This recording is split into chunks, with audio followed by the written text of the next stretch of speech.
soon. So before that, it's my privilege to welcome all to this inaugural session of TECHATHON 3, organized by this Patent Information Center under the West Bengal State Council of Science and Technology, Department of Science and Technology, and Biotechnology, Government of West Bengal. Today marks not just the beginning of an event, but the continuation of a vision to build a vibrant innovation ecosystem that nurtures ideas, empowers innovators, and transform knowledge into impact.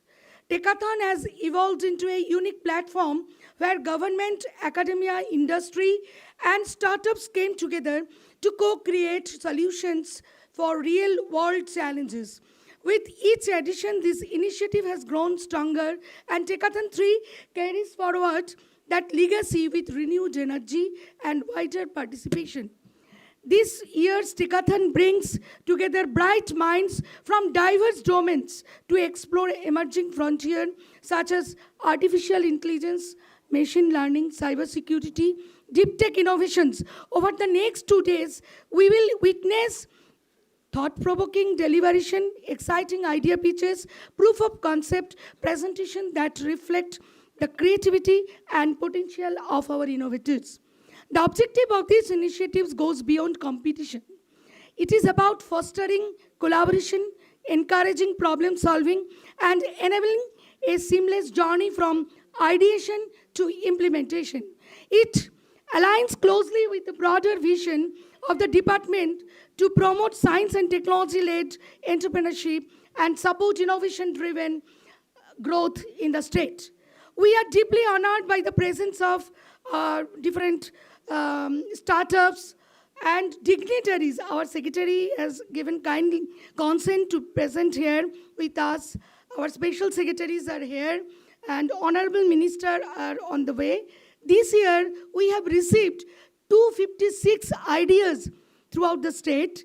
Within 2 weeks, it's a huge number. And with this, only 20, we accommodate 28 selected from 8 jury member. Jury member was 8 from different corner. And so we are delighted to have you in this occasion. And it is a great interactive session, interactive programs we will enjoy throughout these 2 days. Thank you all. Our minister is coming very soon. Be patient or 5 more minutes. And I want to mention here, we have with us 4 leading startups of our state. One is Royal Bengal Green Tech, another is Shubhami Biopharma, Console Management Private Limited, Arroters Private Limited. So they will present 5 minutes of their success, and I think it will encourage our next generation startups to become the entrepreneurs and the leaders in the market. So I hope you will enjoy throughout today's program. Thank you all again for your kind patience. We are waiting again, and in the meantime, we may discuss about the different aspects in the Patent Information Center under Department of Science and Technology and Biotechnology. We are working on the innovation sector for last 27 years. And for this, with this experience, we have reached throughout the state and facilitate filing of more than 450 patents, and we have registered a good number of geographical indications, more than 36, and more are coming. And we have successfully mentored 81 startups in the Idea Clinic program. After this program, there may be many new innovations who has not been selected, but you may collaborate with us, connect with us through Idea Clinic, where there is a single window opportunities for all the startups to get some insight how to work with your invention, how to have your idea to market. So we initiated this program, Idea Clinic, since 2020. And we have set up technology development and adaptation centers. After that, 3 TECHATHON was organized. This is the third TECHATHON 3. And the last 2 TECHATHON, I'm happy to announce that our Honorable Minister, sir, yes, sir, sir.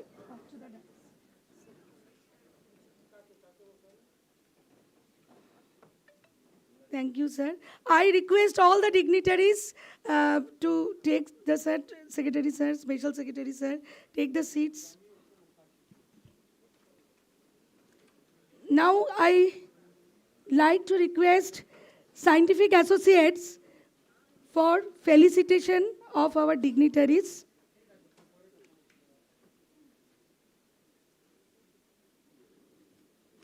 I request Sri Sanjay Das, sir, to take the seat in the dais, sir. Sir, please.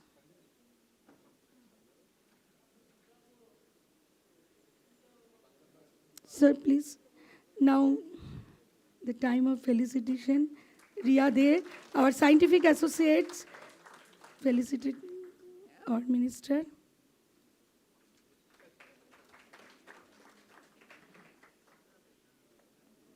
Now, our respected secretaries will be felicitated. Sri Vijay Bharati, sir, IS.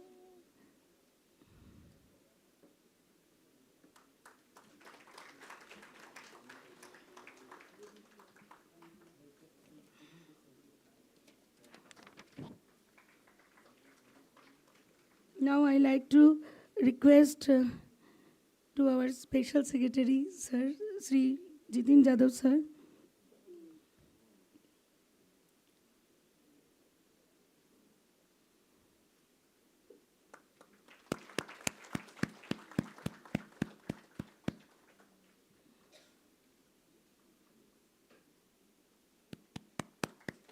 Then our special secretary, Indrajit Talukdar, sir.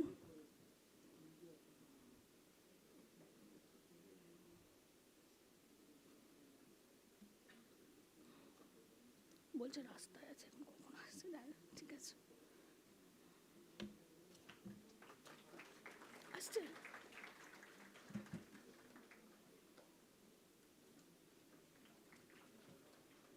Now I like to request Ria Ognijita to felicitate our Sanjay Das sir. He is the mentor of this program. Without him, this was not possible. So a big round of applause for sir.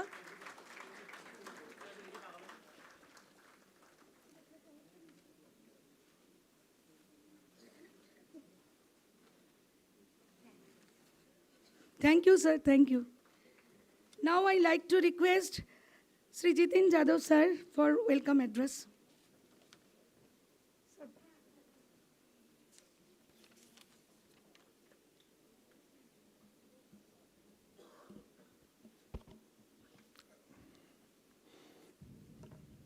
Good morning, everyone. Honorable Minister in charge, DSTBT, Shri Ujjal Vishwasji, Secretary DSTBT, Shri Vijay Bharti ji, our special secretaries, scientists, distinguished speakers, jury members, industry leaders, innovators, students, and esteemed guests. A very good morning to everyone. It gives me immense pleasure to welcome you all to TECHATHON 3.0, organized by the Patent Information Center under the West Bengal State Council of Science and Technology, Department of Science and Technology and Biotechnology under Government of West Bengal. TECHATHON is not just an event. It is a platform where ideas meet opportunity, where innovation meets policy, where young minds meet mentorship. It reflects our shared belief that technology is not merely about tools, it is about transformation.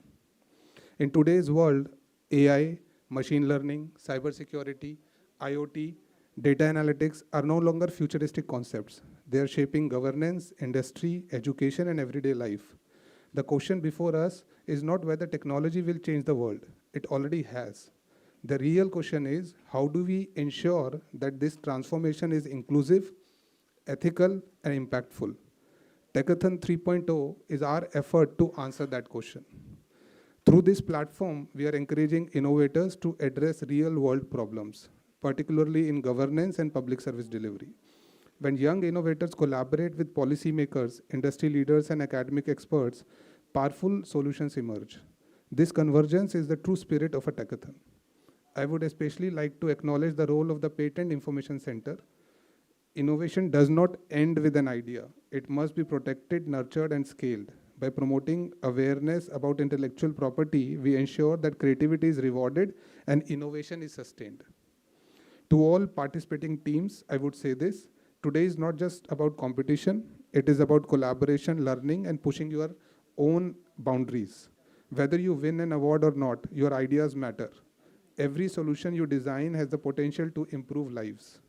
West Bengal has a rich intellectual tradition, from science and mathematics to technology and entrepreneurship. Our goal is to build an ecosystem where innovation thrives, startups grow, and technology strengthens governance and society. Let TECHATHON 3.0 be remembered as a milestone, and not just for the solution it generates, but for the partnerships it builds and the confidence it instills in our young innovators. With these words, I warmly welcome you all once again and wish the event a great success. Thank you.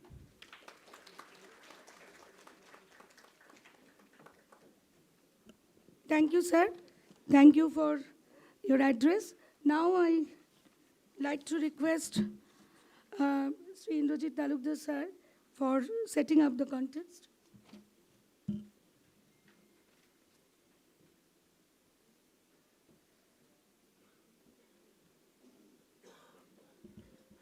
Thank you Mahua madam, doctor Mahua Home Chowdhury.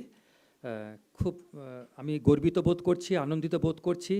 আজকে টেকাথন 3 season 3 শুরু হচ্ছে।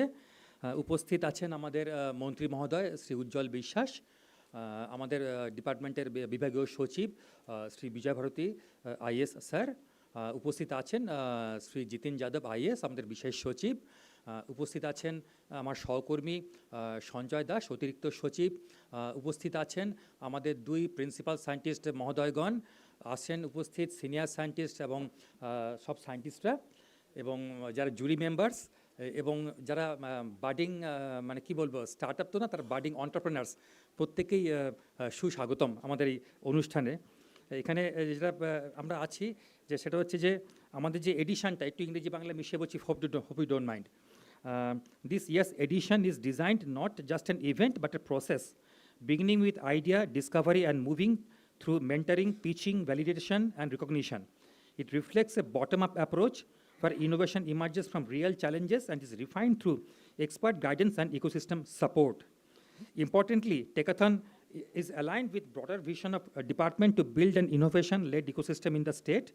Our efforts are focused on nurturing science and technology, leading to entrepreneurship, strengthening academia, industry linkages, and enabling the journey from ideation to commercialization.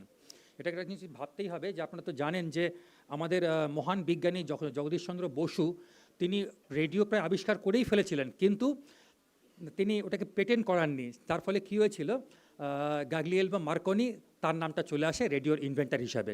অর্থাৎ আমাদের যে কাজগুলো করছি সেগুলো কিন্তু পেটেন্টও করতে হবে। And you must all be knowing that আমাদের যে মহান আরেক বিজ্ঞানী টমাস আলভা এডিসন, যাকে বলা হতো the wizard of Menlo park, তিনি থাউজেন্ডসের উপরে কিন্তু পেটেন্ট করেছিলেন। এবং শুধু মানে ইনভেনশন না, সেটাকে পেটেন্টও করতে হবে, তবেই তো তার আসল স্বীকৃতিটা সেখানে পাচ্ছে। একটা জিনিস দেখুন, পৃথিবীতে যাবতীয় যেসব মানে বিজ্ঞান সাধনা হয়েছে সবই কিন্তু একটা ফিনান্সিয়াল সাপোর্ট না থাকলে কিন্তু হয় না। সেখানে দেখবেন যে ধরুন অ্যান্ড্রু কার্নেগি বলুন বা রকেফেলার বলুন, যারা ছিলেন তারা কিন্তু তাদের একটা ভালো অংশ এন্ডাওমেন্ট দিতেন বিভিন্ন মানে শিক্ষা প্রতিষ্ঠানকে, যাতে তারা ভালো করে গবেষণাগুলো হতে পারে এবং পরবর্তীতে তারা বিজ্ঞানে একটা স্বাক্ষর রেখে যেতে পারেন। আর একটা কথা অবশ্যই যেটা বলতে চাই যে each interaction here has the potential to lead to a collaboration, each idea has the potential to evolve the solution, each participation has the potential, মানে participant has the potential to become a change maker. সবসময় মনে করবেন যে আমরা এখানে উদ্যোগ নিয়েছি, এখানে জেতা হওয়াটা মেন কথা না, কিন্তু আমি একদম শেষ অবধি লড়ে গেছি, এটাই কিন্তু আসল। আর সর্বত্রই যে কোনো ব্যাখ্যাই কিন্তু বিজ্ঞান দিয়ে হয়। মানে একটা কথা আছে, science is truth, truth is science. আপনি দেখুন এই যে বিজ্ঞান সাধনা যে আমাদের আবহমান কাল ধরে হয়ে এসছে, যার সুবিধাগুলো আমরা এখন নিচ্ছি। যেমন আপনারা সবাই জানেন যে ডক্টর সিভি রামান তিনি কিন্তু এই মাসেই ফেব্রুয়ারি 28 তারিখে উনি প্রেজেন্ট করেছিলেন রামান এফেক্ট, এই যার জন্যেই তার স্বীকৃতি স্বরূপ কিন্তু আমাদের ন্যাশনাল সায়েন্স ডে। আর তাছাড়া ধরুন আমাদের একজন মানে সর্বকালের অন্যতম শ্রেষ্ঠ পোয়েট, অ্যালকেমিস্ট, মানে বিজ্ঞান তপস্বী জিওর্দিনো ব্রুনো, তিনি আজকেই মানে তিনি বিজ্ঞান নিয়ে যখন লড়াই করতে গেছিলেন তাকে আজকের দিন তাকে শহীদ হতে হয়েছিল। তো এইসব মহান মানুষদের শতকোটি নমন করি।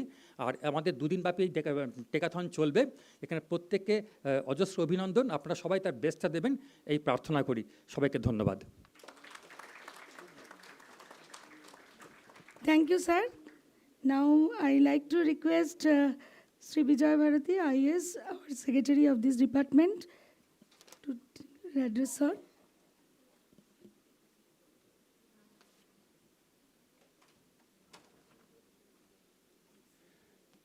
A very good morning to everybody. We have started a bit late, so I will not take much time. 10 minutes has given to me.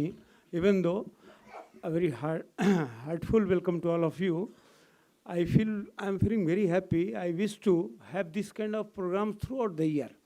As you see, many events are going on. This month is very good month for an academician, for administrator, for everybody.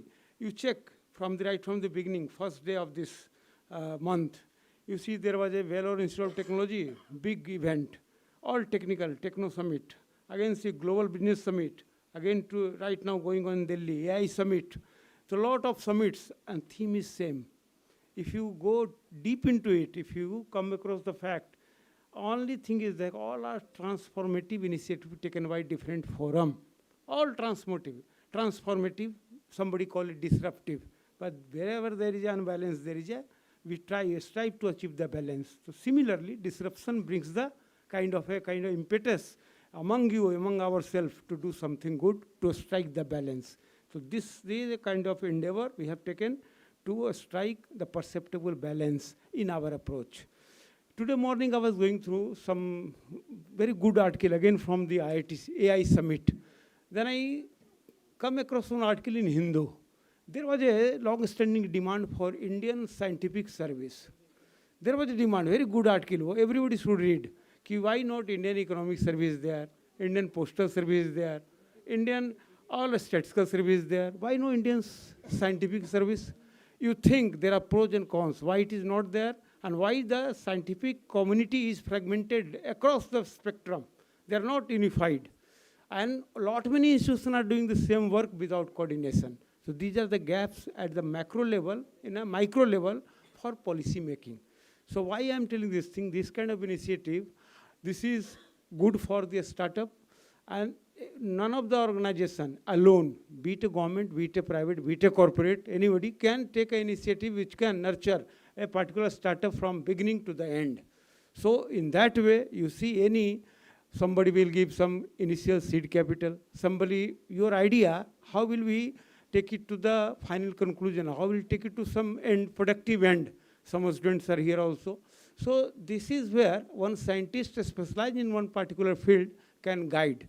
And collaboration with the important institution, West Bengal, particularly Calcutta and around, you will find a lot of institutions are there, which are highly specialized institutions. So do we have collaboration with them? This is really a good question. How much we invest in R&D? Just now I was sharing with here আমার মাননীয় মন্ত্রী মহোদয় আছেন, ওনার ইনিশিয়েটিভে আমরা এই কাজ করছি। তো literally I was sharing with Jitin, 2.4% China invest on what? Research and development. 3.45% USA. How much India? 0.6 to 0.7 of GDP. Means ki our priority, still we have not prioritized our R&D sector, be it a private, be it a government. So what I mean to say, this is a collaborative effort. 250 ideas has come. And now these ideas, if we take 10% we take it to the final conclusion, this is a big achievement. So today is a platform, and AI is a buzzword. Don't be so afraid of it. At the same time, don't be so oblivion of it. We have to be a part of it. So it's an enabler. No doubt it's an enabler. somebody take it as a negative, take the entire job, take the entire thing out, no programming, no programmer, no coding, all the things will be automated. It's not that easy. When computer came also, we were like thinking like that. Now, computer, half of the work computer does, our cognitive listening, cognitive knowledge, we add it to it, then we come to a conclusion. So, sir, আপনি উপস্থিত হয়েছেন আজকে মাননীয় মন্ত্রী মহোদয় এখানে তার সঙ্গে আমাদের অফিসার আছেন অফিসার সব অল সায়েন্টিস্ট আমার অ্যাডিশনাল সেক্রেটারি স্পেশাল সেক্রেটারি এখানে সব মিলে আমরা ভাবনা চিন্তা করেছি মহুয়া ম্যাডামকে অনেক ধন্যবাদ ওনাকে বলছি কি any country is known by the number of research they do or real it was their number of research কত করেছে সব থেকে বেশি পেটেন্ট আমেরিকাতে আছে নাও not only the number of research, it's a quality at the same time. Quality at the same time, a speed is required, which AI can stimulate. This is which AI can stimulate. The speed with which we work, we have to at par with any developed country. Like that. So, and सबसे बेसी खतरा उना के ही आछे. जेहेतु patent जे आछे, patent is so fast changing कि by the time you think somebody has patented it. So, it's a big challenge for each and every other sector. So I wish all the success and again welcome মাননীয় মন্ত্রী মহোদয় আর আমার officer বৃন্দ আপনি যে আছেন এখানে student all are productive and দেখুন ওয়েস্ট বেঙ্গল 3 অ্যাওয়ার্ড পেয়েছে আবার ট্রান্সলেশন অ্যাওয়ার্ড পেয়েছে ভাবুন utilising AI technology only so maybe in incipient stage but every other time I come across somebody is doing some good job whether inside outside so we should take initiative madam আছেন এখানে Basu madam ভালো biotechnology also লট মিনে scope bio 3 policy আছে আর national কী বলে data অতগুলো act আমি দেখিনি কোনো দিনে personal data protection act personal data protection revise 23-25 why data related data context data security data sharing আমাদের ডেটা রাখি লুকিয়ে রাখি ও আমার আছে মনে করি নিজের personal property it's not like that we should make it more widely published and public domain so that anybody can think and use it. With this word, I hope so. This will be a good initiative and this will turn our thinking also that we should do some productive work in collaboration with other organizations, be it a private, be it a government. Thank you. Thank you, sir. Thank you. I like to request our chief scientist, in spite of different problems, sir has come. Sir, request you to take the dais. And I request scientific associate to felicitate sir.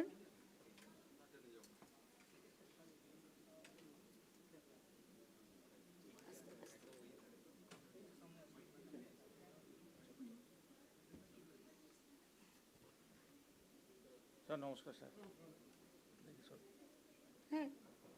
Now I request our scientific associate to felicitate sir.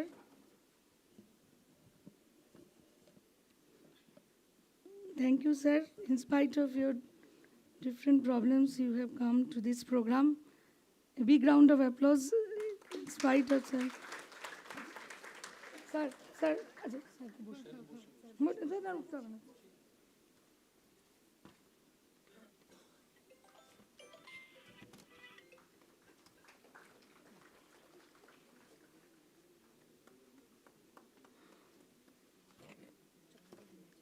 Now, I like to request Honorable Minister, sir, inaugural speech, sir.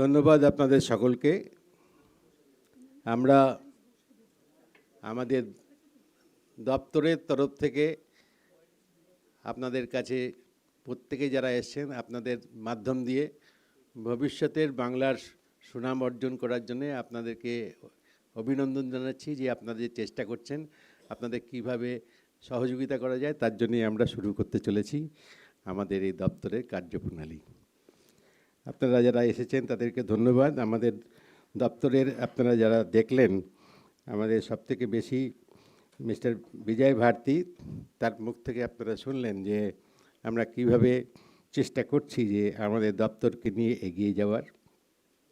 সবাই আছে আমাদের এখানে। জিতিন যাদব, তিনিও তার মূল্যবান বক্তব্য রেখেছেন, এবং ইন্দ্রজিৎ তালুকদার থেকে আরম্ভ করে আমাদের যারা এখানে আমাদের এই দপ্তরের যে কাজ, অর্থাৎ বৈজ্ঞানিক মনোভাব সম্পন্ন যারা যারা আছেন, তারা সবাই মিলে চেষ্টা করে চলেছেন যে আমাদের দপ্তরের তরফ থেকে এগিয়ে যাওয়া। আমি বেশি দিন আসিনি এই দপ্তরে, আমি এই 2 বছর হলো আমার দপ্তরের দায়িত্ব দিয়েছেন আমাদের প্রিয় মুখ্যমন্ত্রী মমতা বন্দ্যোপাধ্যায়। এবং আমাদের জানিয়ে রাখি যে এর আগে আমি ছিলাম হচ্ছে কারেকশনাল অ্যাডমিনিস্ট্রেশন 5.5 বছর পশ্চিমবাংলায়। আমি সেখানে দেখেছিলাম সবাই ভিতরে ঢুকে আছে, এবং চেষ্টা করেছি তাদের কিভাবে বার করা যায় আমাদের রাজ্যে। আমি মুখ্যমন্ত্রীর হাত ধরে বেশ কিছু মানুষকে নিয়ে মুক্ত জেলে পাঠিয়ে দিয়েছি। আর আমি আপনাদের কাছে আজকে এসেছি সবাইকে নিয়ে। এই 2 বছরের মধ্যে আমরা চেষ্টা করেছি, আমাদের কাছে সবাই এসেছেন, অনেকেই এসেছেন, আমাদের এইমসের ডাক্তারবাবুরা এসেছেন, আমরা কিছু করতে চাই, তো তাদেরকে দায়িত্ব দিয়েছি। আমাদের সবথেকে এসএসকেএমের ডাক্তারবাবুরা এসেছেন, আমরা কিছু করতে চাই। এবং আমাদের কাছে যুব প্রজন্ম এসেছেন, আমাদের বিভিন্ন জায়গায় সহযোগিতা করুন। তো আমাদের এই জায়গায় দাঁড়িয়ে আমাদের মধ্যে অনেকেই তার জন্য যুক্ত হয়েছেন, সম্মানীয় অতিথিবৃন্দ এবং গণ্যমান্য ব্যক্তিবর্গ, একাডেমিয়া এবং শিল্পক্ষেত্রের প্রতিনিধিগণ, উদ্ভাবক এবং শিক্ষার্থীবৃন্দ, প্রত্যেককেই আমরা জানাই শুভ সকাল। আপনাদের প্রত্যেকে, যদিও সকাল এখন নেই, এখন আমাদের সময় হয়ে গিয়েছে, প্রায় 12টা পার হয়ে গিয়েছে, কিন্তু তা সত্ত্বেও আমি বলি যে জেলখানায় আমরা সবাই ছিলাম, সবাইকেই বলেছিলাম ভালো করতে। আর আমার এখানে বসে, আমার এই দপ্তরে বসে সবাই ভালো জানবে, ভালো মেধা, ভালো তাদের চিন্তাধারা, খালি ভিতরে গুমড়ে গুমড়ে কাঁদবে তা হবে না। যা চাইবেন আমরা সবাই মিলে দেবো আপনাদেরকে। আমাদের এই বাংলা আজকে সব কিছুই আজকে পশ্চিমবাংলায় সারা ভারতবর্ষ কেন পৃথিবীর মধ্যে এগিয়ে নিয়ে যাওয়ার জন্য তারা সকলে সচেষ্ট হয়। আর আমরা সেই সচেষ্টতা আপনাদের মধ্যে খুঁজে পাবো, তার আশা নিয়েই আপনাদেরকে এখানে নিয়ে এসেছি। অনেক বেশি চিন্তাভাবনা করুন যে কীভাবে এগিয়ে যাবেন। এগিয়ে যাওয়ার জন্য কাকে দরকার, আমাদের তারা সবাই আপনার পাশে গিয়ে দাঁড়াবে, এবং তারা সকলে মিলে আপনাকে নিয়ে আমাদের এই বাংলাকে নতুন করে গড়ে তুলুন। সারা পৃথিবীকে জানিয়ে দিন আমাদের বাংলা মরে যায়নি, আমাদের বাংলা এগিয়েই আছে। তার জন্যই কি আপনাদেরকে সেই জায়গায় দাঁড়িয়ে আমাদের আজকের উৎসব, আমাদের কাছে মানুষ চিনার উৎসব, আমরা আজকে আপনাদের কাছে নিয়ে এগিয়ে নিয়ে যাচ্ছি। যাই হোক, আমি আপনাদের যাই টেকাথন আজকে 3 এর উদ্বোধন করতে পেরে আমি অত্যন্ত আনন্দিত। এটি পশ্চিমবাংলা সরকারের বিজ্ঞান ও প্রযুক্তি, জৈব প্রযুক্তি দপ্তরের একটি গুরুত্বপূর্ণ উদ্যোগ। আমাদের একমাত্র অনুষ্ঠানের প্রতিযোগিতা শুধুমাত্র নয়, এই ভাবনা, উদ্ভাবন এবং স্বপ্নের একটা উৎসব তৈরি করে দেওয়া মানুষের মধ্যে। পশ্চিমবঙ্গ বরাবর চিন্তার ভূমি, বিজ্ঞান মনন, বৌদ্ধিক অনুসন্ধান এবং রূপান্তরমূলক উদ্ভাবনের এক উর্বর ক্ষেত্র হচ্ছে এই বাংলা। অগ্রণী আবিষ্কার থেকে তৃণমূল স্তরের উদ্ভাবন, আমাদের রাজ্য সর্বদাই জাতীয় জ্ঞানভিত্তিক অর্থনীতিতে গুরুত্বপূর্ণ অবদান রেখে এসেছে। আজকে এই দ্রুত পরিবর্তনশীল বিশ্বে প্রযুক্তি নতুনভাবে প্রশাসন এবং শিল্প এবং সমাজকে তুলতে ধরেছে। কৃত্রিম বুদ্ধিমত্তা এবং মেশিন লার্নিং, আইওটি এবং সাইবার সিকিউরিটি এবং ডিপ আজকে টেক আর ভবিষ্যতের ধারণা নয়, এগুলি আমাদের বর্তমানকে গড়ে তুলছে। এবং টেকাথন 3 উদ্দেশ্য, টেকাথন 3 আমাদের সরকারের দৃঢ় প্রতিশ্রুতির প্রতিফলন। আগামী 2 দিনের মধ্যেই আমরা এআই, সাইবার সিকিউরিটি এবং ডেটা নির্ভরতা নিয়ে আলোচনা করব, এবং আমরা একাডেমিয়া, আজকে শিল্প এবং উদ্যোক্তাদের মধ্যে ভাব বিনিময় আমরা তৈরি করব। এবং এই প্ল্যাটফর্মের বিশেষত্ব হলো আজকে বাস্তব সমস্যার সমাধান, উদ্ভাবন এবং তার পরামর্শ যাচাই সহায়তার মাধ্যমে বাস্তবায়ন করা। আমরা চাই যে আমাদের শিক্ষার্থী, গবেষক, উদ্ভাবকরা বড় স্বপ্ন দেখুক এবং নতুন করে আমাদের উদ্ভাবন তৈরি করুক।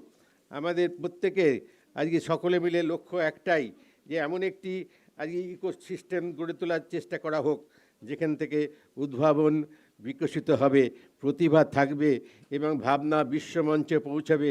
আমাদের উদ্ভাবক যেন শুধুমাত্র গবেষণা বা শহরের কেন্দ্রের মধ্যে সীমাবদ্ধ যেন না থাকে।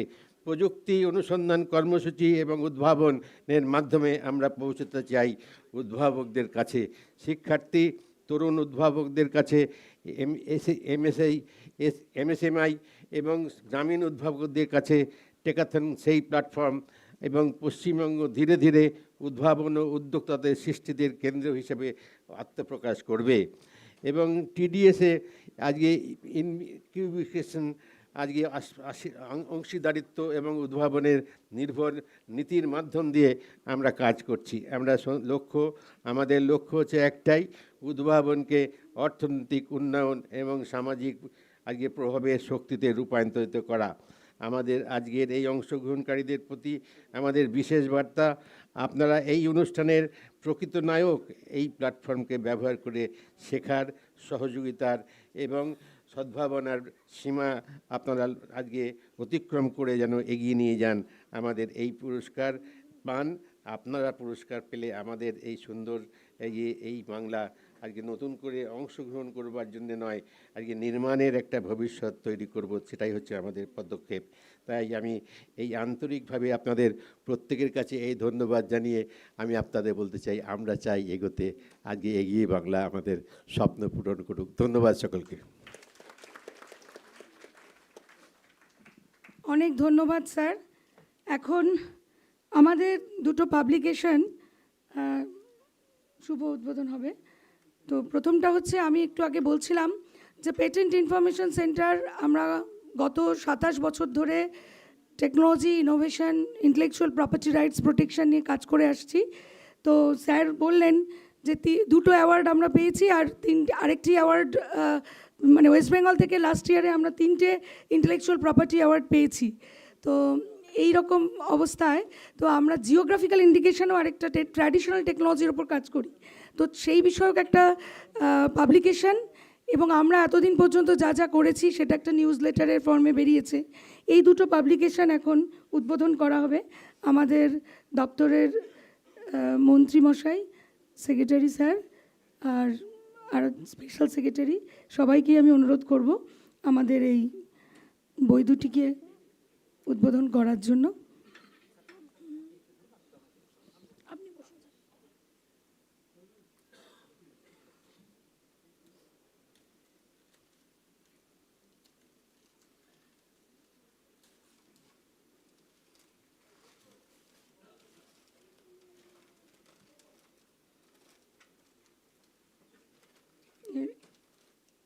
এগুলো হচ্ছে আমাদের জিআই এর পাবলিকেশন, জিআই কার্ড। একটু নিয়ে দাঁড়।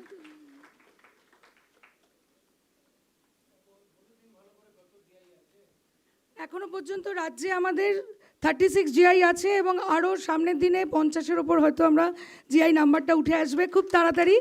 জিআই মানে হচ্ছে ট্র্যাডিশনাল টেকনোলজি, বাংলার রসগোল্লা, সুন্দরবন হানি এবং বালুচরি শাড়ি। তো এইটা একটা কিন্তু কমার্শিয়ালাইজেশন এবং স্টার্ট আপ চ্যালেঞ্জও তৈরি হচ্ছে ট্র্যাডিশনাল টেকনোলজিকে নিয়ে। সুতরাং যারা স্টার্ট আপ আছে তারাও কিন্তু ভাবতে পারে এই যে ট্র্যাডিশনাল টেকনোলজির যে প্রবলেমগুলো আছে সেগুলোকে কিভাবে মার্কেটে নিয়ে আসা যায়। এআই এবং ব্লকচেনও সেক্ষেত্রে অনেক সাহায্য করবে সাপ্লাই চেনটাকে ঠিকঠাক রাখার জন্য, কারণ quality product is very important. GI করছি মানেই কোয়ালিটি প্রোডাক্ট আমরা দেশে বিদেশের মার্কেটে পৌঁছে দেবো, সেইটাই একটা বড় চ্যালেঞ্জ। সেই ক্ষেত্রে কিন্তু স্টার্ট আপরা এই চ্যালেঞ্জটা টেক আপ করতে পারে, কী করে এই ট্র্যাডিশনাল টেকনোলজিকে মার্কেটে সঠিকভাবে পৌঁছে দিতে হবে। অনেক ধন্যবাদ। আর এর সঙ্গে আমাদের উদ্বোধন হলো বিজ্ঞান বার্তা, যে আমাদের news letter intellectual property right সম্পর্কিত এই বিজ্ঞান বার্তা আজকে আমাদের উদ্বোধন করা হলো। এটি হচ্ছে আমাদের দপ্তর থেকে প্রকাশিত দ্বিতীয় বিজ্ঞান বার্তা। হ্যাঁ স্যার, আমার দুটো রিকোয়েস্ট আছে আজকে। দেখুন, যতগুলো জিআই প্রোডাক্ট আছে না, you start thinking over it. Suppose I will give one example, Mihidana. মানে যেখান থেকে কিনুন আপনি, একদিন মধ্যে আপনি না খেলেও সে মানে that is not fit for consumption. So how can we enhance the shelf life? Like Sapura silk is a very famous silk from Bangladesh. How our silk can be improved to that level, which is globally sold. So this exportability, a scalability of our GI product, it should not be confined to within a specific geographical area. This should go beyond that. Then only your things will be known to every other person, and this will have a huge economic impact on the local community which are doing this thing over the centuries. So we should not only branding. देखो 28-29 तारीख को भालो programme आचे Indian institute of packaging is JW Marriott है. Packaging is the most important, and at the same time quality. Otherwise, you are expert in doing all this. So these are the sectors you should think over it very, very minutely. How can we make it more productive? Thank you sir. তো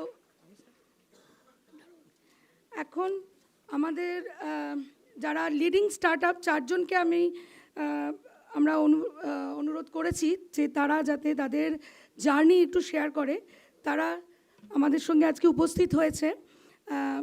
প্রথমে আমি ডেকে নিচ্ছি royal Bengal green tech Pallavi Luharuka. তো ও আমাদের last 2022 সাল থেকে আমাদের সঙ্গে যুক্ত। টেকাথনের পর থেকেই আমাদের বিভিন্ন প্রোগ্রামের সঙ্গে যুক্ত হয়ে আজকে ওর গল্প শেয়ার করুক। ও কিন্তু শার্ক ট্যাঙ্কেও গিয়েছিল এবং ওর গল্প জাস্ট ছোট্ট করে ও একটু শেয়ার করবে তোমাদের কাছে।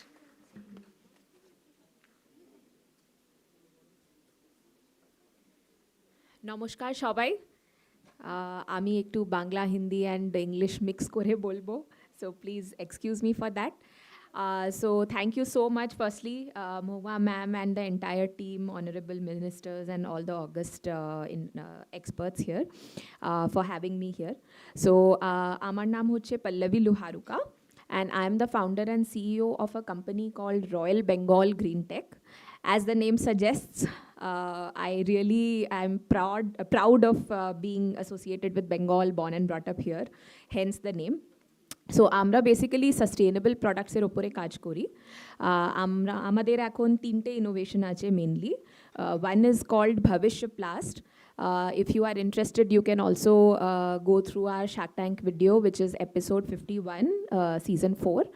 So Bhavishya Plast, as the name suggests, is 100% biodegradable plastic, which is priced at par with petroleum-based plastics, relative to 3 times costlier alternatives.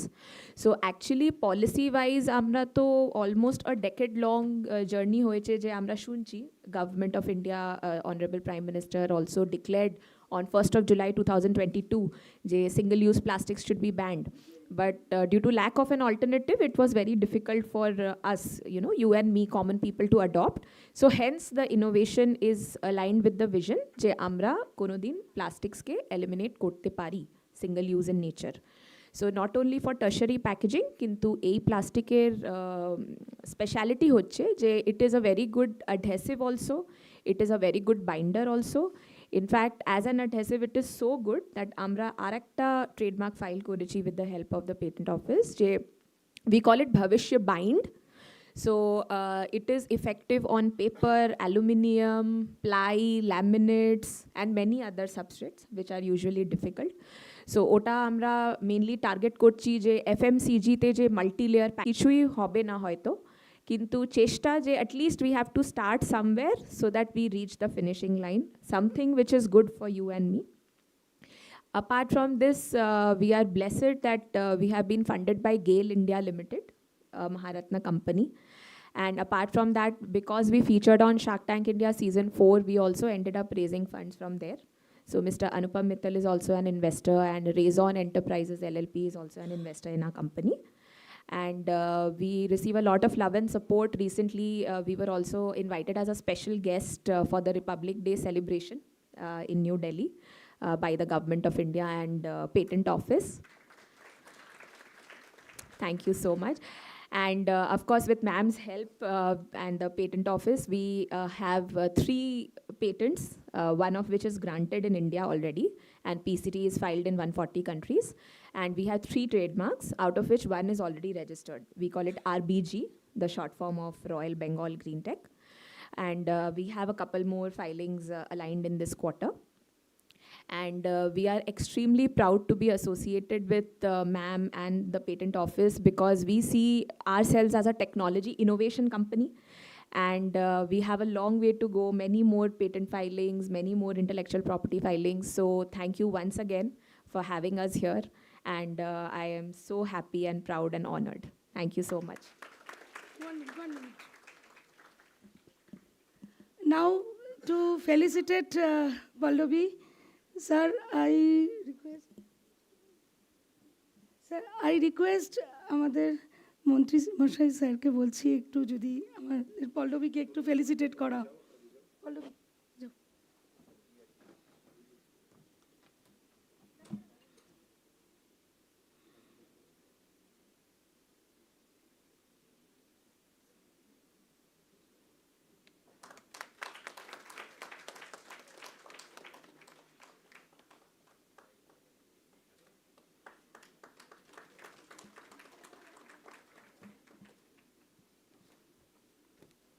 এখন আমি শুভামি বায়োফার্মা প্রাইভেট লিমিটেড থেকে শুভলক্ষ্মী ঘোষকে বলবো কিছু কথা বলার জন্য। উনিও আমাদের সঙ্গে যুক্ত বিভিন্নভাবেই, তো উনি বলবেন, ওনার মুখ থেকেই আমরা শুনি। Very good afternoon to you all, and thank you so much, Patent Information Cell, Mohuadi, to invite me over here. And my sincere gratitude to the Honorable Minister in charge and all the dignitaries on stage, off the stage. আমার জার্নিটা খুব অদ্ভুত, আমিও বাংলা ইংরেজি মিশিয়ে বলছি। So I was an academician, thorough academician. I did my graduation from Presidency College, then my PhD in Jadavpur University, postdoc in Bhabha Atomic Research Center, and I used to be the faculty and DST young scientist in Jadavpur University for over the last 20-25 years. During the lockdown, আমার মনে হলো যে what we are doing actually, we are utilizing the taxpayers' money as a grant.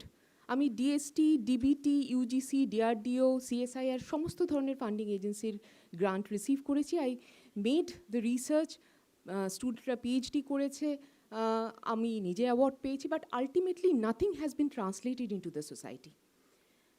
This is very haunting as a human, as a citizen of this country, যেখানে এত মানুষ রয়েছেন, আমাদের রিসার্চটা translated হয়ে সোসাইটিতে পৌঁছচ্ছে না।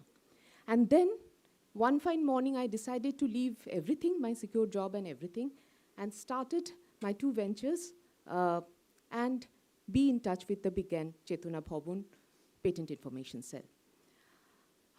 I am the co-founder of Alona Life Sciences and the founder of Shubhami Biopharma OPC. OPC stands for one-person company. I am the only founder and director, because nobody wanted to take the risk and challenges with me, and I don't want it to stop, and therefore I wanted to continue as a single-person company. আমাদের এখানে বিভিন্ন ধরনের research, যেটা আমার গত 25 বছরের, the last 25 years of my research journey has been translated into the product. One product is the fish scale derived collagen peptide, which has been supplemented with a specialized phytochemical component on which we are doing the patent recently, which has a very novel target to reduce the cascade of osteoarthritic pathway.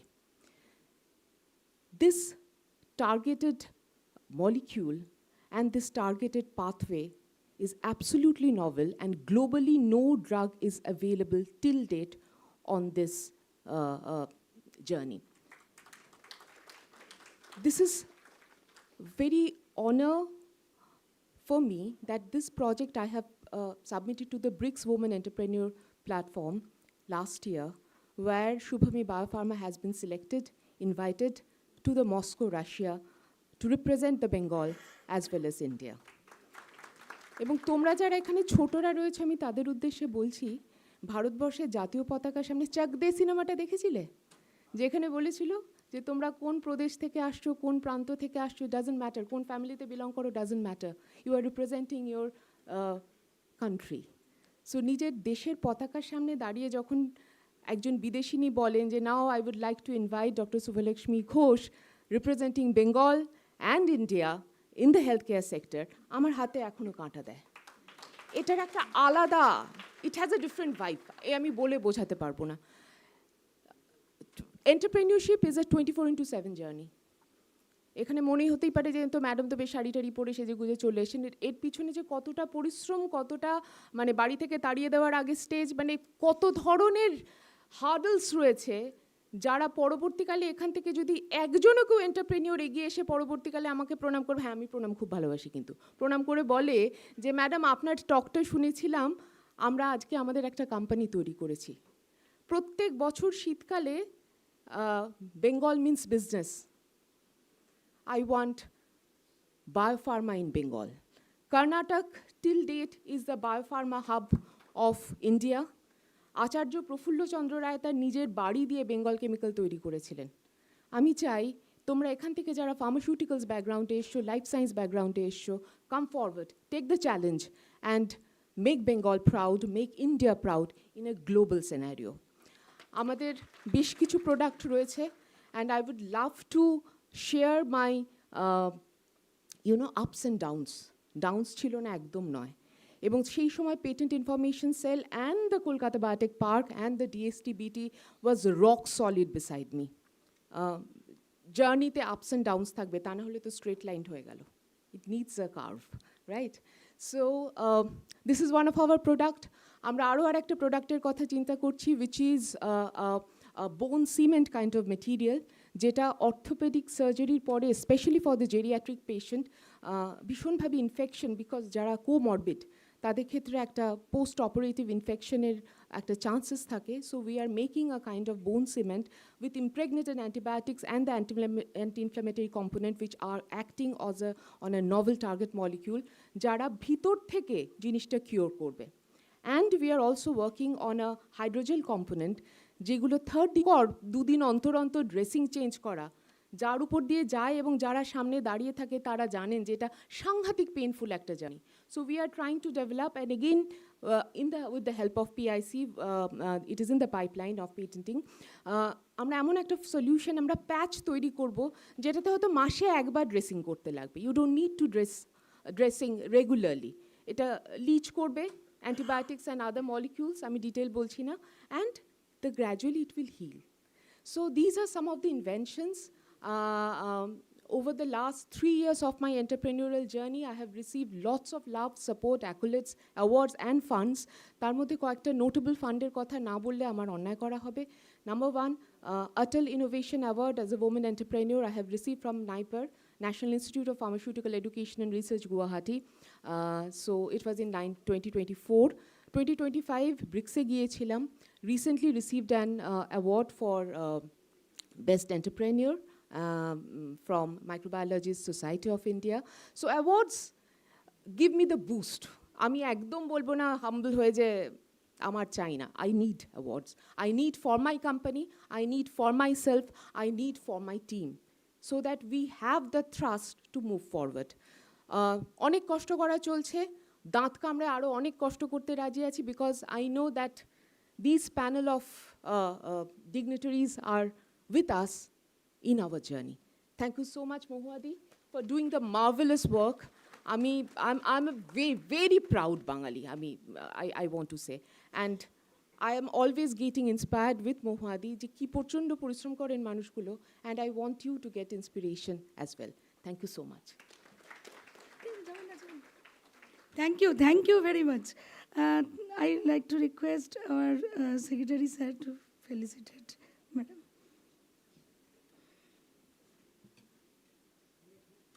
Thank you for sharing these nice, inspiring stories.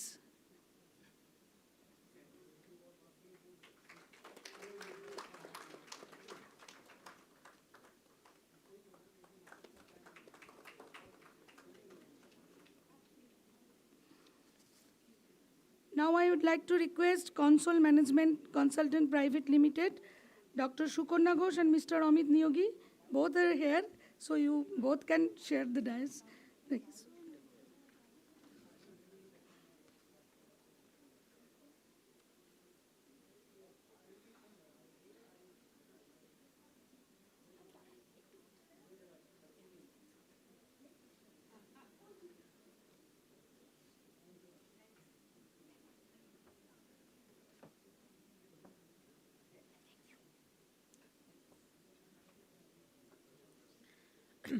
Good afternoon to respected minister, respected dignitaries, all the distinguished guests, all the future entrepreneurs, startups, innovator, and special thanks to Dr. Moha Homchodhuri for inviting me and to share my experience of entrepreneurial journey in front of everybody. Actually, we have started our journey in the year of 2011 with a company named Console Management Consultants Private Limited. It is not a startup. It is a 15 years long company, and where we thought that the best capital of the country can be the human. So how to motivate and skill this and innovate and help the innovations and the research-oriented activities. So we give the birth of Console Management Consultants Private Limited. So till the date, by blessings of the God, we are continuing that legacy and supporting all the different skill development programs through our activities. During this journey, we take over 2 factories in manufacturing of the aluminum cap. One for the domestic division, another for the export division. Till 2022, we continue the journey. As Madam said earlier, journey te onek struggle, ups and downs hotei thake. To ekta factory continue kora post-COVID situation, it was very difficult because the total staff members, employees, laborers was more than 200. So 2022, we decided, both the companies were MSME, so we decided to close down the factories.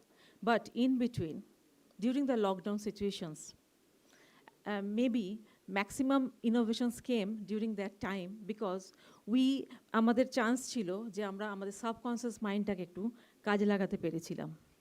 এত ব্যস্ততার মধ্যে free টাইমে আমরা কিছু innovations নিয়ে ভাবতে পেরেছিলাম। সেই ভাবাটাই আজকে আমাদের 2টো স্টার্টআপের জন্ম দিয়েছে। একটা আরপিনা অ্যাকোয়া ইন্ডিয়া প্রাইভেট লিমিটেড, আরেকটা দ্রোনহোয়া টেকনোলজি ইন্ডিয়া প্রাইভেট লিমিটেড। এই আরপিনার গল্পটা খুব ছোট করে 1 মিনিটে আমি কমপ্লিট করে দিচ্ছি। এটা বেসিক্যালি যখন আমরা জলে দেখতে পেলাম ভাইরাস আসছে, তো আমরা ভাবলাম কি করা যায়, যদি if we survive then what we can do? We should do something for the betterment of the society because profit is nothing in business. বড় বড় ইন্ডাস্ট্রিয়ালিস্ট টাইকুনরেও ফাইট করতে পারেনি কোভিডে। তাহলে profit is not the ultimate, you have to do something for the betterment of the society, যেটা কিনা sustainable হবে।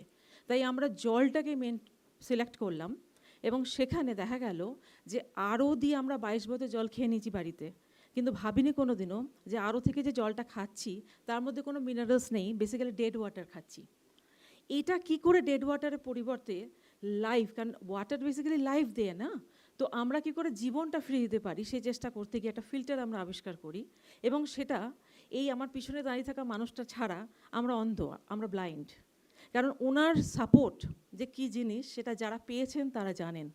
উনি আমাদের প্রত্যেকটা মোমেন্টে সাপোর্ট দিয়েছেন, উনি গাইড করেছেন, বুঝিয়েছেন যে কীভাবে আমরা এগোতে পারি এবং আমরা পেটেন্ট ফাইল করি। এই পেটেন্ট আমাদের গ্রান্ট হয় এবং 20 ইয়ার্সের জন্য আমরা পেটেন্ট পেয়ে গেছি। আজকে এই কাজটার সঙ্গে সঙ্গে উনি আমাদের অ্যাডভাইস করেছিলেন যে শুধু পেটেন্টটা পেলে হবে না, তার সঙ্গে সঙ্গে আমরা একটা 2টো জিনিস আবিষ্কার করি, এই বটলটাকে মানে ফিল্টারটাকে কীভাবে ইউজ করব।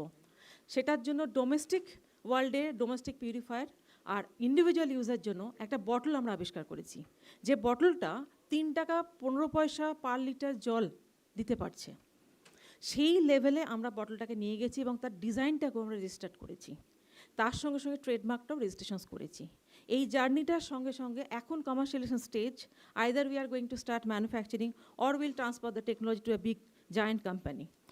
আমরা ওই পজিশনে পৌঁছে গেছি।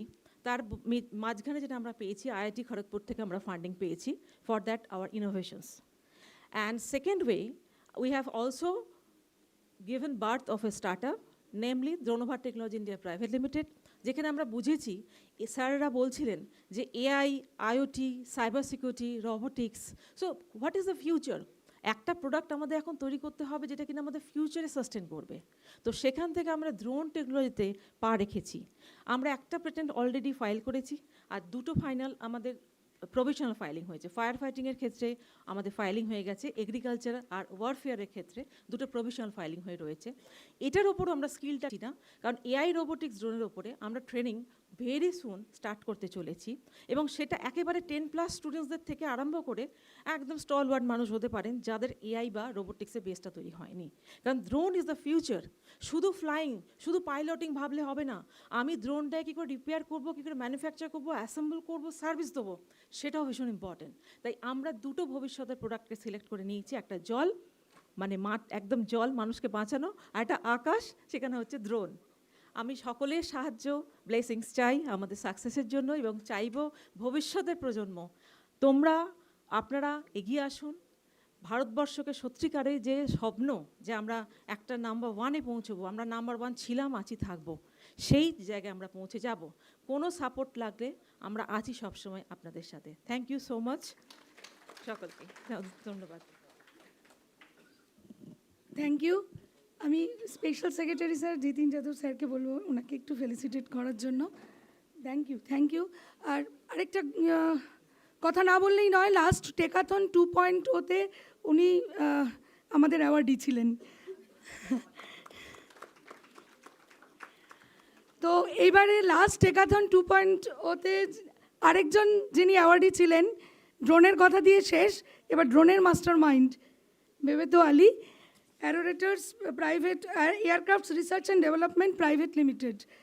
এখন 3জন কন্যার পর একজন পুত্র আসছেন, আসুন।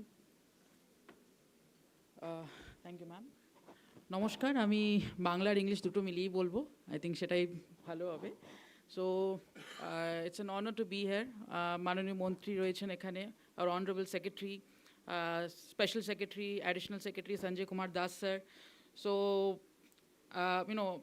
আমার অন্টারপ্রেনার জার্নি স্টার্ট হয়েছে প্রায় মোর দেন আ ডেকেড আগো, 10 বছর আগে, যখন I was more into innovation and into aerospace development of various kind of aircrafts, multi-rotor, which যেটাকে আমরা আজকে drone বলি, but drone is a classification of an of a vehicle. It is underwater, or it is a surface, or it can be an aircraft. So aircraft category we call it UAV, unmanned aerial vehicles.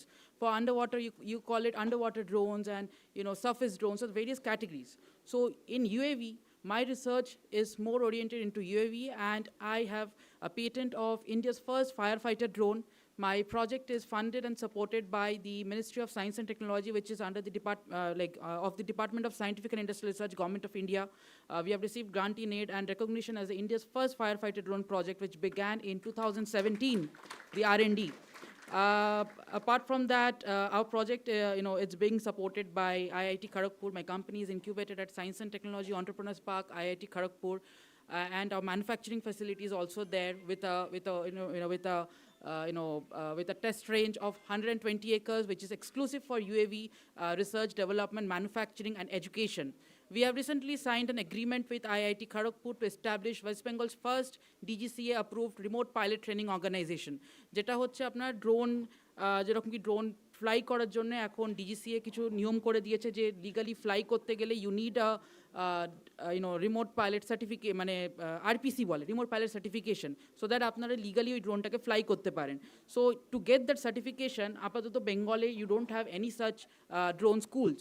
So we are establishing, which will be inaugurated in March 2026, my mistake, 2026, মানে আগামী মাসে এটা উদ্বোধন হতে চলেছে, যেটার নাম হচ্ছে IIT Kharagpur Aeronautics Drone Academy.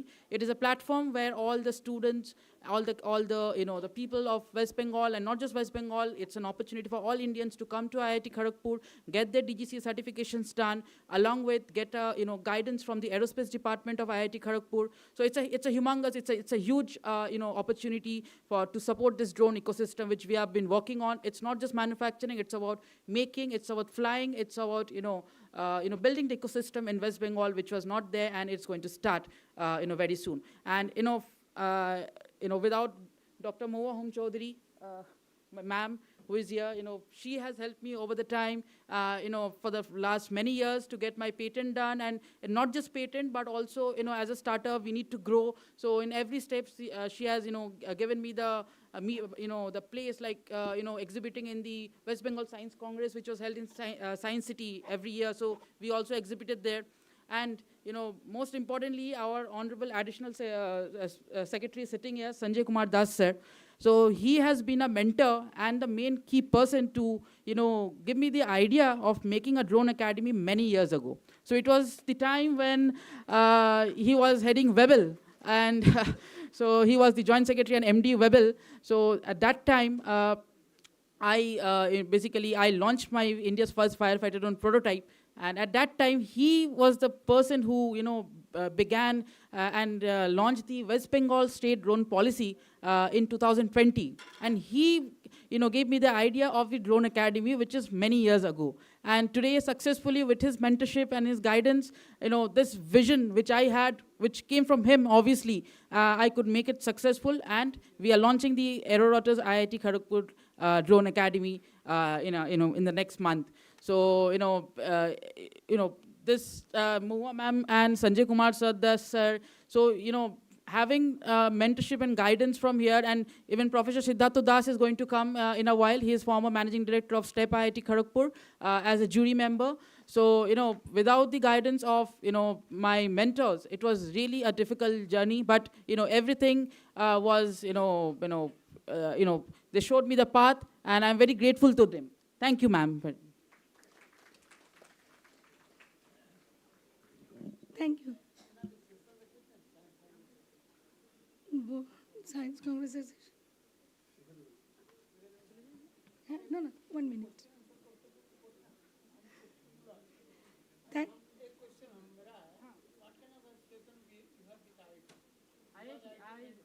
I have my startup. I am also the governing body member of STEP IIT in the new committee. Yeah, my own manufacturer. They are my partners in this. Like, we have collaborated to establish the academy. Any IT can do that? Yeah, they can do it for this specific technology. Do you have any idea for this use of drone in agriculture? Yeah, obviously we are working on that. Yes, sir. Last Techathon, he received the prize for this only agriculture drone, no? Agriculture It's firefighting drone. is my main key project, which I have been working for more than a decade.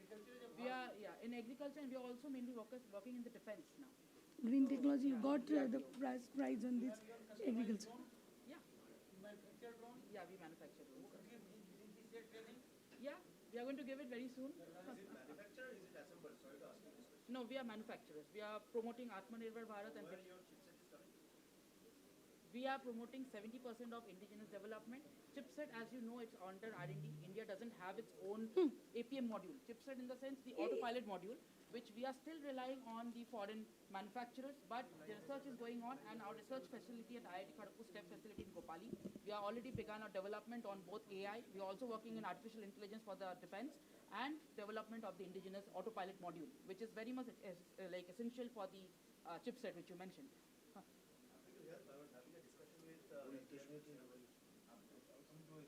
Yes. And I like to request our... Yes, sir. Where, sir? Science Congress. Yes, sir. Now our special secretary will felicitate Bebeto. Yes.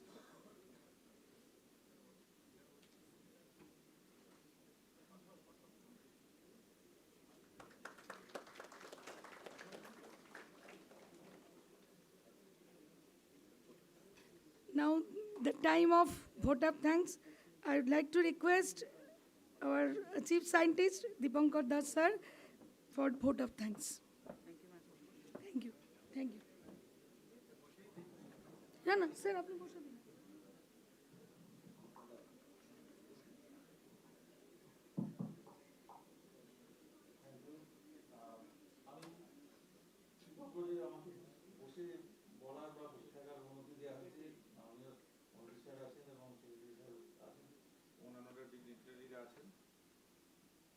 আমাদের ডিপার্টমেন্টের একটা উল্লেখযোগ্য অংশ হচ্ছে patent information centre, যেটা কাজ করে West Bengal state council of science and টেকনোলজির মাধ্যমে। তারা আমাদের ডিপার্টমেন্টে যে বিভিন্ন ফ্ল্যাগশিপ প্রোগ্রাম আছে তার মধ্যে যে কর্মকাণ্ডগুলো হয়, এই পেটেন্ট ইনফরমেশন সেন্টার সারা বছর ধরেই এইরকম অনুষ্ঠানগুলি করে থাকে। আমাদের স্টেট সায়েন্স কংগ্রেস, যেটা খুব শীঘ্রই এবছরের জন্য 33rd স্টেট সায়েন্স কংগ্রেস হতে চলেছে, 28 ফেব্রুয়ারি আর 1 মার্চ, এটা একটা বড় ফ্ল্যাগশিপ প্রোগ্রাম। তো আমাদের এই দুদিনের এই প্রোগ্রাম আজকে 17 এবং 18 ফেব্রুয়ারি, এই প্রোগ্রামে যে টেকাথন 3 এই নামটা, এর আগে আমরা দুটো টেকাথন করেছি। তো আমাদের এই টেকাথনে বিভিন্ন টেকনোলজি প্রোডাক্ট এগুলো আমরা রিকগনাইজ এবং অ্যাওয়ার্ডের যে সুযোগ আমরা পেয়েছি অ্যাওয়ার্ডিং করার, তো আমরা মনে হয় সোসাইটির এবং ইন্ডাস্ট্রির কাজে লাগিয়ে দিলাম। তো আমরা এই দুদিনের অনুষ্ঠান আজকে ইনঅগ্রাল প্রোগ্রামের মাধ্যমে শুরু হলো। আমরা প্রথমেই মাননীয় মন্ত্রী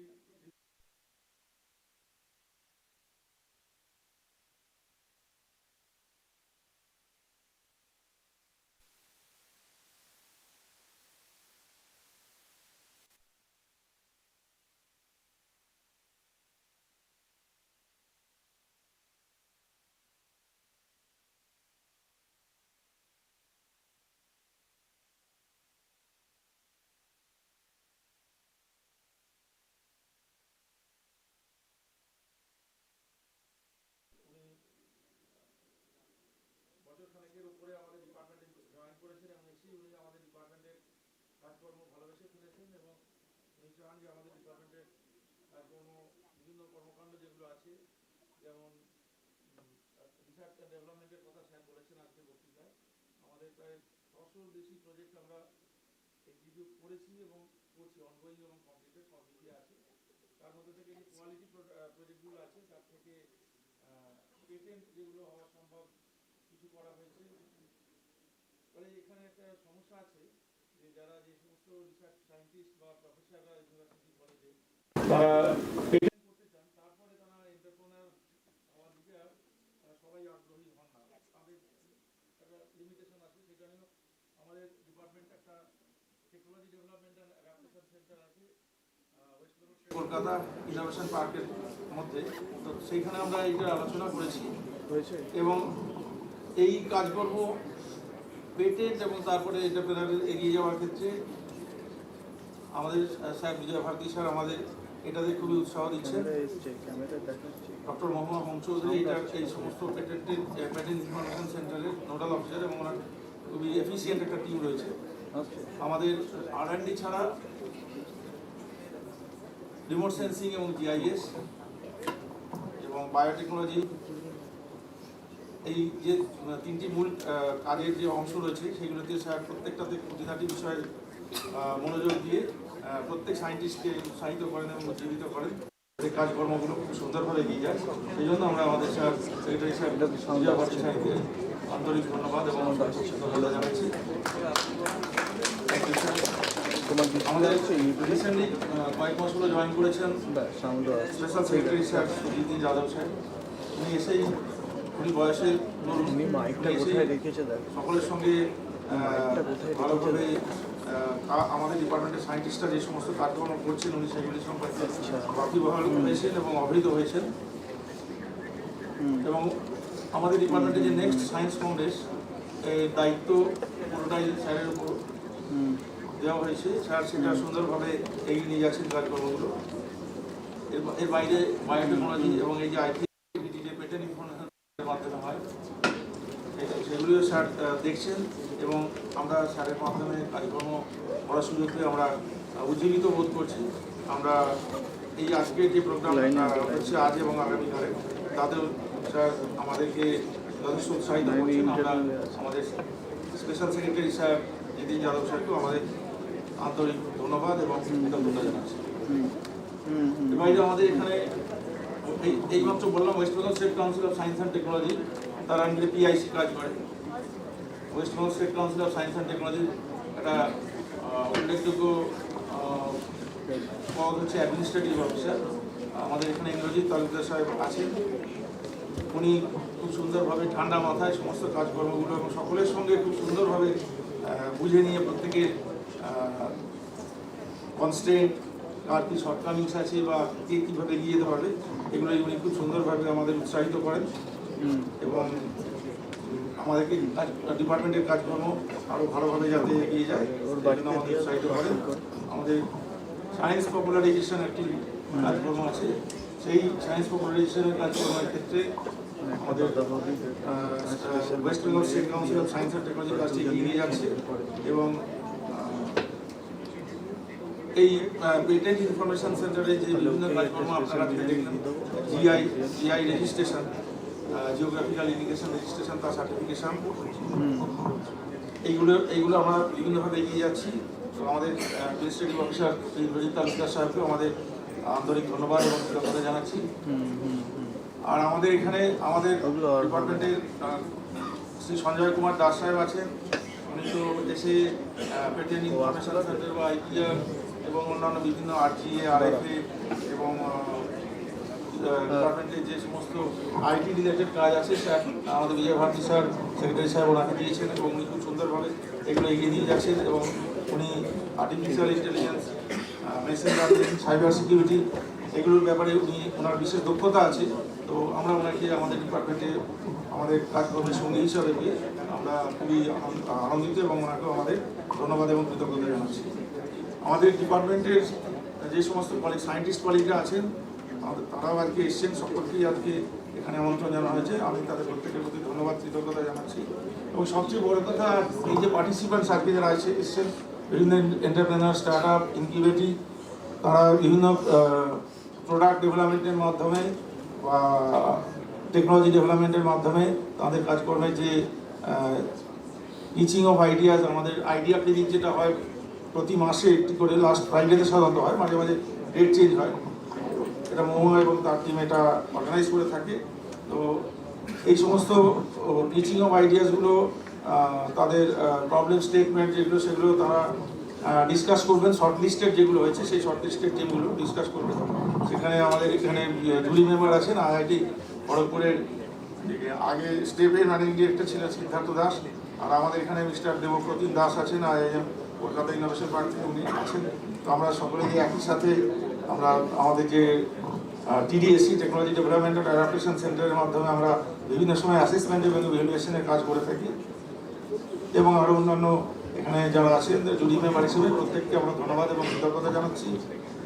আর এখানে আজকে যে সাকসেস স্টোরি শেয়ার করলেন, আমরা খুবই আনন্দিত যে এখানে মহিলা 4 জনের কথা মহুয়া এখানে 4 জনকে স্টেজে ডেকেছিল। পল্লবী, শুভলক্ষ্মী এবং সুকন্যা 3 জন মহিলা সায়েন্টিস্ট, এটা খুবই গর্বের বিষয়। মানে আমাদের ইন্ডিয়ার যে ধারাবাহিকতা যে মহিলা সায়েন্টিস্টরা এগিয়ে আসুন, জুনিয়র সায়েন্টিস্টরা, এটার একটা প্রমাণ।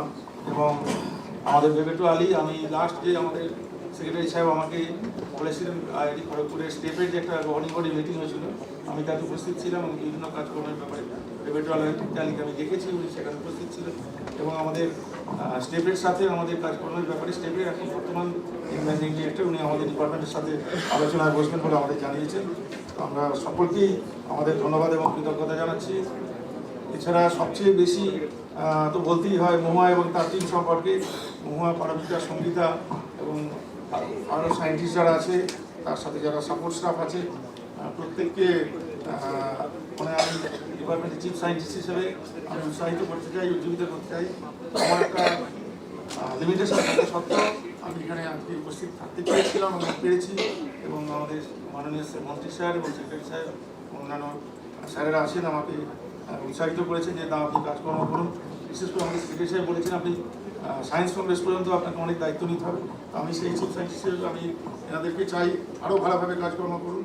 আমাদের যে সমস্ত কাজকর্মে ভিজিবিলিটি বাড়বে ডিপার্টমেন্টে, সেই কাজকর্মগুলো আমাদের নীতিন যাদব সাহেব আমি চাইবো উনি যাতে আমাদের গাইড করেন, কারণ স্যার বিজয় ভারতী স্যার আমাকে দায়িত্ব দিয়েছেন। তো সেই জন্য আমি সকলকে ধন্যবাদ এবং কৃতজ্ঞতা জানাচ্ছি। এবং যারা লেফট আউট আমার বক্তব্যের পরে যারা বাকি রয়ে গেলেন, আমি দুঃখ প্রকাশ করেও তাদের সকলকে ধন্যবাদ এবং কৃতজ্ঞতা জানাচ্ছি। থ্যাংক ইউ, নমস্কার। ধন্যবাদ স্যার, আপনাকে অনেক ধন্যবাদ। আপনি যে এত কিছু সমস্যার মধ্যে উপস্থিত হতে পেরেছেন।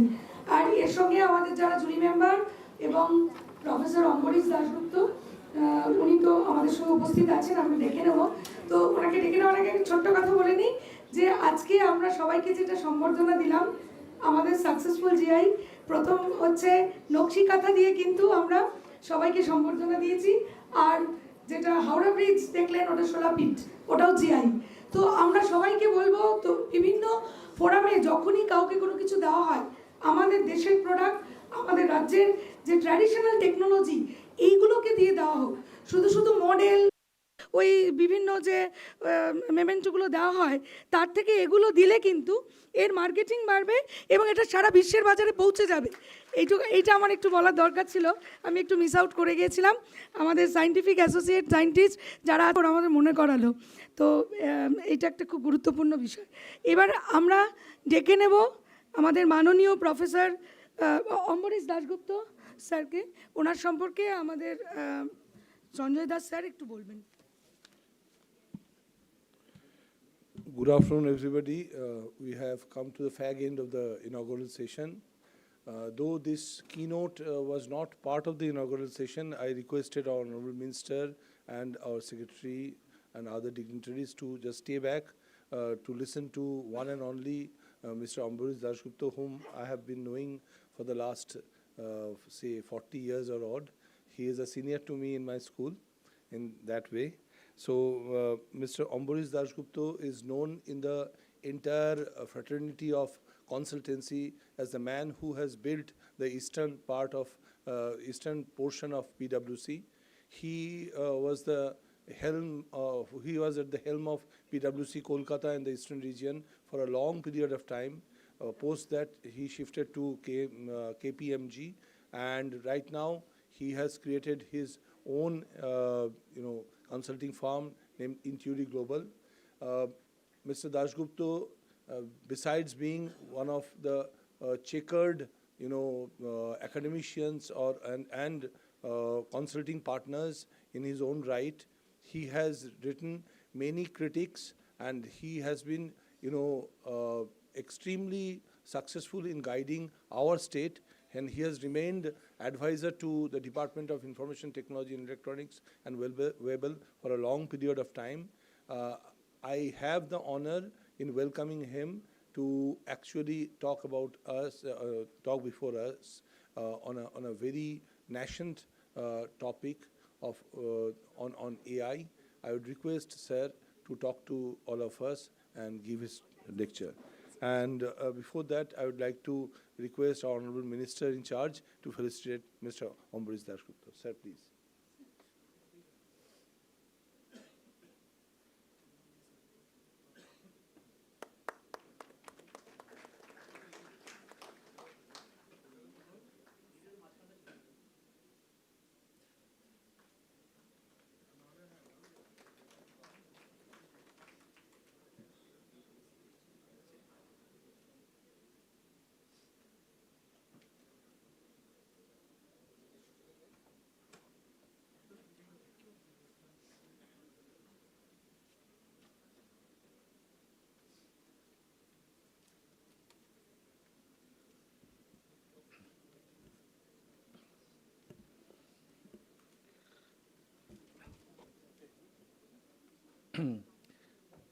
At the very outset, let me acknowledge that I am not a professor at all. All my professors who have died will be turning in grave if they get to know that the worst student of the batch is now declaring himself as a professor. I have all throughout been only in industry, never taught.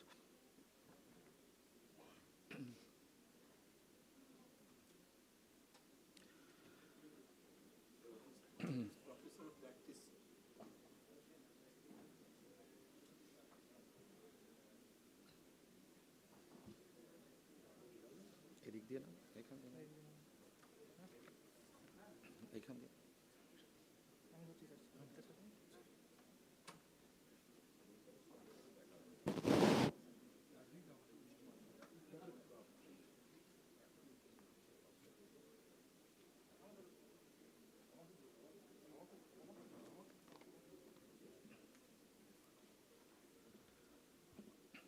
Firstly, I am very grateful and honored that I have been asked to come here and speak. Honored primarily because I do feel that entrepreneurship is something which average people possibly will not really be able to do.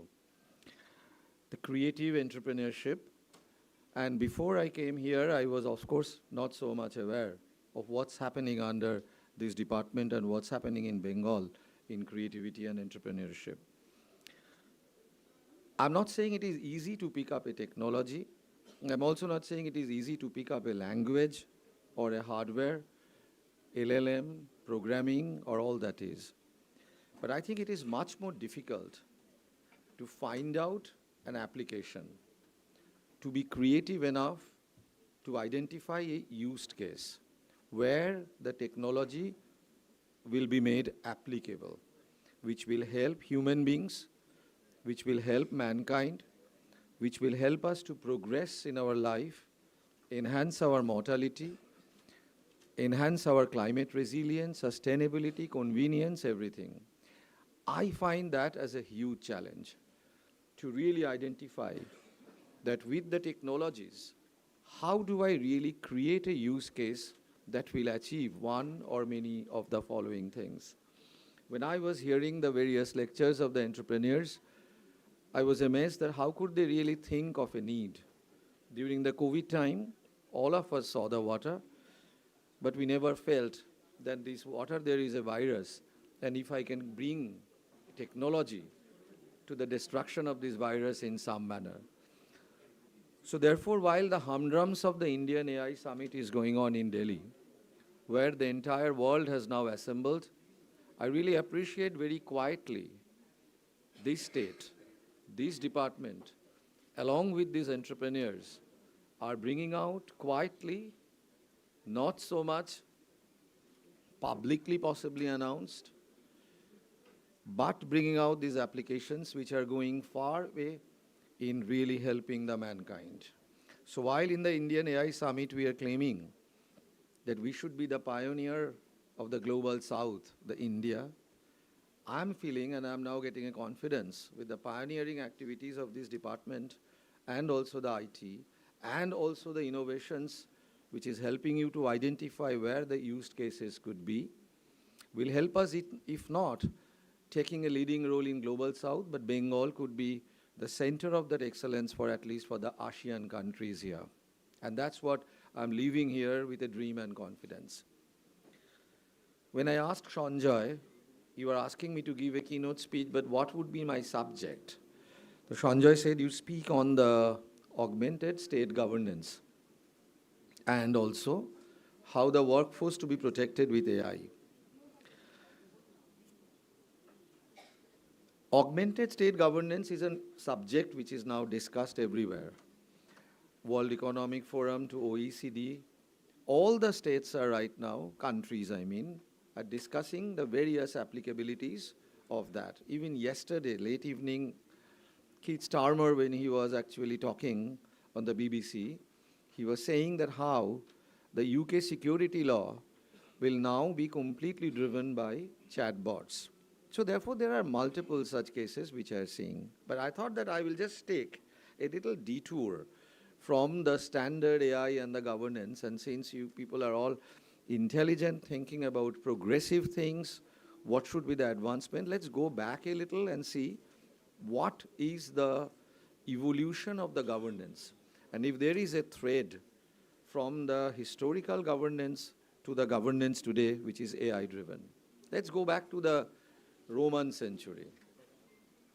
There was a guy, emperor, called Augustus. Augustus declared that I need a census.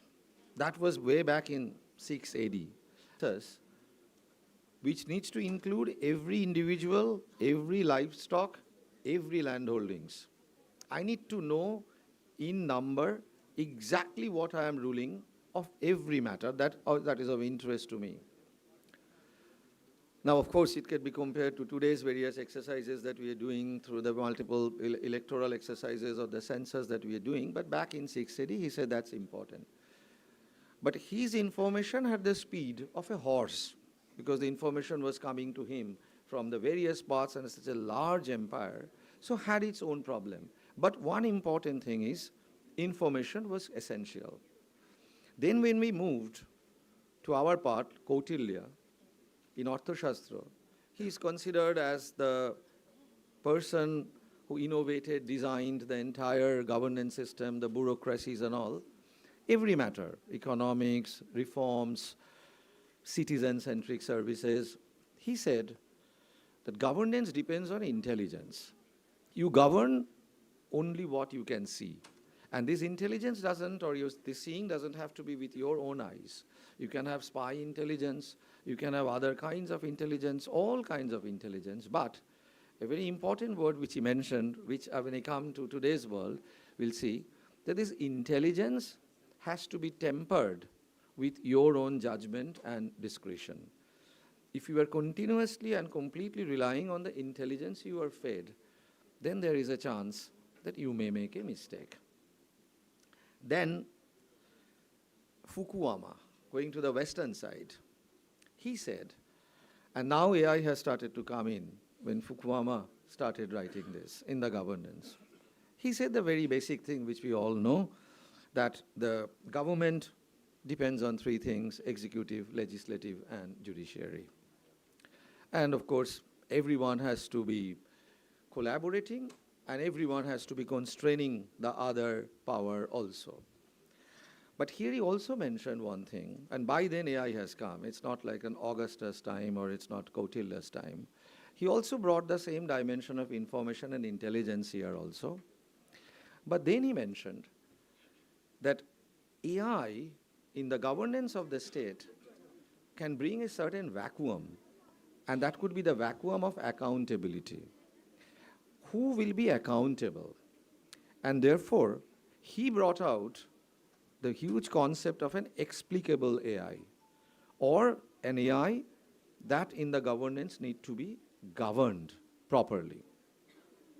Having said that, in 1648, around 300 years back, when we had a concept of this Westphalia state, and bureaucrats here will of course be knowing that, which is also gone to the United Nations Charter of Nations now, where it was mentioned that a state would only, by state here I'm meaning country primarily, a state would be controlling its own sovereign, confined within its own border, territory, and within that it will be doing its own control. Control for the betterment of the people will be, but it will not exercise control on the other states. That was there, which is called the Westphalian state concept gone into the United Nations Charter.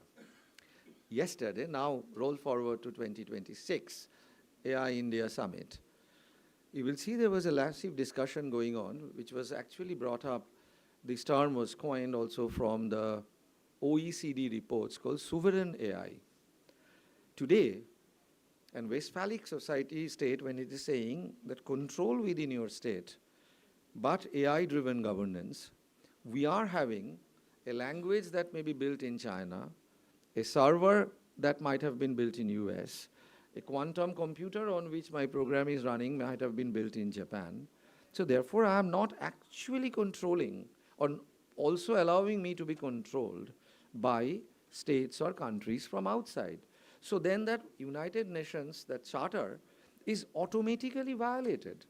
In a way, I am also getting dependent, and I'm also making other countries dependent on me.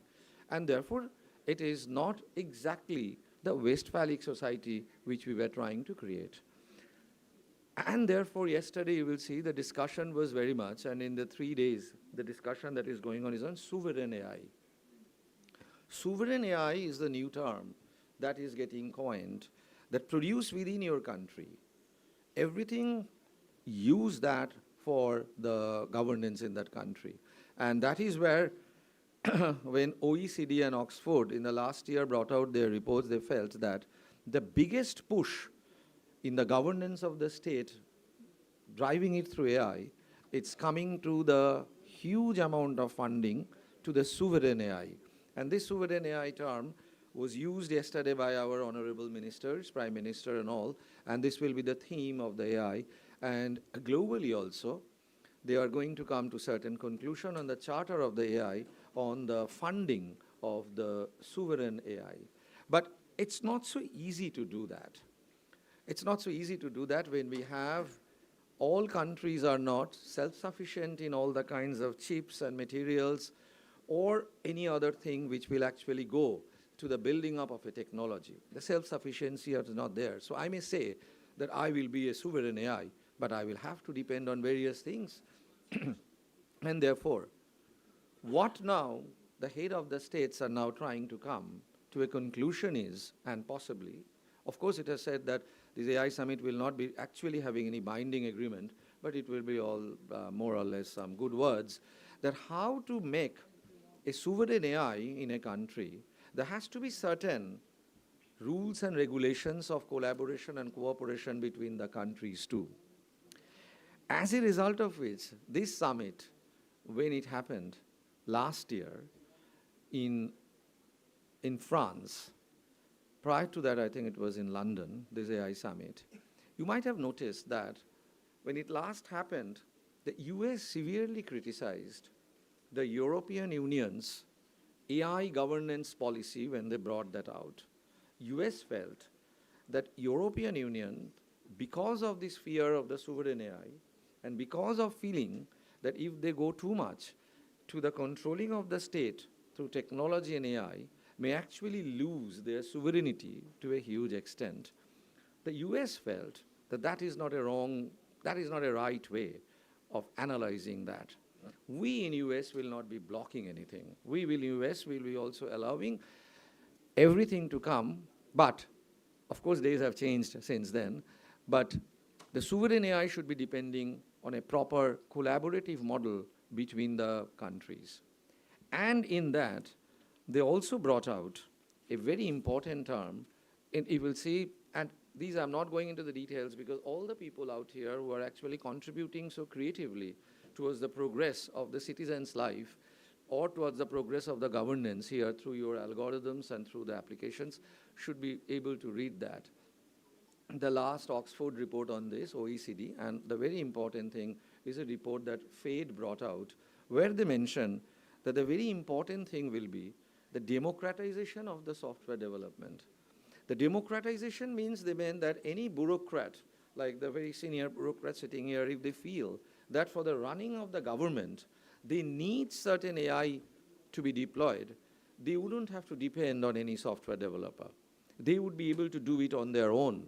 And that is something which is very much now coming in, that how can I democratize the development of the software across the bureaucrats, across the senator. Now can you think of that a US senator building its own development, his own software, if he feels that this is the way in which I am going to run my own constituency or my own department. And that is where they're seeing that the aspiration now is, which is the democratization of the software development. Now what is therefore becoming very important? Important is how sovereign can we be? How collaborative can we be? How explicable can our AIs be? How without bias can those AIs be? To be collaborative, we have to follow standards. How standardized these AIs be? The development of the AIs be standardized. And therefore, we are now coming to a situation that the whole world will now have a charter of applications of what governance to be driven by AI and what governance will possibly not be driven by AI. And that will, these are all discussions which are happening in these AI summits, but ultimately we really don't know what will finally emerge because of the geopolitical relations and regulations also. Now, you are all quite well aware of the proliferation of the agentic AI. You are all very well aware of the proliferation of the humanoids and all. This agentic AI, of course, it's something which is going to hit us extremely in a changed way, adversely or in a good way, I really can't say. I mean, there is like a 58 billion agentic AIs I'm getting from the Gartner, and forget these numbers, but whatever the number will be an enormous amount of agentic AIs that will be, and we need to really understand how to deploy these agentic AIs properly. I'll give you an interesting story. One of my ex-colleagues, he's now working in the place, if I say, will give out the name of the company, but he really told me not to share this, but it's one of the big 8 of the global big 8 of the IT. The biggest one you can consider. And he's a vice president there looking after the AI division in that company. He came to me one day in the last Christmas, and he met me, and I asked him that what's interesting happening there. He said, these are all confidential, I cannot tell you. I said, no, I'm not going to share with anyone, tell me. He said, look, I have not seen my boss for the last 7 years. So I thought, you must be performing very poorly, and therefore your boss may not be wanting to see you. Is that the reason? He said, no. There are 2 layers of agentic AI which works between me and my boss. And these 2 agentic AIs, their only task, and this is scary, their only task is, in that office, they just watch my boss.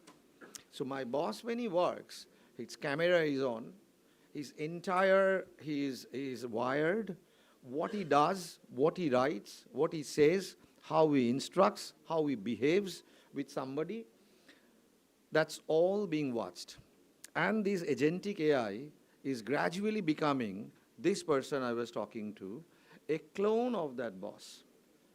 And he's saying that today, the project management meeting in that office is being carried out by the agentic AIs. These agentic AIs are running the PM meetings, we are not there. So this is a completely, and now, we also sometimes have a feeling that if something is being done virtually, then we don't really like it. So, but we need a humanoid kind of a thing, at least, if not human being, but a humanoid. And he's saying that, yeah, that's something we are now developing. And this is where also the Goldman Sachs is saying, every year, they are now producing 100,000 humanoids, which is basically nothing but an agentic AI, but it's like an agent, but looks like me or looks like you or somebody else. And therefore, it gives a feeling that in the project management room, where there is a heated project management discussion going on, there are human beings discussing, but there are not human beings at all. So I said, I really need to know when this will hit, because by then I really need to disappear from this art, because I really want that one. He said that within another 3 to 4 years, you will see that is the number of agentic AIs of every activity that I will be deploying. And now coming to the state's operation.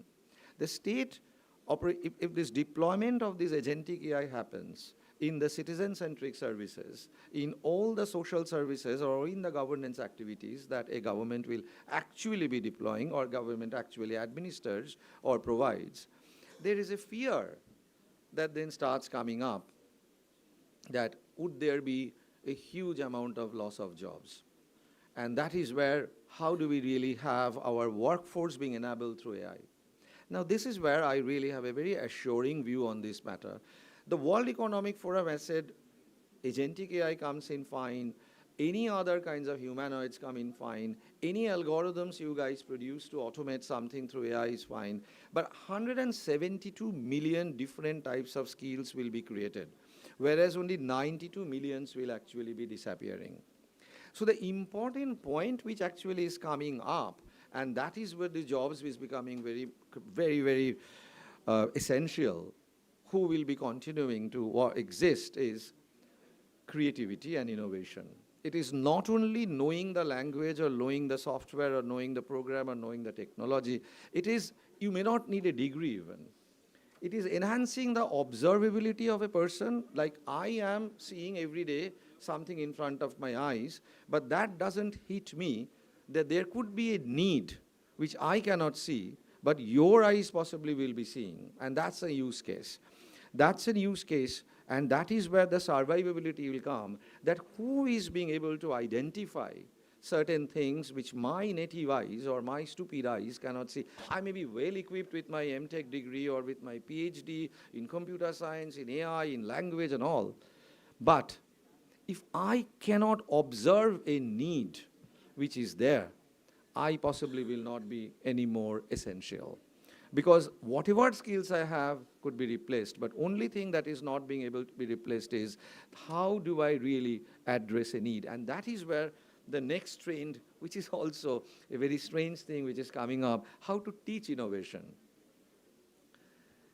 AI institutes are right now, I was reading some of the reports, again from the this OECD report and the World Economic Forum, billions of dollars are right now getting spent to make me innovative. How can I think laterally? How can I really think beyond what I am seeing? It could be in healthcare, could be in pharma, could be in social sciences, could be in citizen centricity. How can I become innovative? And I will be ending with some examples of innovation. And this will be, as of now, you will consider that this is coming from some other planet. But this is not at all alien. World Economic Forum has identified these 10 products or these 10 trends as the leading most technology which is going to hit us within a year. The first one, not in order of importance.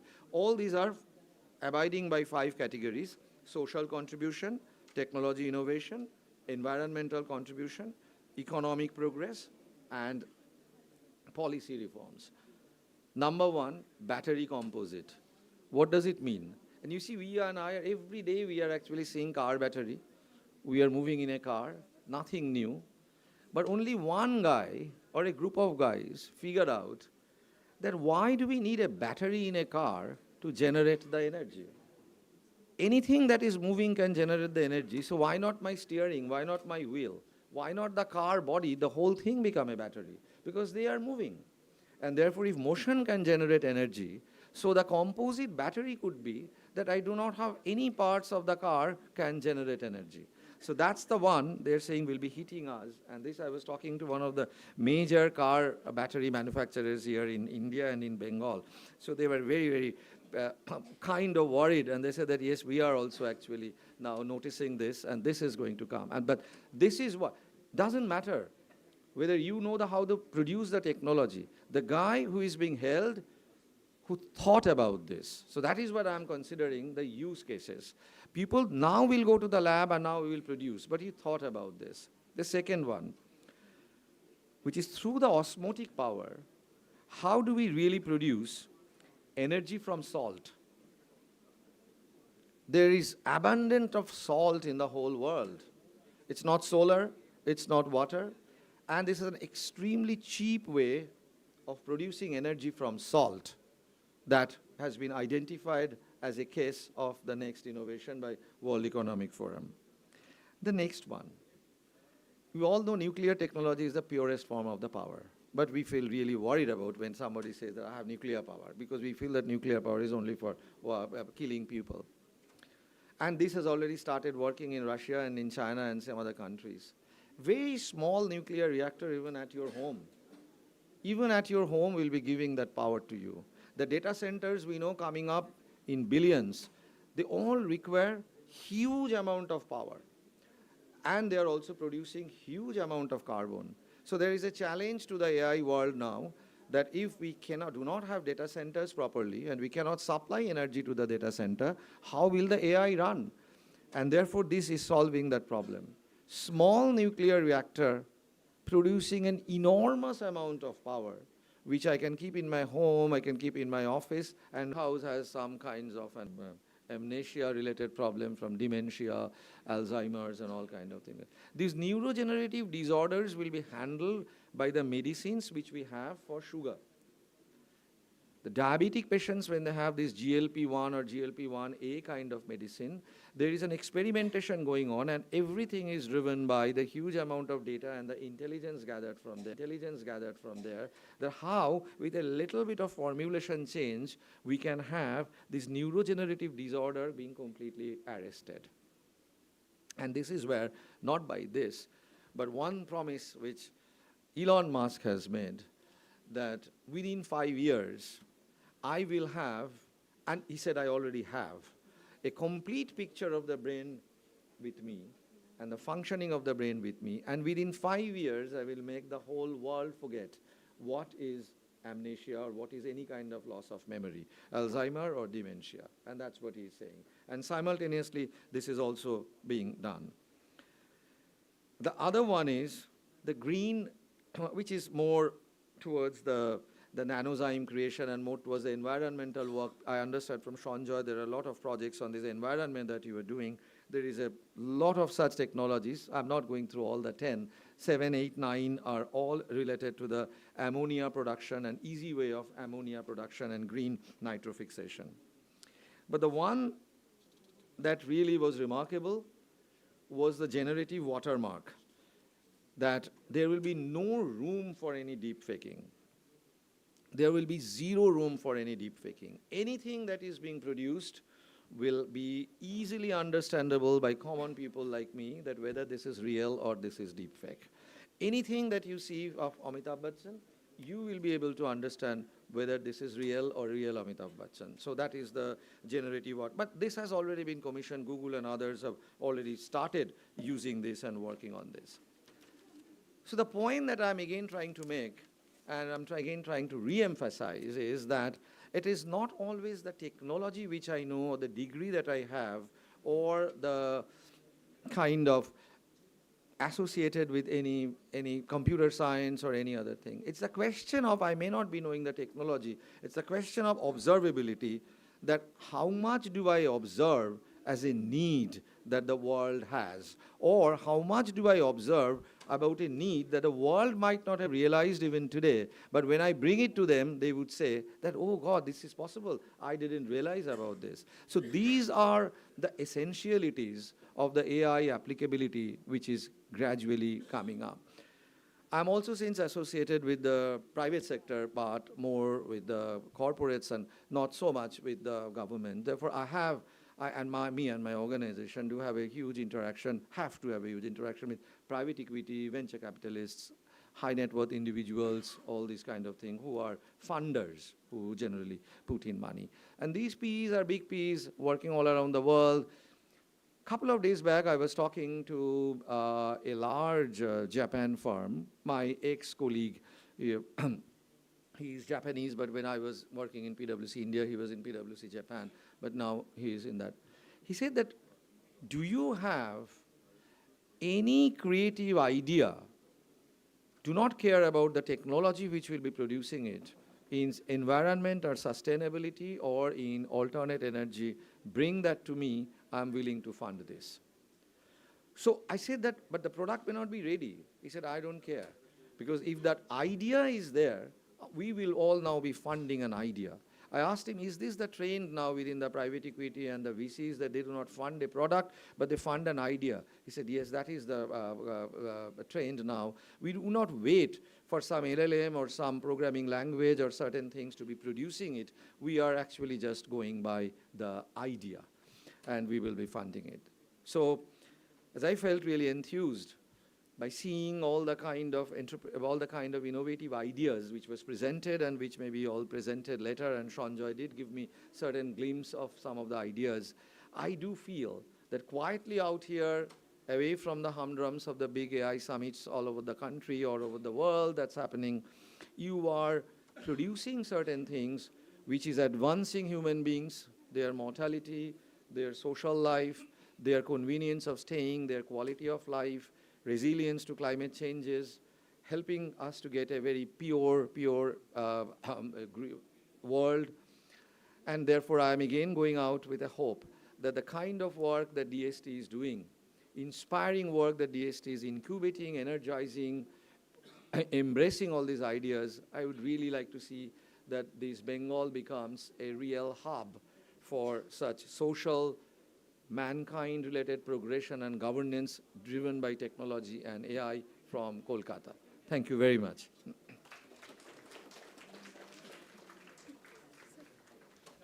Thank you, sir. Thank you. Thank you for illuminating lecture. Now, there is a small break for tea. The tea is outside, and afterwards there will be fireside chat. Please attend all. This is a very interesting program, fireside chat. Professor Debashish De and Orijit Bhattacharya is with us. There will be small tea break, 5 minutes.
ভালো।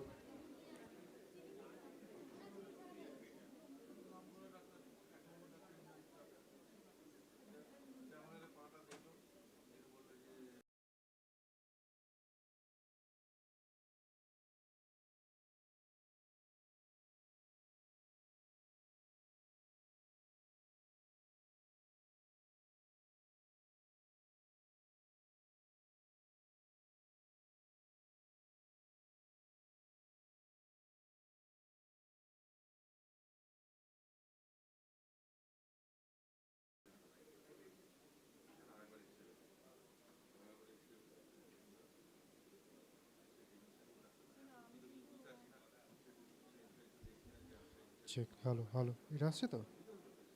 এটা পাচ্ছ clear?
Check, ভালো ভালো।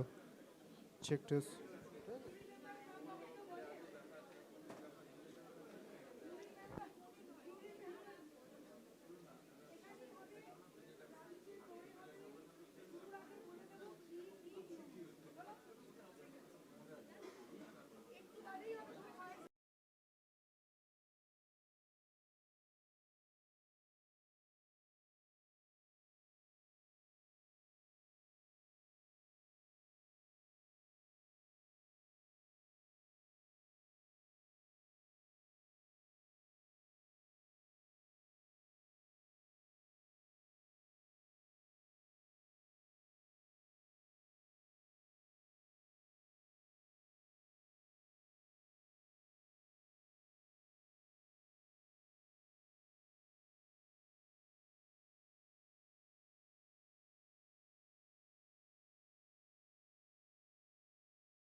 আমি বাইরে যাচ্ছি গিয়ে দেখে নিচ্ছি।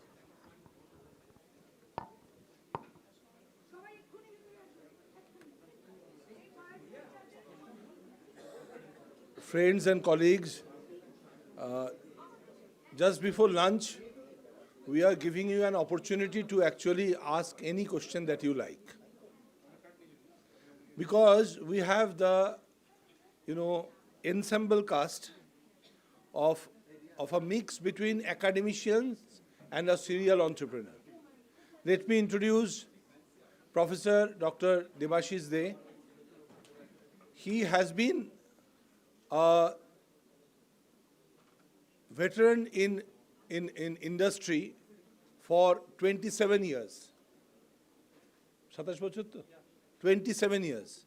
Debashish has been a leader in his own right in various industries, and suddenly, just like in the morning when Shubho ma'am talked about, दिमाग की बत्ती जल गई और मैंने छोड़ दिया. So he actually Mentos moment. So he left industry to come into the academia. Just like ma'am left academia and came into the industry, Debashish today in front of you, he left industry after serving 27 years and came into academia. And see what he has done in the last 6 years. He is with MACAUT, the West Bengal Maulana Abul Kalam Azad University of Technology. We often refer it WBUT, or rather we refer it as without beauty. So there, what beauty he has brought. He has established the Center of Excellence on AI and data science and data analytics facilities. And during this 6 years, he has also chaired both IEEE chapter as well as the Computer Society of India Kolkata chapter. And he gave me, so many chances to come across this influx between academia and industry. And I happen to know so many people around this place, specifically on IT and IT-allied industries. And during that tenure of mine, I came across my brother, Mr. Orijit. Orijit had been so kind to me because he had actually made me learn about the nuances of IT and how IT could be exploited commercially. Because he told me that no invention has value if it cannot be exploited commercially. He told me in one session. Me and we were there in a session, I hope during COVID, we met. And it was a ASSOCHAM session that we made. So Orijit before you is a serial entrepreneur. During his journey, he has raised more than 20 such, startups. 20 such startups, and successfully actually handheld 6 or 7 of them into different stages. I hope very soon you would come to know that one of his startups is becoming a unicorn. I'm not going to divulge that. He will divulge whether he like or it will be coming in some days. And not only that, across the country, he is guiding all state governments, including the state government of West Bengal and the central government, in actually making of, this Atmanirbhar Bharat. He is one of the pioneers or one of the most important pillars behind India's foray into chipset manufacturing. So as we are having this, ensemble cast before us, so I would like to felicitate both of them and then allow all of you to ask any question, but I will lead you to one of the subjects, one subject after another, and then I will allow you to ask 2 questions, one to one each of them, and then we will, cover 5 such sectors, and then we will break for lunch. But before that, I'll request my colleagues to felicitate, both. Yes, Mr. Indrajit Talukdar, my senior, and our special secretary, to kindly felicitate both Mr. Orijit Bhattacharya and Professor Dr. Debashish De. Give them a big round of applause, my friends.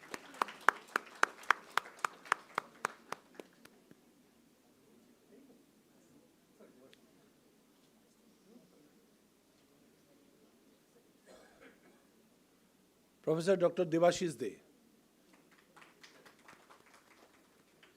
Now, Mr. Talukdar will felicitate Mr. Orijit Bhattacharya, the serial entrepreneur.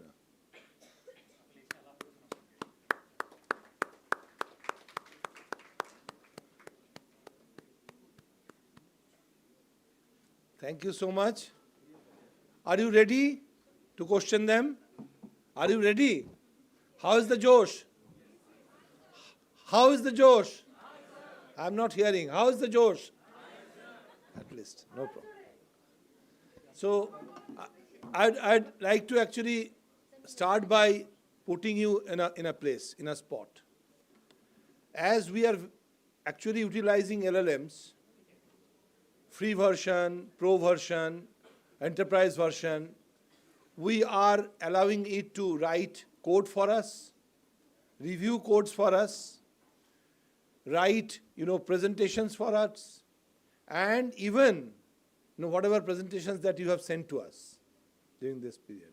Because I had the opportunity by just glazing through. So often we buy, products like Authenticate by spending crores of rupees to find out whether they have plagiarism. And LLMs have shown us that Authenticate does not have the ability to hold, capture plagiarism. There is rampant plagiarism, and how plagiarism is actually doing the rounds. So I would like you to ask a question to Professor De on plagiarism in academics and a plagiarism in industry on your own right. If you have a question, otherwise I have to ask. But this is a very severe thing because as my son is working in an MNC in England, and his report, after searching on his own through Authenticate, the plagiarism count came to 6%. When his university, Cranfield, checked it, it came to 59%. And it actually annotated where he, without understanding, he actually plagiarized. Then he told me, he sent back to me, and he sent me and said, Father, this is how Authenticate is unable to identify plagiarism. And I shared with my colleague who sits just beside me, our principal scientist, said, Dada, you are buying plagiarism tool, finding tool, Authenticate by spending crores of rupees, but it does not have the capability. So for plagiarism, how academia is actually violated with plagiarism, and how this can be actually jeopardize your life. Please ask him some question. জিজ্ঞাসা করো।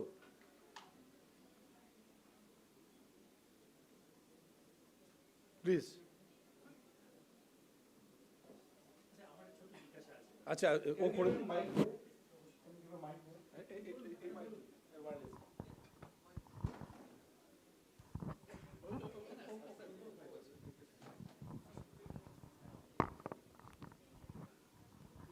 Hello, so regarding plagiarism, I want to mention some interesting phenomenon. So we are aware of Anthropic and their model Claude. So it has recently come to attention that they use something that they called Project Panama.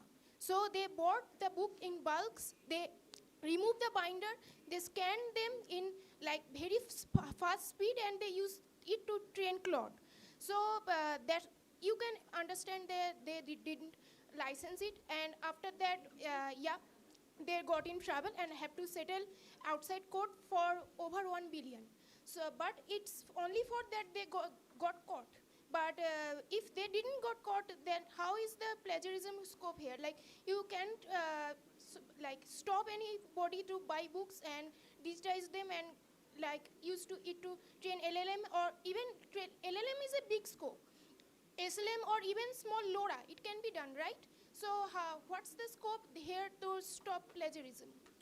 So Debashish, she wants to understand how academia would guide our young minds to accept the fact of plagiarism, and how industry is actually getting vitiated with plagiarism, and how they would go ahead and fight with this menace.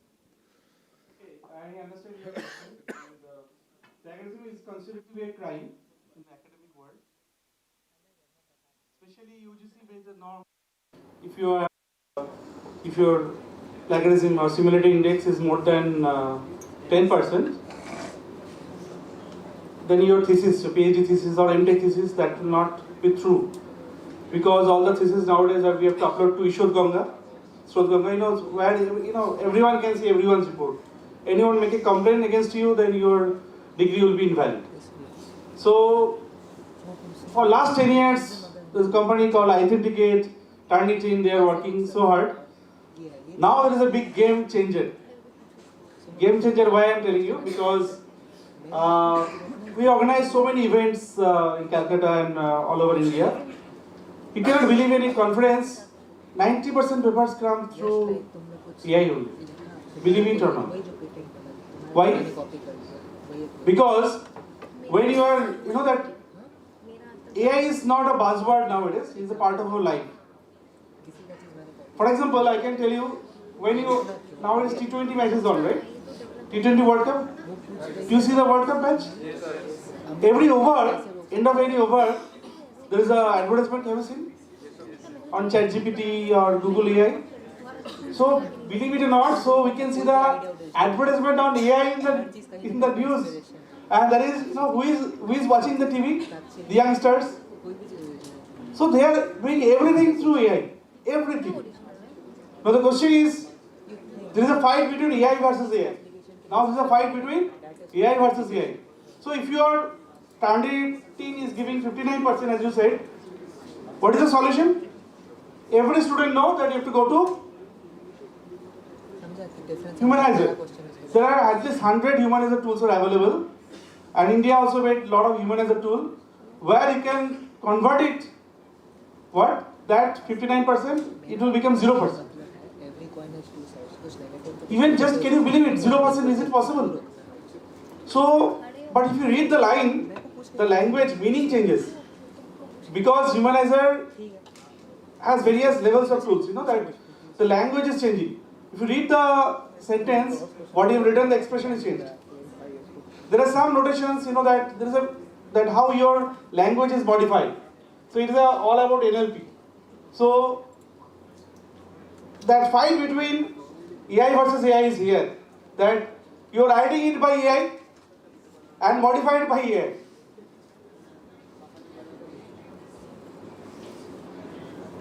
But in a real contribution, any new novel idea, today we are in this innovation. Innovation cannot come through AI.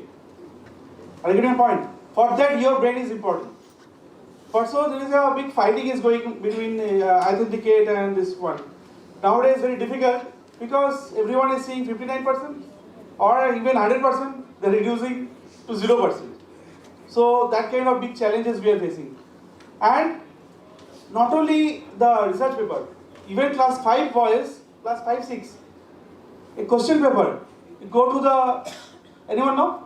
You scan it, within a fraction of a second you get the answer. So class 6, 7 boys and girls, they are not using, they are not using their mind. So human beings stopped using their mind. That is a big challenge for us. Can you believe it? So what we I was taking a BTech project examination and some group came without PPT. So I said, without PPT, how you came to the exam? So okay, so give me 5 minutes. Within 5 minutes, he came with a very, very nicely designed PPT. Because so many tools are available nowadays, right? Even Google LLM, have you seen it? It can do magic. It can do podcast. Google podcast, have you seen? Sanjay Das is here, I am here. Even you can create the environment. There is a conversation between two people, and so it is the age of AI. If you know, earlier we call it literate and illiterate. See, I am basically AI illiterate because we do not know the rules. But our students are better than us because they know 100% how to use AI better way from the childhood level. So there is a fight between AI literacy and AI illiteracy. So Devashish, what I understood, the answer to Miss, your name? Shatabdi. So what I have understood from your question and his answer is that The challenge is to actually create a greater open source. Exactly. So the crowd community, the crowd-led model can only fight these things. So how can we create a crowd-led model? Because, first level of understanding or learning is called awareness. Awareness is for all. Right now, we need to have awareness in the level of prompt engineering. As he's saying about answering questions by putting it onto any LLM and getting answers. There is 50% chance that the answer is wrong. Because ask an LLM what is the name or give the names of the poems of Rabindranath's Gitanjali. He will give you. But he will go back and find out that none of the poems of Gitanjali has a name. So there is every possibility up to an extent of 50% that the LLM might go wrong. So how to find it out? And for your information, my wife asked this question in November 2021 to GPT 1.3. The first one was 1.3, not 1.0, 1.1, 1.2. It was 1.3. So she asked it, give me the names of the poems of Gitanjali. And it went on giving. And then she told, Gitanjali does not have any name of any poem. Then immediately the retort came, sorry, I have hallucinated. So how to fight it out? Crowd, because it was me who already believed it. I said, দেখো কি সুন্দর নামগুলো বলে দিল. And she said, no, you are wrong, 50-50. The crowd model actually saved the day. So he rightly said that the crowd model, most colleagues, but I would right now try to pick your brains about asking you a nomenclature called AI washing. Do you know what is AI washing? Anyone? What is AI washing? The percentage of AI washing in this world is 40%. What does it mean? দুর্ভাগ্যের ব্যাপার আমি কিন্তু engineer নই তোমরা যারা এখানে বসে আছো বেশিরভাগ engineer What is AI washing?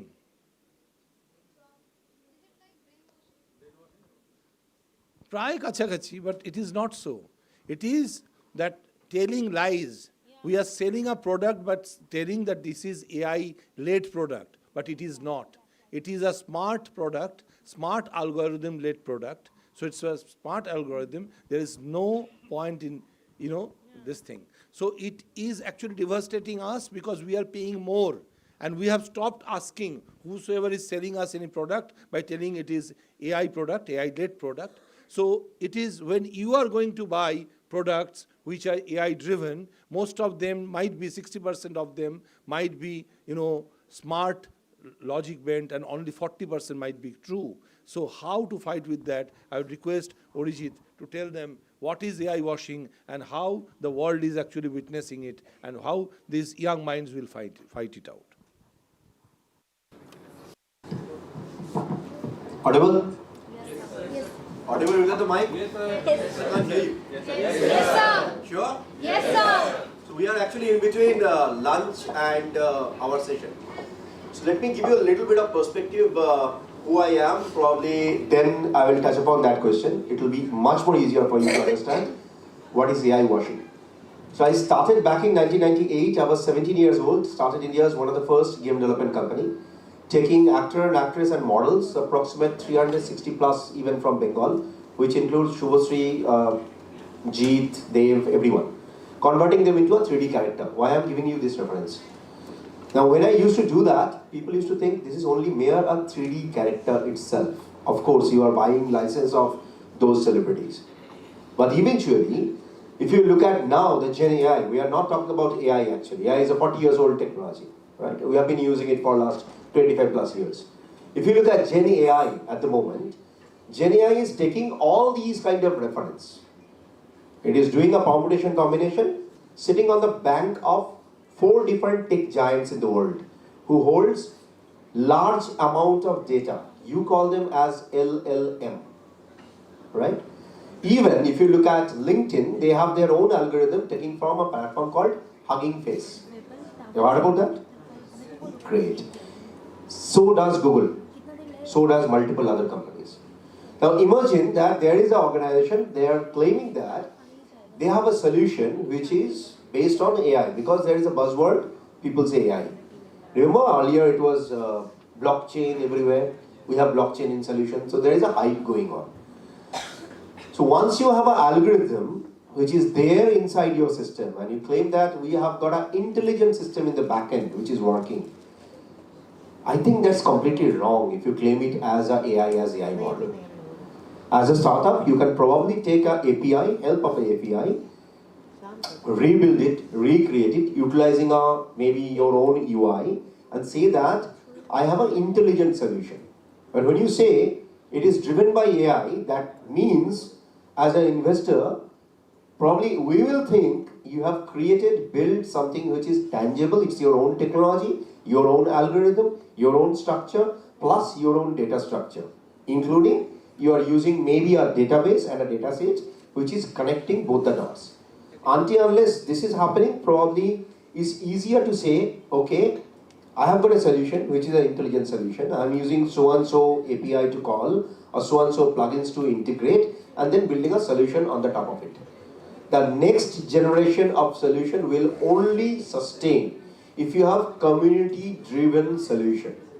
Would love to give example of one of the Calcutta-based startup, a young chap. He built it at the age of 17 from Jadavpur University. I think ma'am is from Jadavpur University as per my understanding goes. That guy's name is Yash. He created a platform called Nexoxa. You can probably try and check it. So he created a platform completely coming together all the Gen AI content creators to come forward, build their own videos, own music, and then retweaking the prompt. So if I look at the back-end part of it, definitely he is using 2 API to call in. But the entire algorithm of creating image is his own.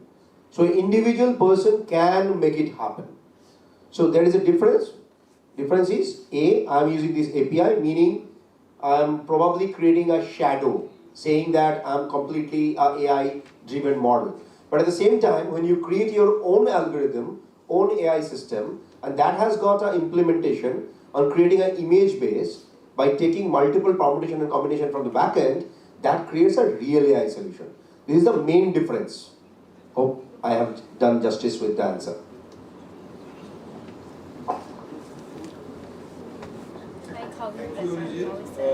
Actually, I like how you said everything. I thought, AI washing should also be discussed about from the point of view of your AI tool procurement.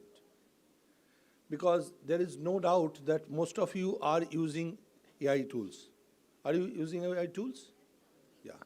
So I would like to know who are using Claude. Fine, no problem. So what do you do with Claude? You code? No, I'm asking, mostly Code? Okay, fine. So for code review, what tool do you use? No, I'm asking you. Cursor, anti-gravity. Do you know which today which is happen to be the best code review tool available with you? GPT 5.2. Check it and compare. GPT 5.2 is the arguably is the best code review. So, do you know this could be a probable career for you? That means you can actually sell this knowledge to people who would like to know out of thousands and thousands of AI tools, which tool will be best for which action. Already they have started. How many of you undertaken prompt engineering course, structured prompt engineering course? None. So I am the only one. And see, LinkedIn does have a prompt engineering course. I did it. Why are you not doing? All of you are on LinkedIn? Yes, Who sir. is not on LinkedIn? Raise your hand who is not on LinkedIn. No, tumi ashto na. You are not on LinkedIn? Why? I just want to know. No, it is not about...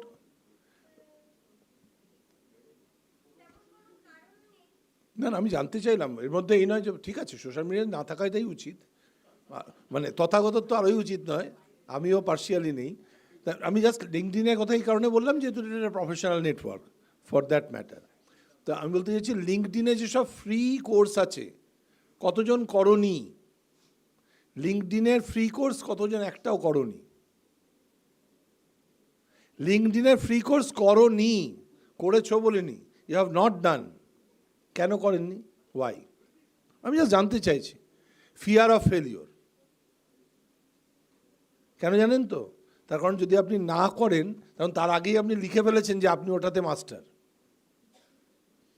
আপনি লিখেছেন আমি cyber সিকিউরিটিতে master, লিঙ্কডিনে cyber security free course করতে গিয়ে আপনি fail করছেন। So you just drop this fear of failure and start learning, because this is the only thing before you. If you do not upskill yourself, you are legacy and you are a না আমি তা বলিনি তো। আমি বললাম যে কোনো free course, আমি বললাম যে লিঙ্কডিনে যারা আছে তাদেরকে জিজ্ঞাসা করলাম যে কেন করেননি। আমি আপনাকে ঠিক জিজ্ঞাসা করিনি, আমি আমার ছোট মানে ভাই বোন ছানাপোনাদের জিজ্ঞাসা করেছি মেইনলি, কারণ আমি আমার ছেলেকে সারাক্ষণ সেটা জিজ্ঞাসা করি। তাই তা আমার বক্তব্যটা হচ্ছে যে এই প্রম্পট ইঞ্জিনিয়ারিং নিয়ে তোমাদের যদি কোনো প্রশ্ন থাকে তোমরা অরিজিৎ এবং দেবাশিসকে জিজ্ঞাসা করতে পারো, because I have a very important question. Prompt engineering, sir please. তোমার হাতে যেটা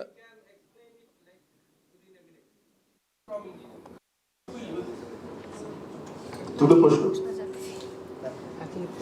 What is prompt engineering? It is pretty simple. It is nothing but your visualization power plus your English writing capability. I gave you that answer. It's just your English plus your visualization capability. For an example, আমি যদি আজকে চাই যে আমি একটা music তৈরি করব, right? Chat জিপিটিকে বললাম লিখে দিল, কপিরাইটে পড়ে যাবো, রাইট? এবার আমি বললাম না, লিরিক্সটা আমি নিজে তৈরি করবো, মিউজিক কীরকম আমি চাই সেটা আমি নিজে বানাবো, তার মধ্যে আমি ইকো দেবো কিনা, উইসপার দেবো কিনা, ব্রিদি এয়ার দেবো কিনা, কী ধরনের গলা গাইবে, আর তার রেসপেক্টিভ কী ধরনের আমি মিউজিক ইউজ করবো, হ্যাঁ কীভাবে অ্যারেঞ্জমেন্ট হবে সেটা আমি নিজের মতন লিখলাম। So that domain knowledge is important. That means if you really want to be a prompt engineer on the music making section, you have to have that kind of expertise. You will do awesome. Now you probably want to build some kind of video. It can be 5 seconds, 10 seconds, 15 seconds, doesn't matter. Now if I can portray, okay fine, FPV with camera, source forward, going towards the eye of the particular person, whoever X person, and then go to the red dress wearing woman, and then start fighting with the left hand side character. তো আমি একটা normal কথা বলছি, right?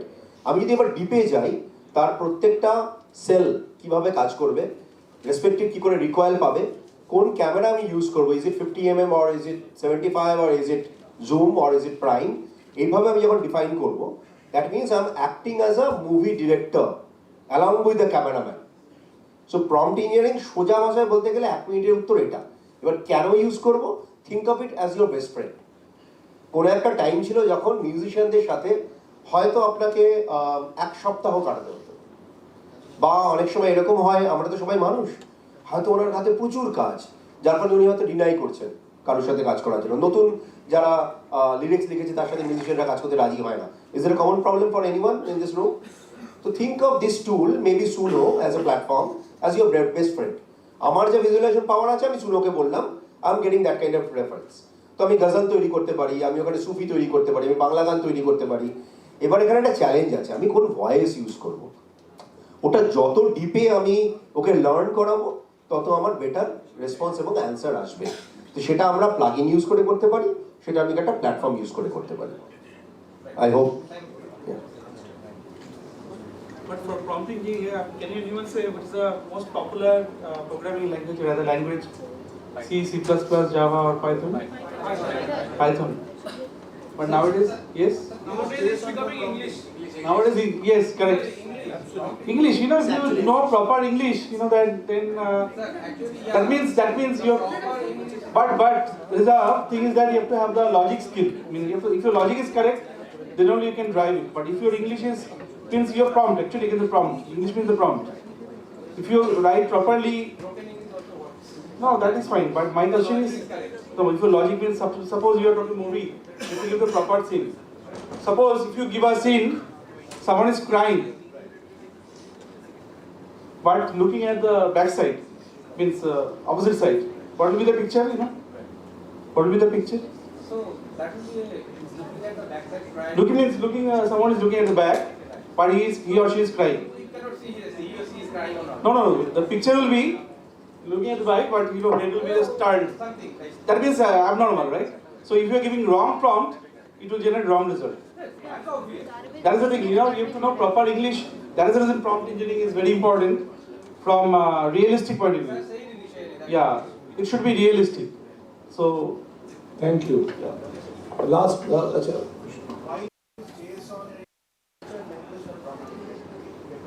because it is not engineering, that's why. It is not engineering. Because it is not engineering, that's why. You asked the correct question and I'm answering the correct thing. You know, it has to be conversational. That's why it is not structured. It has to be dialogue based. That's why the language has become common English. That is why it is not engineering. Last but not the least, I would just ask you a question. What company is behind TikTok? Fantastic. And what is the new product of ByteDance that has devastated Hollywood? Sedans 2.0. Yes. So don't you have any question on sedans? How sedans will actually devastate your life? Very recently, you might find a lot of Bruce Lee shorts are coming on YouTube, which are showing that how Bruce Lee did a lot of things.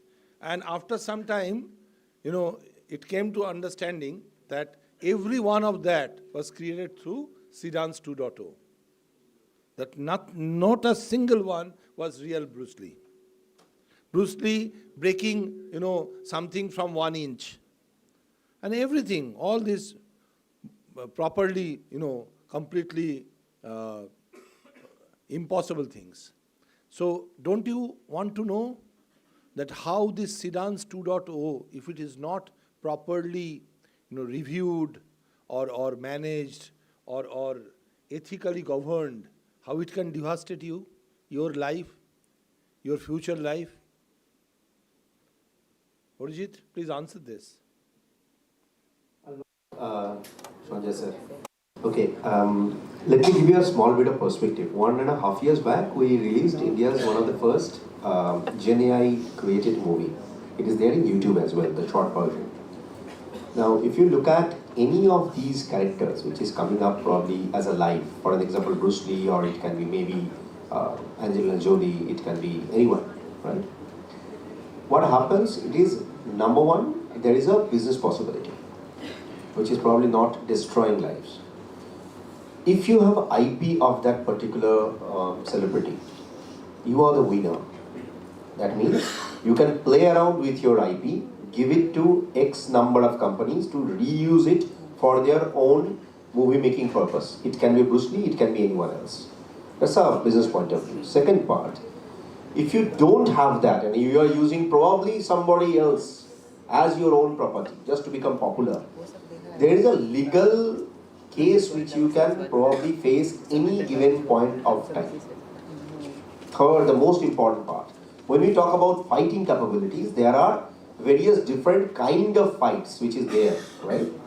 If I look at fightings like Jiu-Jitsu, or probably if you go for mixed martial arts, or probably we can go for simple judo, there are specific kind of fight style.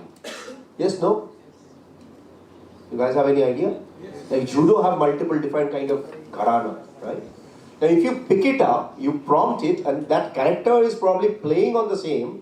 There are lawyers which is there in the market nowadays, which is a complete new generation of lawyers who are saying we'll be protecting your fighting gharana. If somebody is using it, then you can probably sue them. Plus, I will echo with maybe some of the professors in this room, even with Devasish Babu. As a student, sometimes you are using GenAI as your best friend, asking it to do almost anything and everything, including you probably write down a question in GPT. If I propose this girl, will she say yes or no? So what you're doing eventually, কবে জানি ছিল 14th February, Valentine's Day, right? So eventually what you guys are doing, you are actually feeding data of somebody else. Without knowing, you shouldn't do it. বোঝাতে পারছি না, ভালোভাবে বোঝাই। Assume করা যাক, আমি as a person, Arijit Bhattacharya, I'm using maybe a GPT model, it can be anything, right? And I say that, if I propose girl X, whoever may be the name, will she say yes or no? So it will ask probably, first thing, who is this girl? It will go for web scraping. Then I'm feeding it with proper data. Again, it is going for that entire details. ওইখানে কিন্তু আমি লটা break করে ফেললাম, জানতেও পারলাম না। আমি ডেটাটাকে ফিট করে ফেললাম, একজনের পার্সোনাল লাইফে ঢুকে ফেললাম, ঢুকে তার মাইন্ডটাকে পড়ার চেষ্টা করলাম, করে নিয়ে তার সোশ্যাল মিডিয়াটাকে স্ন্যাচ করে নিয়ে এলাম, তার পার্সোনাল ডেটাগুলোকে তুলে নিয়ে চলে এলাম, নিয়ে এসে একটা ডেটা সেট দিয়ে আমি ইয়েস নো ওর সাথে আমি খুব সুন্দর কথা বলতে শুরু করলাম। চ্যালেঞ্জ হয়ে দাঁড়ালো, যদি এই মেয়েটি জানতে পারে you are doing it, big trouble, because আমি অলরেডি ডেটা তুলে দিয়েছি। এটা একটা পার্সপেক্ট গেল। এবার আরো ডিপে ঢুকি, এটা খুব বড় কোয়েশ্চেন অ্যাকচুয়ালি, অ্যান্সার দেওয়াটা খুব ডিফিকাল্ট। আরো ডিপে ঢুকি, অ্যাজিউম করা যাক আমি আজকে এরকম সিচুয়েশন করলাম যে আমি কোনো একটা লোকের ফেস নিলাম। Okay, take an example of that young lady যে বললাম আমি সোশ্যাল মিডিয়ায় নেই। আমরা সবাই খুব আনন্দ পেলাম যে she is not there in social media, good আর ব্যাড, ওই জায়গায় যাচ্ছি না। আমার তরফ থেকে এটা খুব বাজে জিনিস, ইউ আর নট দেয়ার। এবার ধরা যাক ওর কোনো একটা পিকচার আছে, যে পিকচারটা কোনো একটা টাইমে কোনোভাবে হয়তো কেউ ওর অ্যালবাম থেকেই নিয়েছে, নিয়ে তার একটা এআই ক্যারেক্টার তৈরি করেছে, করে নিয়ে সেটাকে নিয়ে কিছু একটা কাজকর্ম করেছে। She is not there in social media, she don't know, right? এবার খুব সুন্দরভাবে সেই ভিডিওটা ছড়াতে শুরু করলো। Yeah possible. এবার আমি অ্যাজ আ প্রবলি ক্রিয়েটার বলতে শুরু করলাম, it is not hard, because আমি একদম ওরকম দেখতে তৈরি করিনি এক্স্যাক্টলি। আমি চুলের স্টাইলটাকে পাল্টে দিয়েছি, মুখটা সেম আছে, চশমার ফ্রেমটা পাল্টে দিয়েছি, রাইট? এবং ছোটোখাটো টুইক করেছি, আমি স্কিনের মধ্যে কিছু ব্ল্যাক স্পটস দিয়ে দিয়েছি, রাইট? এবার এই টুইকিংগুলো আমি যতক্ষণ পর্যন্ত না ডিপ ফেককে অ্যাড্রেস করা শিখবো, এটা বোধহয় 2018-তে আমি এনটিপিসিতে একটা সেশন নিয়েছিলাম, এটা খুব ডিফিকাল্ট হয়ে দাঁড়ায়। কীভাবে আমরা এটা বুঝবো আমার নিজের ডিপ ফেক হয়েছে কিনা, আমি কী করে ওটাকে টাচ করতে পারি, কীভাবে নিজেকে প্রোটেক্ট করবো, it's a complete vast different subject, but that is alarming at this moment. মানে পুরো ওয়ার্ল্ড জুড়ে আমরা যদি ভাবি, শুধু এটা নয়, সি ডান্স নয়, সি ড্রিম বলেও একটা প্ল্যাটফর্ম আছে, if you know. Nano banana আমরা অনেকে ইউজ করি। আমরা যদি কম্বো করতে শুরু করে দিই, আমার মনে হয় পার্সোনাল লাইফ বলে কোনো একটা বস্তু বোধহয় থাকবে না, আর আমরা বড্ড বেশি ডিপেন্ডেন্ট হয়ে যাব অন্য জিনিসের ওপরে। আমি পৃথিবীর অর্ধেকটা ঘুরে বেড়াই, আমি কতগুলো ছোটো ছোটো ইনপুট দিচ্ছি। কেউ বলতে পারবে সাউথ কোরিয়াতে কোন ম্যাপ কাজ করে? গুগল ম্যাপ করে না, ন্যাভ ম্যাপ কাজ করে। ন্যাভ ম্যাপ কাজ করে, because they build it for their own country. এবার আমরা যদি আজকে ভারতে ফিরে আসি, rightly said by probably the earlier speaker, we are actually using lot of products coming from outside of India. We became the biggest user, যার জন্য আমরা আজকে খুব আনন্দ করে Navik is coming. Yes, Navik is coming. ওটা আসছে plus. তো আমি এখানে ছোট একটা জিনিস টাচ করি, আমরা অ্যাকচুয়ালি সফটওয়্যার লেভেলে জিনিসপত্র তৈরি করছি। We need hardware manufacturers to come forward with the own chipset level, যাতে আমরা ডেটাটাকে পুরো প্রোটেক্ট করে রাখতে পারি। So it's a big opportunity for startups. Whoever is coming from electronics, telecommunication background, or IT, or even from computer science, think of it from the different layer. একটা tendency চলে engineering কলেজে, আমি অনেক বছর ধরে দেখছি,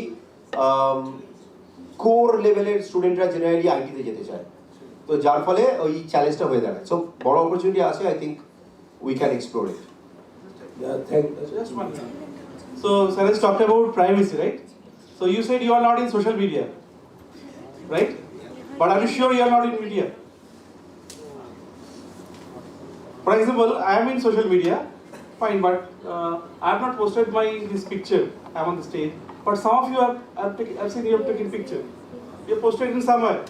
So it does not matter you have own idea or not, but everyone is in the social media, and that is a very important challenge, and especially challenge. So DPDP, the law started, Digital Data Privacy and Protection. So we have to have a so DPDP started digital protection. So privacy by design is a very important aspect. So as you are talking about Indian startup, right? So you can work on privacy area, because if your privacy is not protected, huge amount of fine, 50 crore rupees you have to spend. 250 to 50 crore is a fine amount. So just look at the DPDP law of India, November 2025. So if you are designing your own company, your own things, you have to go for the privacy-based design. So that is a very important, and there is a new area, especially as you mentioned that our data is sold in US. WhatsApp is not Indian product, so all our data is sold. So we have to go our own product. Thank you. Thank you very much. Privacy by design. Keep the mind. Privacy by design. Thank you very much. Would go out of this room with a data privacy triad that need to know, need to retain, need to archive. Need to know, need to retain, need to archive. If you follow this very basic principle, not a single fine will befall you. There is no chance that you are going to be fined. So let us complete it here. And we are so happy Dr. Dash has come, Dr. Siddharth Dash from IIT Kharagpur. So we will be actually hosting you just after lunch. Before we break for lunch, let me just give back another snippet that 1,700 applications were rejected this time by US immigration for higher education purpose, because none of them is present in social media. Thank you very much. God bless you.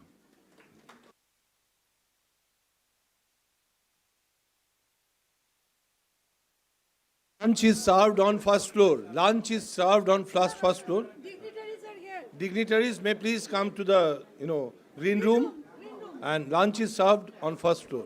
103 and 104. 102 and 103.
সবার জন্য বলছি পরিষ্কার বাংলায়, যারা বুঝতে পারবেন না তাদের জন্য হিন্দিতে, ইংলিশে।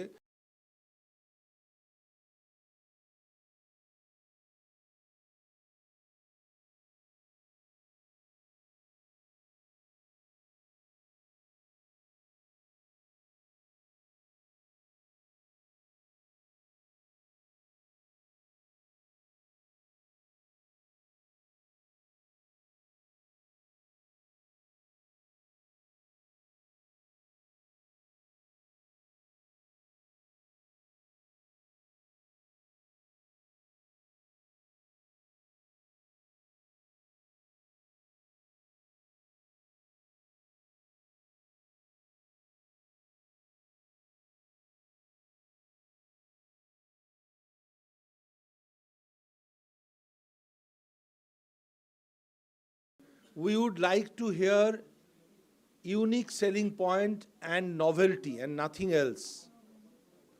If you happen to tell about the solution, we will actually disqualify you for both the days.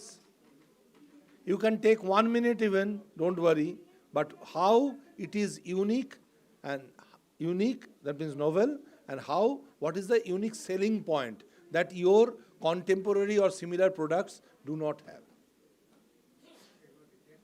Yeah. সেটাই তো প্রবলেম স্টেটমেন্ট না, প্রবলেম স্টেটমেন্ট অ্যাবসলিউট, এটাই তো আইডিয়া। একটা প্রবলেম স্টেটমেন্ট তুমি এনুমারেট করছো, একটা প্রবলেমকে তুমি আইডেন্টিফাই করেছো, সেটাকে এনুমারেট করছো, সেটা কিভাবে নতুন।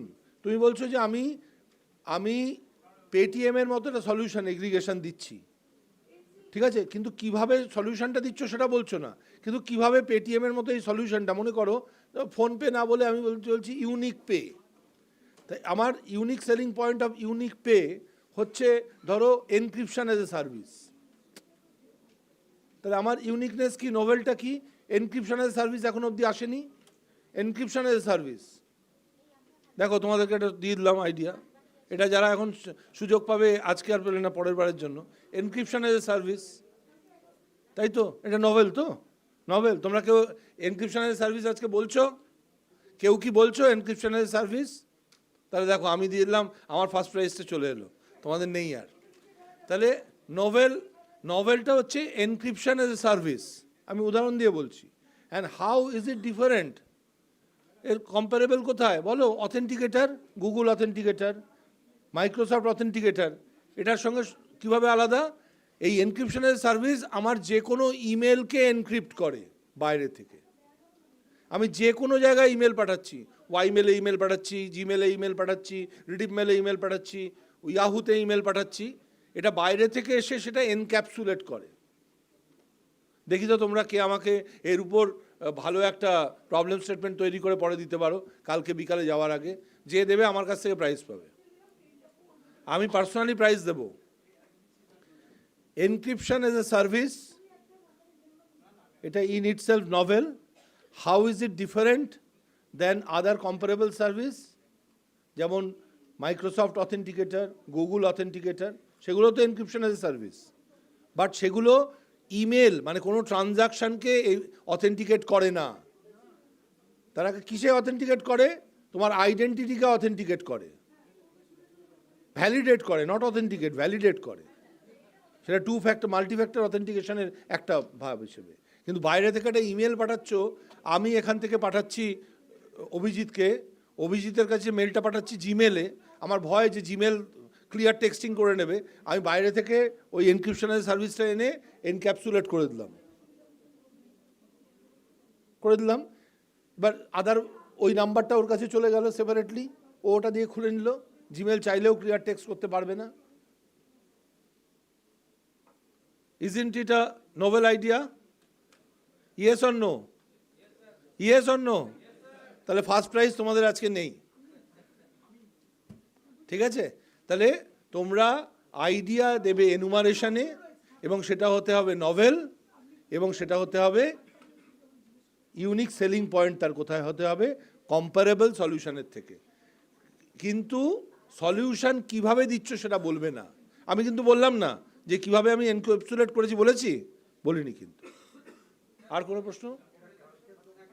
হ্যাঁ, প্রেজেন্টেশন দেখানো যাবে, কিন্তু 3 মিনিটে বেশি না। Done, best of luck without first prize. চলো সবাই নিজেদেরকে একটা হাততালি দাও।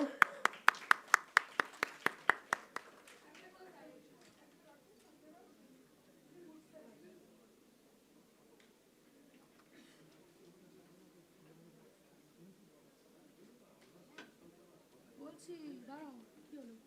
এই নিচে যাও, গিয়ে ম্যাডামকে নিয়ে যাও, ম্যাডামকে নিয়েই যাও একটু। তারপর ভুলে যাবে ওখান থেকে, ম্যাডামকে নিয়ে চলে যাও। হ্যাঁ, একদম বেরিয়ে পড়ো। কোন গাড়িতে নেবে? রিতিশের গাড়িতে নিয়ে যাও। আমাদের মানুষ বন্ধন রয়েছে, রিতিশের গাড়িতে নাম্বার নিয়ে যাও। সবাই রেডি হয়েছে? জুরি মেম্বার আপনারা কি রেডি? পেনও আছে, পেন্সিলও দেওয়া আছে, সব আছে। জুরি মেম্বারকে জিজ্ঞেস করছি, আপনারা রেডি? আমি ডাকবো একটু বাদে, একটু বাদে। আগে আমি একটু শুরু করি। হ্যাঁ হ্যাঁ, কি নাম? হ্যাঁ, কি নাম? এইটা অর্পণ কুমার, যেতে পরে করবো। ঠিক আছে, তুমি আসলে পরেই করবো আমি। ওটা অগ্নিজিৎ। আচ্ছা, প্রথম পার্টিসিপেন্ট অসীম প্রসাদ। অসীম প্রসাদ স্যার নিয়ম বলে দিয়েছেন, শুধু আজকে আইডিয়া আলোচনা হবে। আচ্ছা, এইখানে কে আছেন? ও পিপিটি যদি দেখায় চলে আসবেন। টাইম আমরা দিচ্ছি, বাজেটটা নিয়ে আসুন।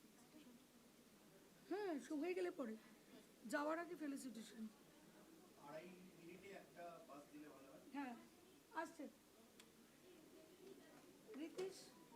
আচ্ছা আসুন, শুরু শুধু ইয়েতে।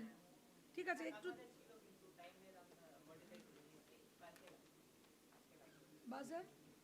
বাজারটা নিয়ে আসো না। পিপিটি বলছে এটাতে লাগবে না, পরেরটা। সবগুলো কি এখানে লোড করা হয়নি তো? ঠিক আছে, যার যা পিপিটি আছে হাতে রাখো। যে পিপিটি দেবে পিপিটিতে বলবে। স্যার আপনারা উপরে চলে আসুন না, আপনাদের ওখান থেকে শুনতে। হ্যাঁ,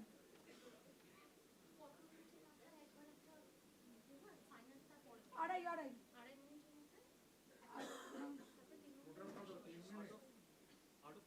3 মিনিট।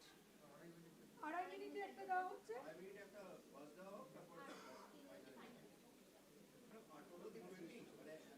আউট অফ যা ছিল আপনারা প্রত্যেকেই রিভিউ করেছেন, মনে আছে? Out of 20। ঠিক আছে, তো মে আই স্টার্ট নাও? ওকে, অসীম প্রসাদ, তোমার টাইমটা দেখা শুরু হোক, তারপরে শুরু করবো। একটু দাঁড়াও, যখন বলবে your time starts now.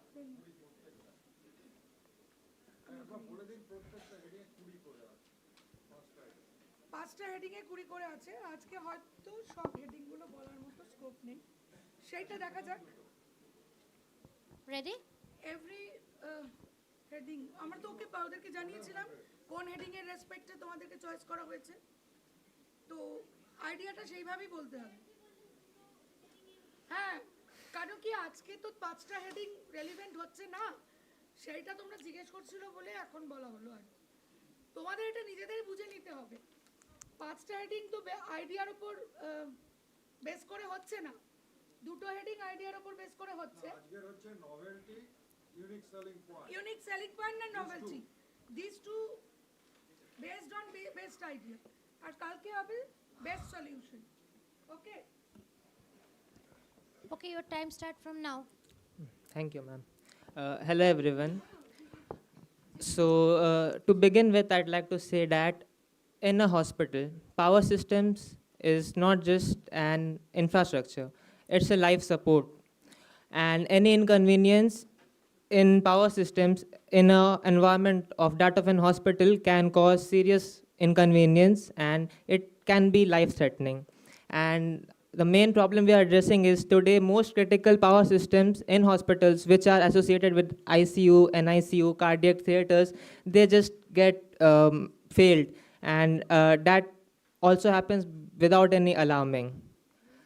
UPS, or what we call uninterrupted power supply, are the backbone of power systems in hospitals, and they are mainly associated with ICUs and other critical care systems.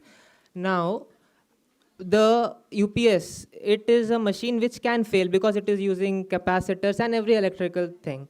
Now, when this machine fails, the downtime cost actually is around 2 lakh rupees. And it's not about the money, it's just about the inconvenience it is causing. Because if it goes down in a very critical time, then it can cause life-threatening consequences. Now, what happens? Actually, hospitals have a lot of things for this problem. So currently, I'd like to say there are 3 things. They have redundant UPS architecture, which is like a single UPS failure may not impact in a very critical situation. The second thing is actually automatic transfer switches and bypass paths, which actually reroutes the current in alternative paths, so there's not much of a load on the UPS. Thirdly, there is a layered design with UPS and generators. Now, these actually sound like backup strategies. There's not much of engineering work done here, but they have engineering work. They have a preventive measure.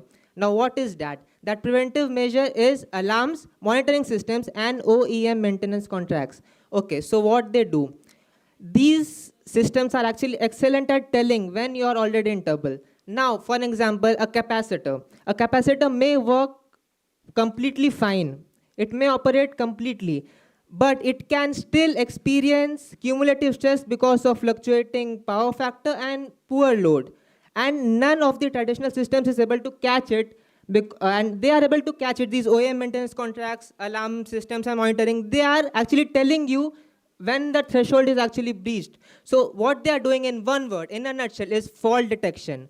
Now, what we actually aspire to do here is using that data and making it, so this is a what we can call is a reactive measure, reactive maintenance, and we aim to do predictive maintenance. And I am actually very eager to explain you the solution, but that is meant for tomorrow.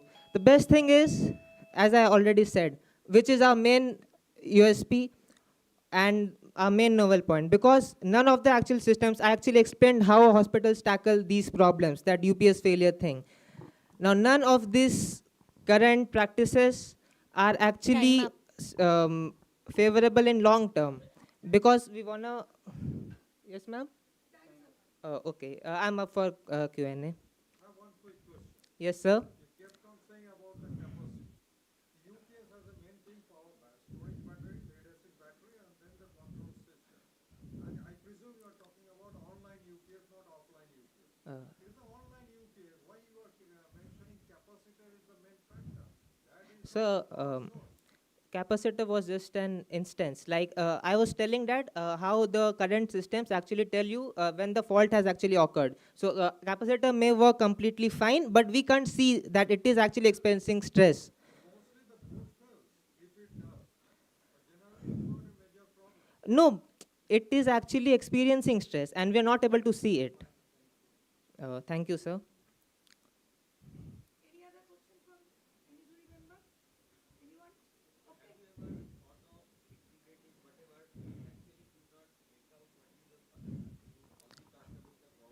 Yes, sir. Solution was meant for tomorrow. Yeah. Yes, sir. We'll be coming with the solution tomorrow.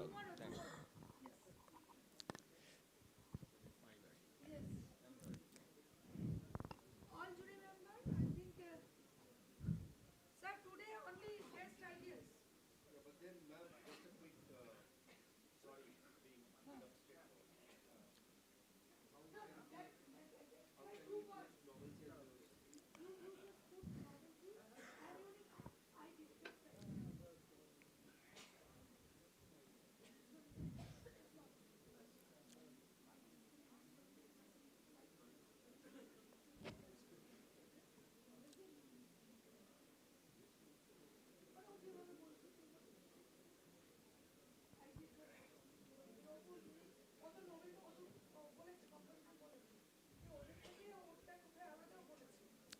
সলিউশনটা বলতে পারতে ভালো হতো কালকে ওটা।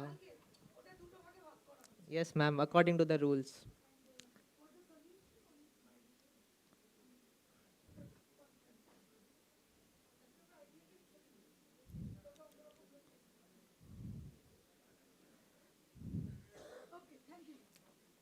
Thank you, ma'am.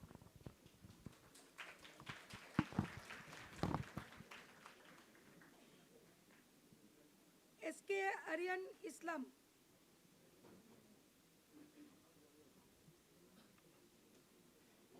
PPT যদি কারুর থাকে বা বলতে চাও তাহলে আগে থেকে এসে আগে পিপিটিটা লাগিয়ে নাও।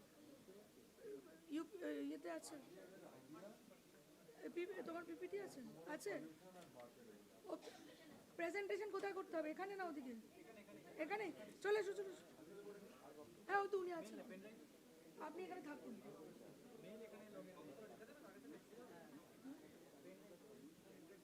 তাহলে কিসে হবে ওর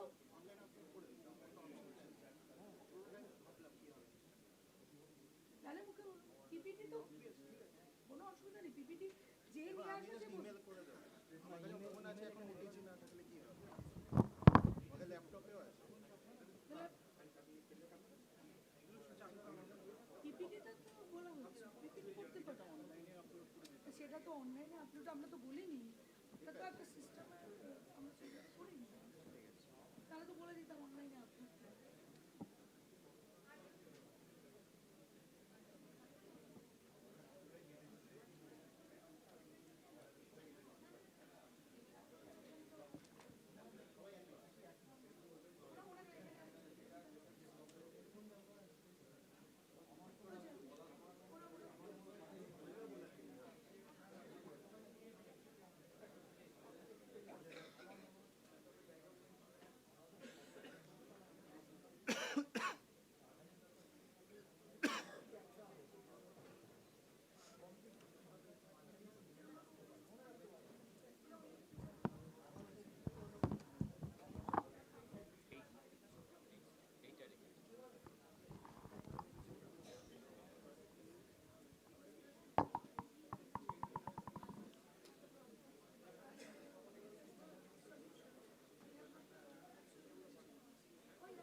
ল্যাপটপে এইচডিএমআই ডাইরেক্ট হ্যাঁ ল্যাপটপে লাগিয়ে দেবে এখান দিয়ে হবে না ওরা পেন ড্রাইভে আছে কি পেন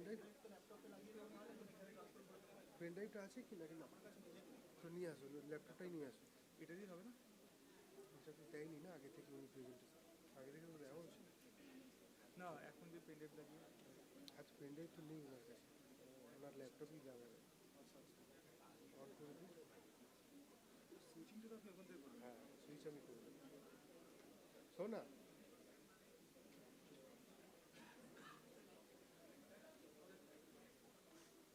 শোনো না এটা স্লিপ মোড করে ওনার ল্যাপটপটা কানেক্ট করে দিই এটা ওই এটা বন্ধ করে ওই বন্ধ করো আর বাকি তোমারটাতে পিপিটি ততক্ষণ নিয়ে নাও ওটা খুলে নিয়ে যা পিপিটি ওনার কাছে পেন ড্রাইভ নেই সবাই নিজে নিজে পেন ড্রাইভ নেই ল্যাপটপ দিয়ে ডিরেক্ট দেবে আচ্ছা ঠিক আছে মানে ল্যাপটপ দিয়ে ডিরেক্ট দিলে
নিচে উইন্ডোজ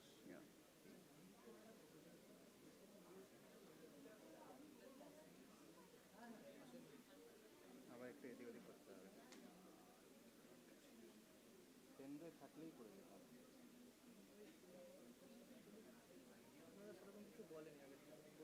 যেমন প্রেজেন্টেশনও আগে আপলোড করে দিতাম ইমেল করে দিতাম তাহলে ডিভাইসেই চলে আসতো কোনো ঝামেলা ছিল না এটাই না ম্যানেজমেন্ট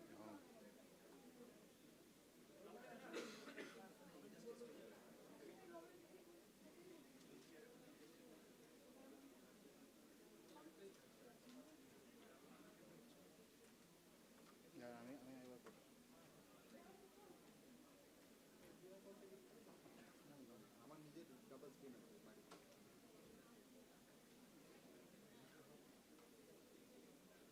ওইটা নিল রাইট তাহলে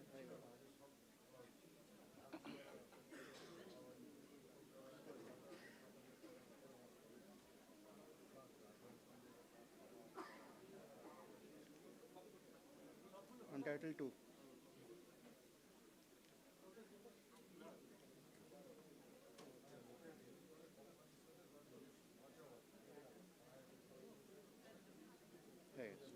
নামটা একটু দিয়ে দিচ্ছি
Today, novelty will only be discussed. Novelty means that whatever the existing solution is there, related to your idea, why it is novel, that you need to pitch today.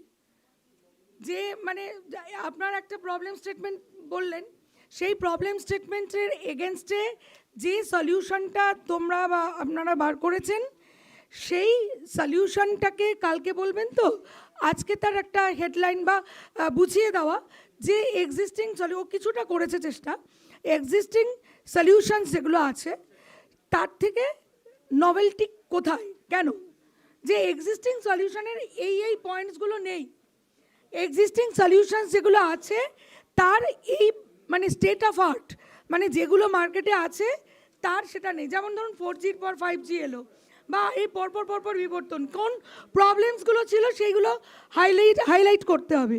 বিভিন্ন model মার্কেটে আসে, সেই মডেলগুলো একটা থেকে আরেকটা কেন দরকার হয়, তার মানে তার মধ্যে কিছু প্রবলেমস ছিল, তাহলে এই প্রবলেমসগুলো এক্সিস্টিং প্রবলেমসগুলো হাইলাইট করবেন, কালকে সলিউশনটা বলা হবে। এটা ছাড়া আমি আপাতত এই জিনিসটার উপরেই জাজমেন্ট হবে। আইডিয়াটা মানে হচ্ছে প্রবলেম স্টেটমেন্ট প্লাস এক্সিস্টিং সলিউশনের থেকে কোন জায়গায় এই প্রবলেম স্টেটমেন্টটা যেটা সলিউশন দেবে সেই সলিউশনটা আলাদা, কিন্তু সলিউশনটা ডিসকাস হবে টুমোরো। এটা আমি বোঝাতে পেরেছি? হ্যাঁ, না সবাই বোঝানো, হ্যাঁ বলো। হ্যাঁ ঠিক আছে, তুমি বলেছো, তুমি তো কিছুটা, ও তো ফার্স্ট ক্যান্ডিডেট, ও যতটুকু বলেছে সেটুকুর ওপর কনসিডার করা উচিত। ঠিক আছে, ওকে। না ফার্স্ট ক্যান্ডিডেট ক্যান্ডিডেট হিসেবেও ভালো বলেছে।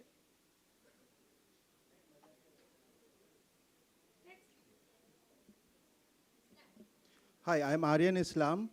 I have built Mycelium AI company, which is I'm the founder and CEO. I'm currently being incubated at Webel BCCI Incubator. I'm the one who competed in Ideathon and came first.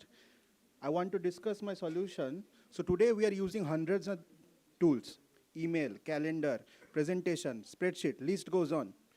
And what we are doing is that own software has only not functionality, but structure and functionality rather than not cognitive intelligence.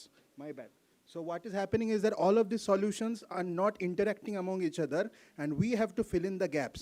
So what happens if you see that diagram, every time we do context change, we are losing 23 minutes of focus, and 60% of our work is about work. It is not real work. We're not doing coding, we're not doing other things.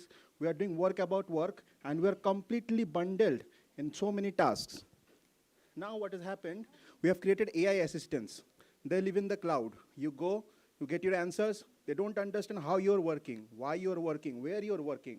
And every time you have to go, get your answers, do copy paste, continue working like that. Now, it doesn't have access to your computer. It doesn't have access to your terminal. It doesn't have access to your files. It doesn't have access to your screen. So AI is completely bifurcated, the way we are working. Now AI is only ephemeral chat sessions, right? It is not someone who is doing autonomous task execution. Some exceptions are there, like Claude Code, Cursor, and recently Claude Cowork. I'll come for that. Next. Now what is happening, there's a huge lack of continuity. You explain something to AI today, next day you have to explain it again. So suppose I told AI, you have to remember that I've sent the email, you have to put it in the context list. But next day you have to say it again. So suppose you're starting building one project. Few days ago, you have to again prompt it in such a way that it has to understand the context. Then, one big issue is tool bottleneck. Today, we are moving from chatbots or software or chatbots as a service to agents as a service, right? Now what happens, we cannot give around 500 tools, 1,000 tools. What happens is that after a point, AI just stops working. So what if AI could be customized to use any tool of your liking in your workflow right on your computer, from files to sheets and everything? Next, I would like to discuss that today we do not have a sovereign AI runtime for the country. We do not have an agent that can connect across tools, can use A2A, agent-to-agent protocol. MCP have sub-agents of its own. What we are doing is we are relying on the foreign. So because of this, we have privacy issues, or data is going to foreign. What if we had an Indian agent runtime for Indian models or open source hosted models in India? So this is one big thing. The final thing I'd like to discuss is today we are using big models. What if we used orchestration of multi-models and created solutions which were far cheaper? Thank you.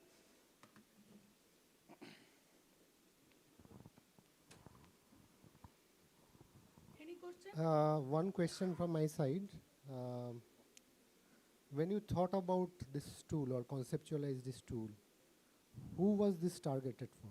So this was targeted to every knowledge worker. What I saw is that people are using Cursor and Claude Code to just write code. I decided, what if we could do a lot of things? I saw Manas AI on cloud, and I saw that they're using VMs every time. But what if I want to do recurrent work across long time? It doesn't have memory, it is still ephemeral, and so I cannot work properly like a human being does. How can I convert my computer OS into an AI OS? By integrating an AI that can use unlimited tools, has long-term context, and can use the computer as you do. So if you are talking about a knowledge worker, yes, and we all understand that AI works on data.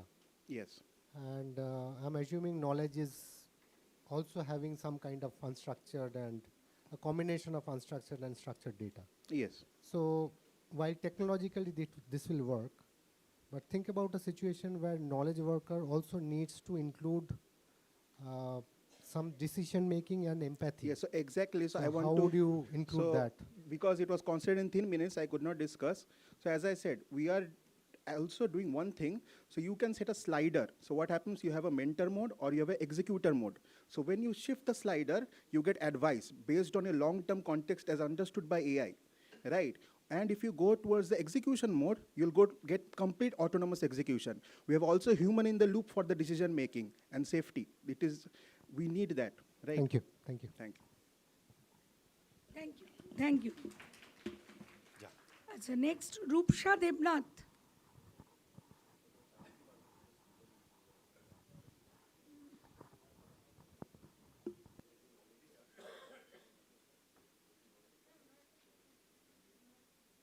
ও, চলে গেলেন তো। Sir প্রশ্ন ছিল কাদের প্রশ্ন? কালকে solution. Rupsa Debnath for presentation. Good afternoon, one and all present here. In today's world, or today in India, currently the solar cell design is becoming very much solar cell design using first principle DFT, means density functional theory, is becoming more complicated as it requires a much amount of time, because each material properties are needed as in order to get an accurate result, one simulation process is there which requires more time. It delays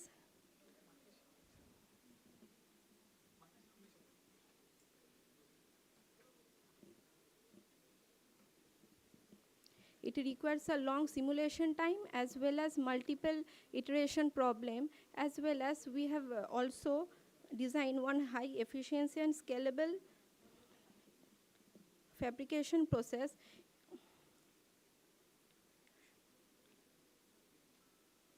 In solar cell development, achieving high efficiency, it requires advanced material which requires a high cost, like silicon, which requires a high manufacturing cost. But we have generated one alternative material through which we can use, and it will require, and the material cost is quite low and its efficiency power is more high. So now I can't able to tell the solution about the problem, but the main theme is we have here in traditional solar cell design, researchers used to do experiment, they used to use material, they have to trial, then it requires a lot of time, there is a wastage of material, and then requires a lot of time, and it delays a commercial, means in market it requires a lot of time, it delays. For that, other companies will make those ideas before that, but here first of all I can't able to tell the solution, but we have made that problem in order to overcome that. Thank you. One question for you, quick one. So I'm assuming while you didn't cover the machine learning part of it, while it's written here. Yes, in solution part, we have definitely done that so part. I'm assuming that you are trying to kind of increase the productivity of solar photovoltaic manufacturing using machine learning. Using machine learning. So help me understand. And also low cost material we are understand or help us understand what is the novelty of this idea. We are eliminating. Because in any manufacturing industry, this is all that they are trying today.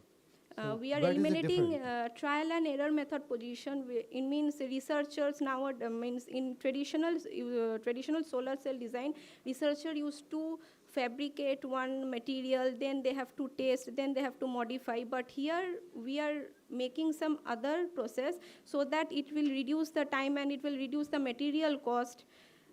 For that, the solution I am not able to tell right now, but this is our main motive. And also the material which we are using is also low cost. What is your unique selling proposition? Traditionally, silicon-based solar cells are used, but it suffers from high manufacturing cost. But the material we are using, it is from low cost, and also the process we are doing, it will take a less time. Means from the traditional research part, the time that they take, we will take a less time for that. What is hybrid perovskite? Hybrid perovskite means We are using multiple perovskite material.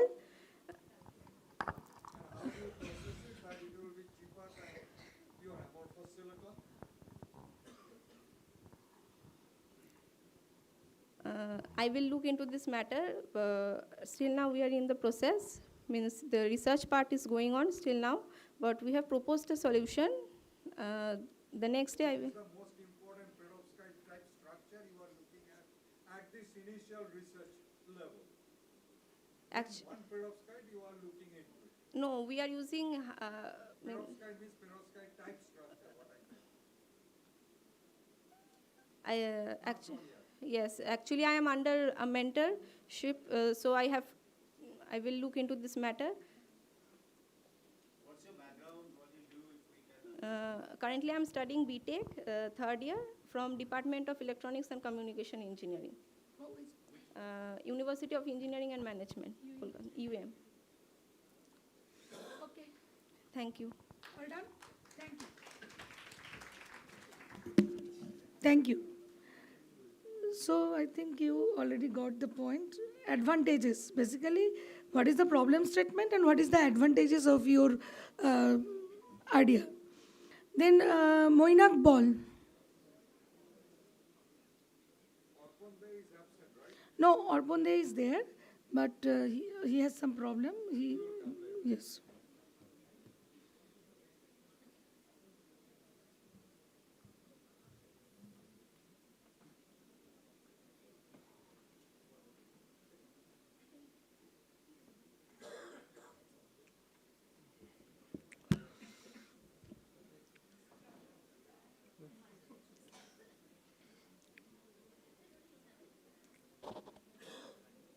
Can I start?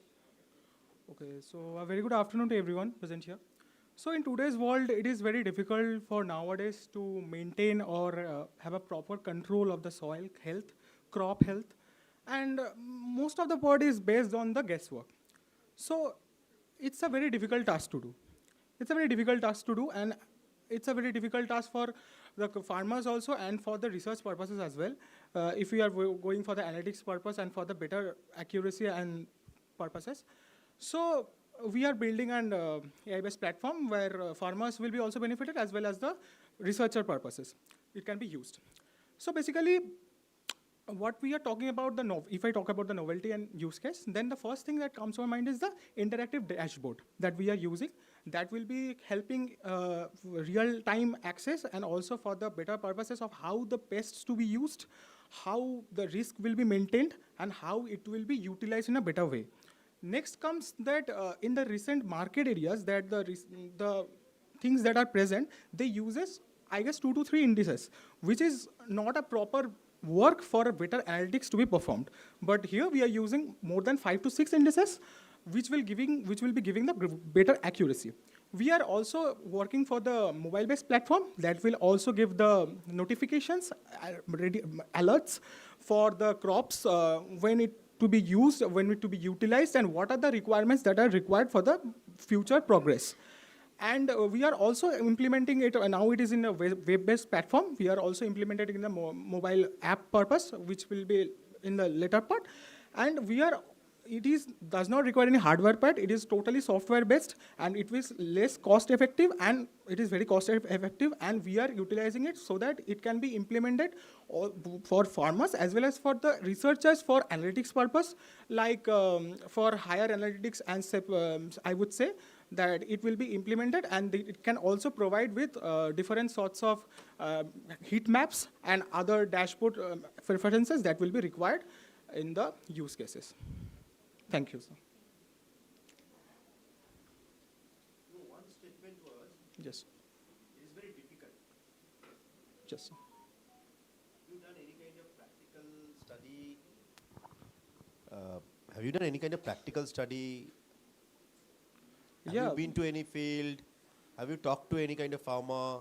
Sir, recently we have done a sort of recently we have done a project where it was very difficult that they are using the crops, they are getting the benefits, but they are not knowing the proper time how to utilize it and which crops to know, on which crops to get. But for that purpose, we are implementing also the AI part that is on their regional Who language are as these well. they?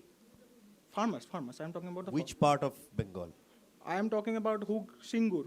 So for example, if I consider Shingur part, As per my small memory goes, there are 5 startups I know who are working very closely with agricultural field, very deeply working with the farmers. So I'm not sure about your problem statement. It's my take on it. okay.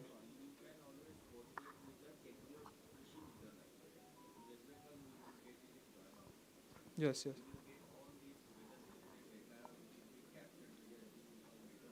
Yes.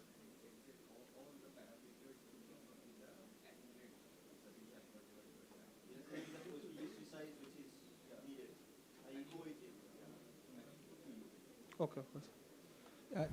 Just to add, for everyone's benefit, probably we are coming and telling a problem statement, but the validity of the problem statement you have to establish. So we typically, do a lot of surveys, see some products, try some POC, and then we can identify there is a gap. Then only there will be a novelty. So Sir, for all of you, I mean, can- you are coming and telling something, that's right.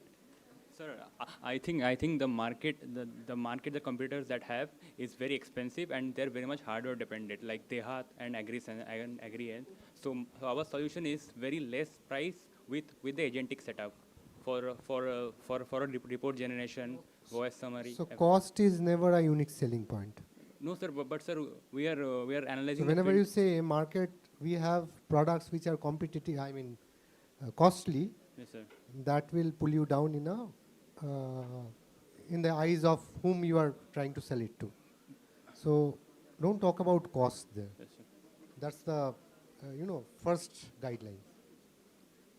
You'll have to show how it is beneficial and it can bring in all those innovative things that would help them in their day-to-day life or in the business that they are doing. But cost is something that can be taken up later. That's not a selling point.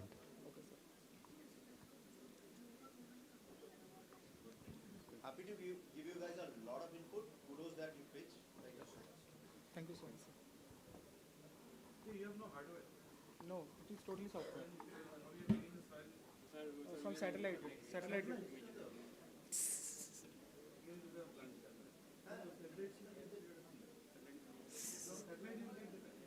You need to work more, as suggested by the jury member.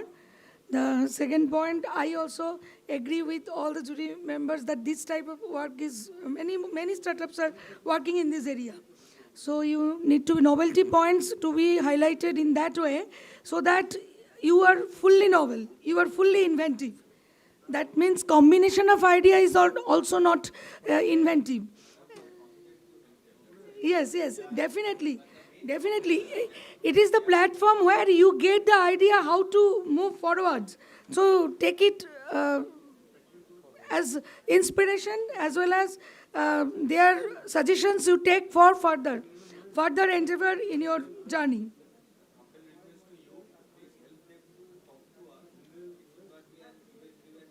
No. Definitely. If they want to move forward, they want to contact with you anytime, anywhere. So after completion of this total program, we may share your details. Okay. So anytime any students, if they want to contact one-to-one, definitely. They may get a expanded world from here. So thank you, all the jury members as well as participants. The next is S. Reyes, isn't you are with your laptop, no? Yes, with technical. Uni kothay gelen?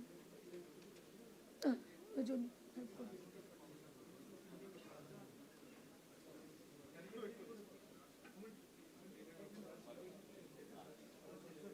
আচ্ছা next ওটা ইয়ে করুন, আমি next করতে দেবো। Hello,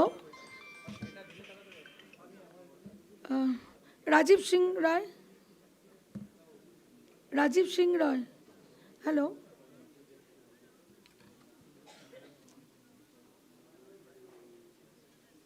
কোথায়? হ্যাঁ, ওরা দিয়ে দেবে, ওরা বললে না, ওটা নাম্বার দিন, তাহলে আমি কাকে বলবো?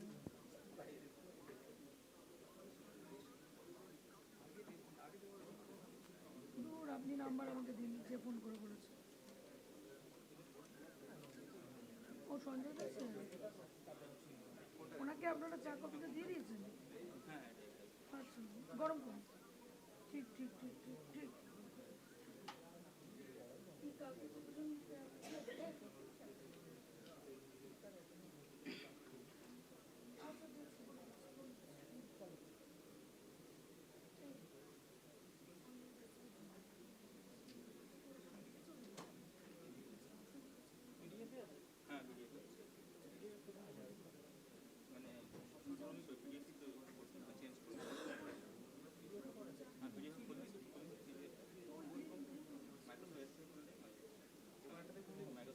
রাজীব সিং রায়? ও, ওনারও তাই আছে। নেক্সট স্নেহান যাদব, প্রেজেন্টেশন ছাড়া কি আছে? প্রেজেন্টেশন কিসে আছে? আমার ল্যাপটপ, প্রত্যেকে আলাদা ল্যাপটপ এনেছে, সেটাকে কানেকশন করতে হবে। সবাই ল্যাপটপ করেছে। আপনারা আইডিয়া বলছেন তো, কালকে সলিউশন শুধু আইডিয়াটা মুখে বলে দিন। আইডিয়া মুখে বলে তো হয়ে যায়, সলিউশন তো কালকে হচ্ছে। কালকে তো সবাই প্রেজেন্টেশন দিবে, মানে ল্যাপটপটা তখন তো একবার আইডিয়াটা দেখাই হবে। দেখালো হবে, বুঝে যাবে। মুখে একটু জিনিসটা বলে দিন। কারণ কালকে সলিউশনটা তো দেখাতে গেলে তখন আইডিয়াটা একবার ডিসকাস হবেই। আইডিয়া ছাড়া তো সলিউশন হবে না। ঠিক আছে, আমরাই বলে দিচ্ছি। ঠিক আছে। তোমাদের নাম? রাজীব সিংহা রয়। Rajib? Rajib? Hello? Rajib Sinha Roy. Okay, so every day we walk past our homes, schools, and roads, and we see a lot of waste materials around, spread around here. So, like, the real problem is not the waste, it's the lack of accountability and management systems that we are lacking. Like, the waste are not exactly cleaned.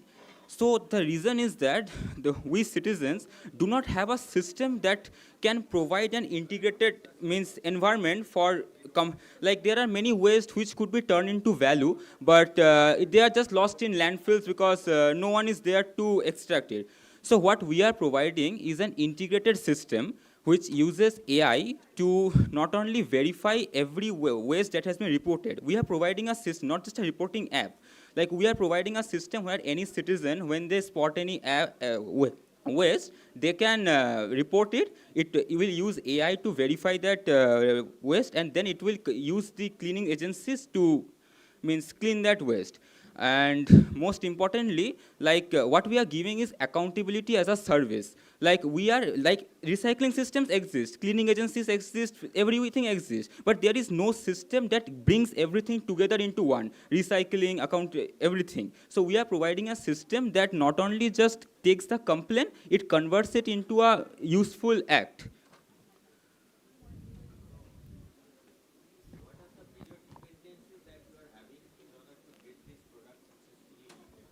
Yeah, so the first dependencies will be the cleaning agencies and the involvement of municipality services.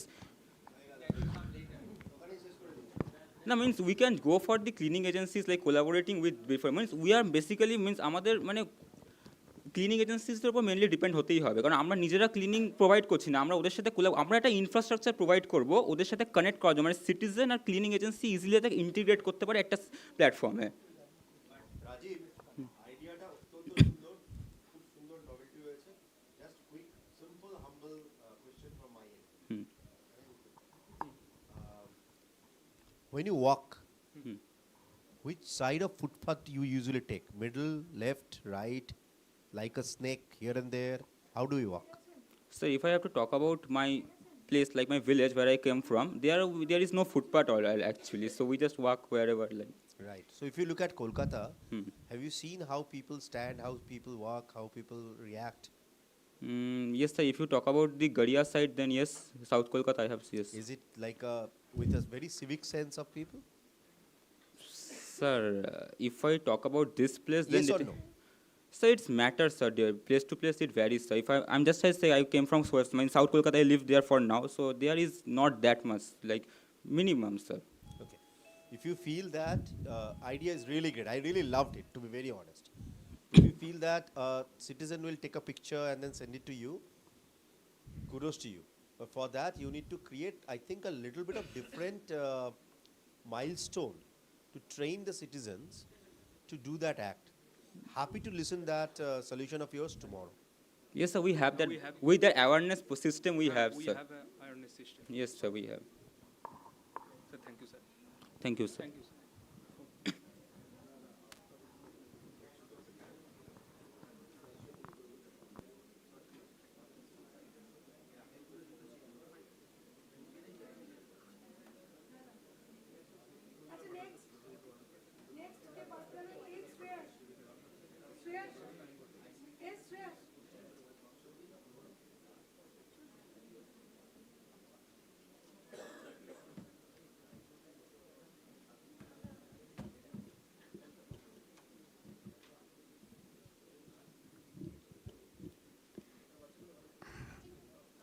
Good morning, everyone present here. This is Team Ace Nova. I'm Anushka Verma, and this is Shreyas. Every 9 minutes, someone in the world is diagnosed with Parkinson's disease. What is Parkinson's disease? It's a neurodegenerative disorder that affects motion due to the loss of dopamine causing neurons in the brain.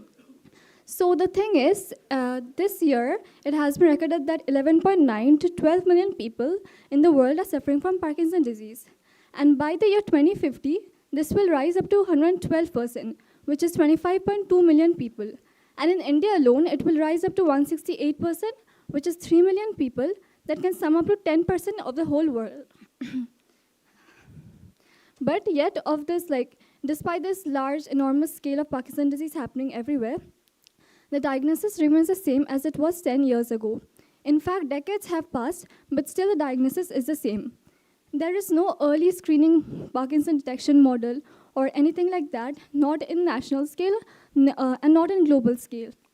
We wait for, so normally people wait for tremors and stiffness to detect Parkinson's disease.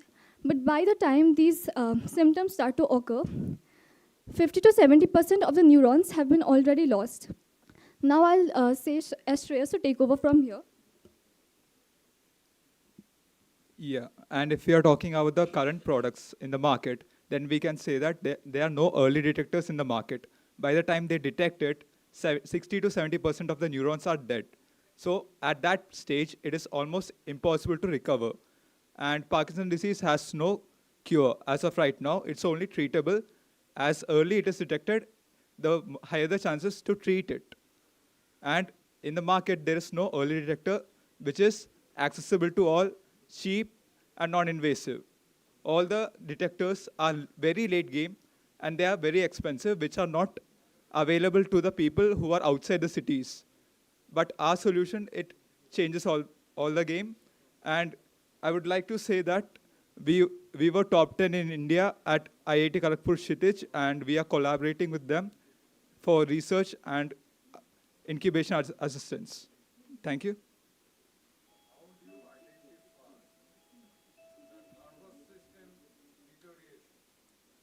You said you are going to identify.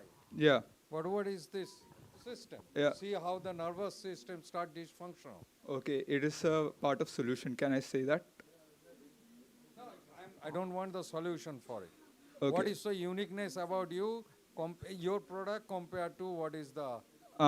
There are said in big specific city, those who do symptoms not in have Parkinson's disease which can be detected using a software or an AI model which can be trained upon those symptoms. What is the sensor used? It's not a sensor. It's an actual, like it's using the microphone of the phone or anything. It's using the microphone. It's using the speech. Speech? Okay.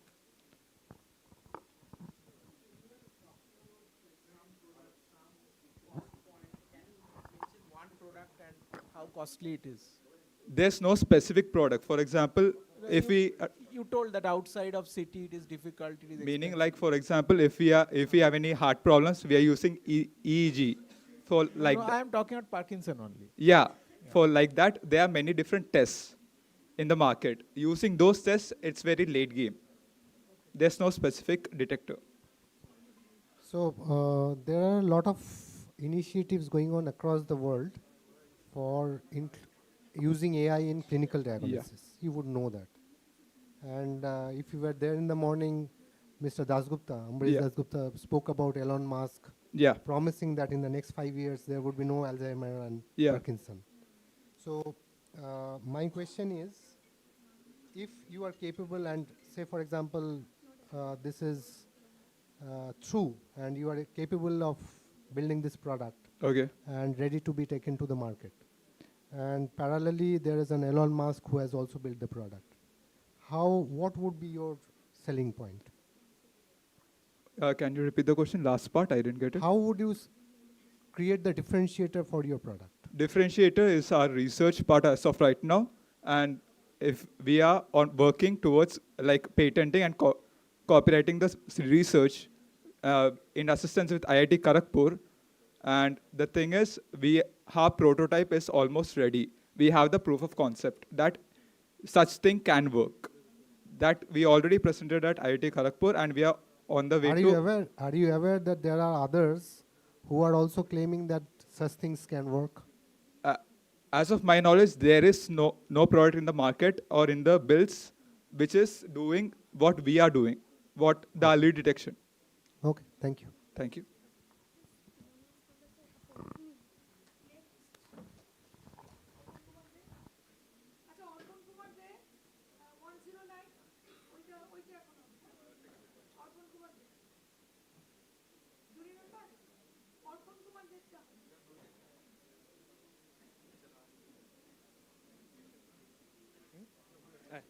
Thank you. Hello, am I audible? Yes. Okay. Hello everyone, I am Arpan, and along with me I have Karan Prasad. And today we will be talking about one of the most frustrating Freshdesk. All of them have the word AI slapped onto their dashboards, but are they really smart enough? Yes, they are automating it to an end, but whatever automation is taking place there, the knowledge that is coming from the agents, which are once solved, that gets lost. Today, an agent solves a problem which has never occurred before or never has been complained by any customer. But tomorrow, if this, tomorrow or day after tomorrow, if the same problem is coming up, that same problem again has to be tackled by an agent. Yes, they can obviously manually look up the directory for the past chats, but is that a solution? So there, we bring in our solution. And the primary, I would say the USP or the novelty where our solution stands is that you do not have to replace Salesforce, you do not have to replace your entire customer support stack or Zendesk or GLPI, whatever you are using, any legacy system. Our system plugs into that, makes it completely autonomous and intelligent. And whatever data from the conversations that you have is actually building a very dynamic knowledge base that is like a living library. It consistently has all the things, like any product update that might have broken something, a particular feature. So this particular version has been broken in this particular version and patched in this one. So that thing, so the regular queries, whatever that are coming up, they get automated. And the support agents, they are being paid for the task that they should have been doing. So they can focus on that. They can focus on handling disputes. They can focus on handling or discussions with any other third party or vendors that they might have. So that's what they are being paid for, and that's what they should do. And all those repetitive tasks, they can be automated. And our system is a living proof of that. And that's what we pitch, of Wix Lake and Ingenico product. Thank you.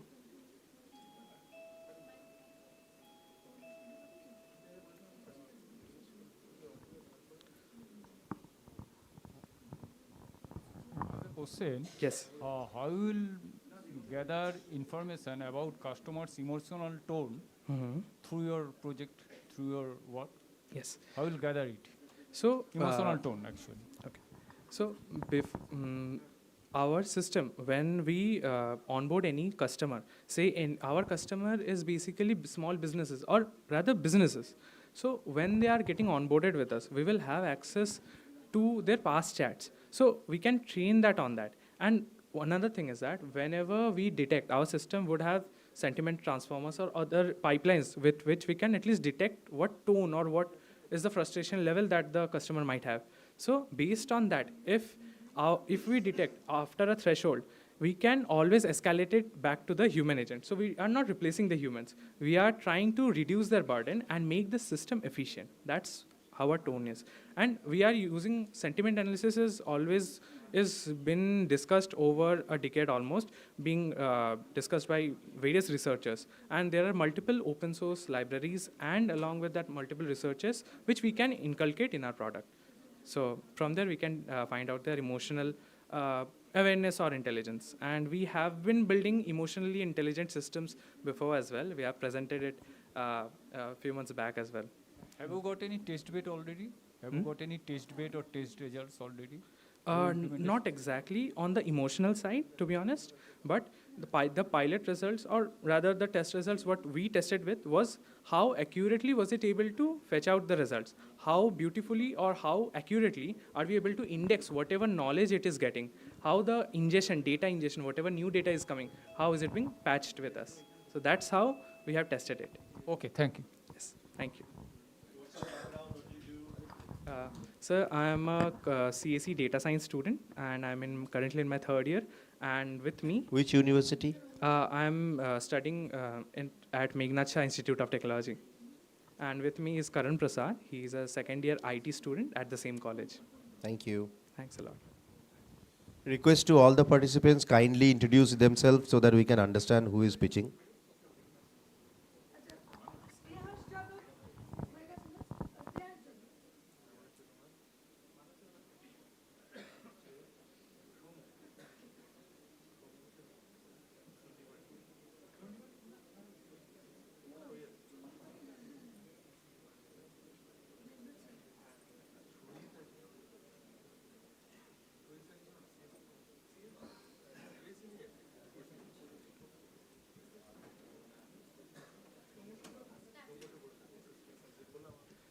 Good afternoon. I am Snehan Yadav from RCC Institute, and I am the team lead of Innovators, and today we are present with Nyay Sahayak.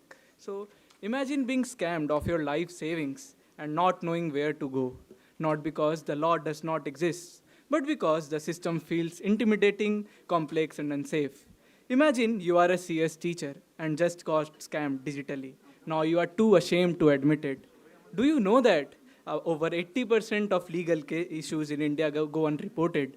1.25 lakh crore is lost annually to cyber fraud. The average delay before first meaningful action exceeds 72 hours. In rural and semi-urban regions, including districts across West Bengal, citizens hesitate to initiate legal processes due to confusion, fear of procedural complexity, and language barriers. The core problem is not the absence of laws, it's the absence of safe, explainable, and trusted pathways to access justice. It's all a hazy maze. So we came up with Nyay Sahayak. We did some research of around 300 plus surveys and 20 plus in-depth interviews in the rural districts of Bengal, Uttar Pradesh, and Bihar. And we found that the top reason of non-reporting is fear of police and not knowing whether it is even a crime. And we explained our idea to them, and 71% of them said they would definitely use it. So we calculated our total addressable market around 330 million in just rural and semi-rural areas. So now coming to novelty and uniqueness of our idea, the novelty of Nyay Sahayak lies in combining three dimensions rarely integrated together. Trust engineered in legal tech, dialect inclusive access designed for Bharat, structured human oversight embedded conceptually into digital guidance. Additionally, it introduced proactive scam intelligence at a district region level. Now coming to unique selling point. No idea can survive with similar competition, right? But we are different. I am tempted to giving out my idea at this point, but I will refrain myself. What actually differentiates us? It's explainable, not black box. It's not just metrocentric. It integrates human. It prioritizes urgency. It is institution-first design, and it generates employment, note that. So while other platforms provide information without any validations and responsibility, we focus on enabling validated action pathways. So Nyay Sahayak envisions shifting justice access from intimidating and reactive to structured and citizen friendly. We are building not just a digital tool, but a trust-based access layer for justice. Thank you.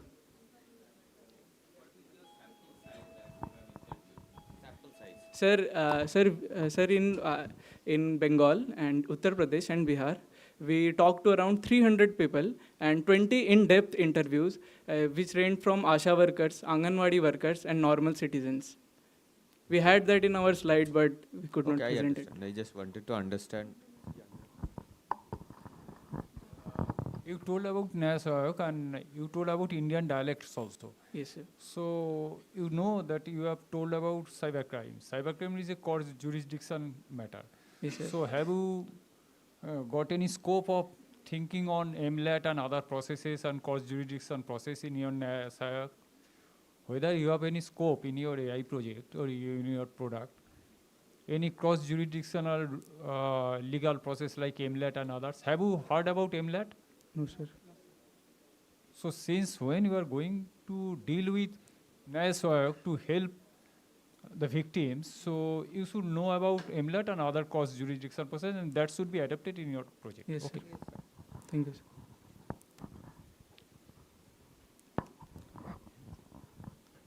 So I think all of us are asking questions, but one thing I wanted to quickly appreciate is the way you spoke. Thank you, sir. And it was the perfect elevator pitch Thank you. that we typically call. I think it's well drafted and you spoke well also.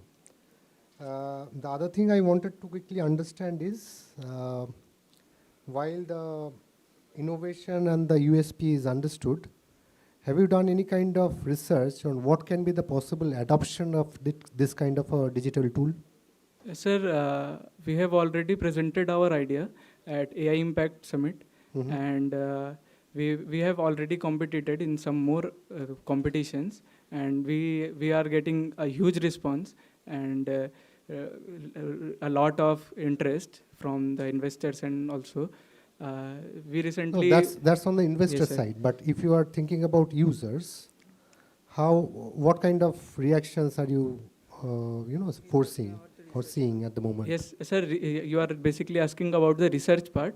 So our idea is not just a legal solution. It's at the conceptual stage now, is it? Sir, no, sir, we are building the prototype. It's MVP. Yes, sir. Sir, it's a very well thought business model that is scalable and that generates actual revenue and creates impact. So the idea is very huge. And are you planning it B2C or B2C? Sir, our both are integrated, and sir, we have revenue models well assigned, but we can't. We will talk more about it in the solution part. Yeah, right. Thank you, sir.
Can we start?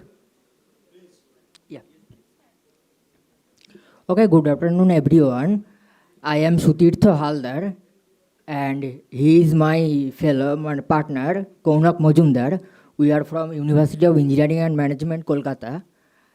Today, we are focusing on the topic climate change and how we can adapt the climate change using natural resource management.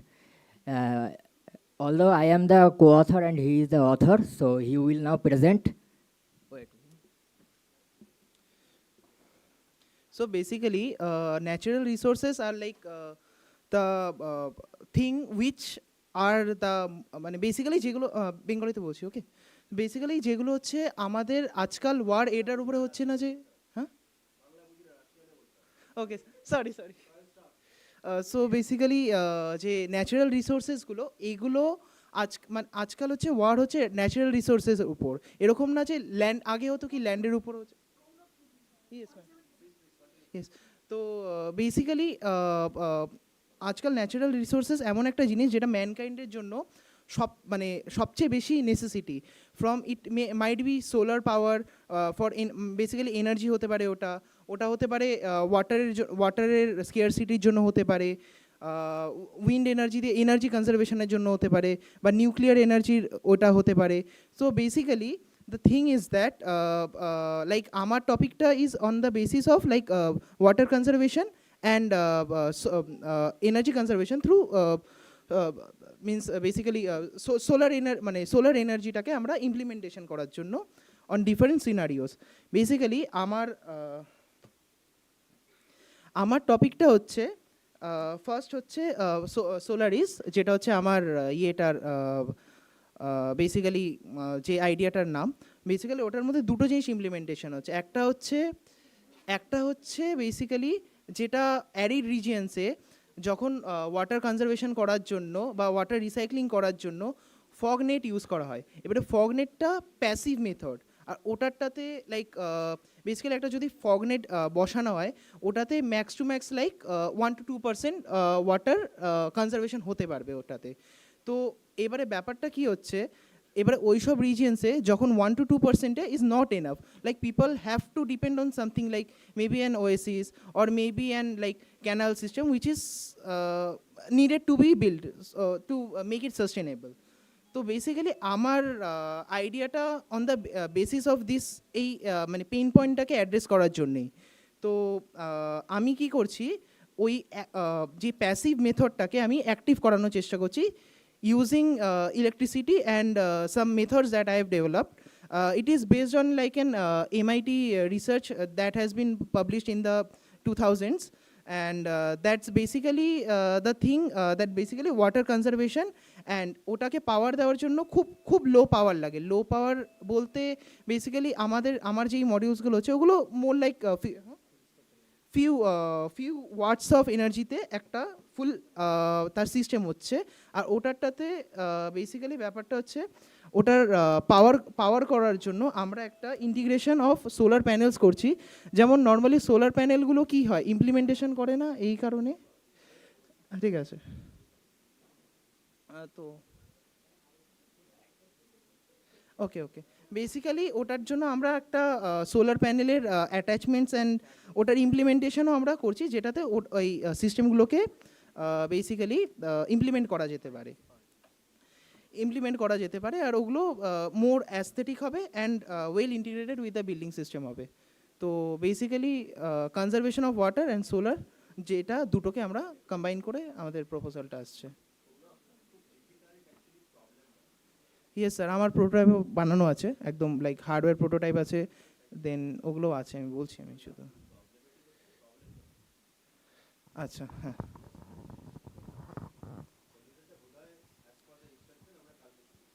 Yes না, আমি solution বলিনি। হ্যাঁ,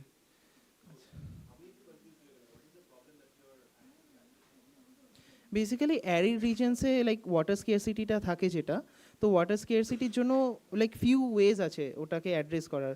like either হতে পারে you have to be in a like some source of water is there predominantly naturally, যেমন সেটা হতে পারে ওয়েসিস টোয়েসিস আছে কিছু, বা লাইক ক্যানাল সিস্টেম বানানো হয়েছে ম্যান মেডে, তো ওরকম আছে। তো ওটা ছাড়া তো লাইক ইটস নট হ্যাবিটেবল না বেসিক্যালি। এবারে মেবি হতে পারে যে ফর লাইক এ স্মল মানে স্মল পপুলেশন অফ পিপল একটা ওরকম কিছু একটা সিস্টেম বানানো হলো, যেমন হতে পারে একটা প্রেসিপিটেটর বানানো হলো, বা যখন লাইক সকালে যে ডিউ ওয়াটার্সগুলো আসছে তো সেটাকে ক্যাপচার করার জন্য কিছু একটা প্যাসিভ মেথড ইউজ করা হলো। এবার প্যাসিভ মেথডটাকে আমি অ্যাক্টিভ করার চেষ্টা করছি।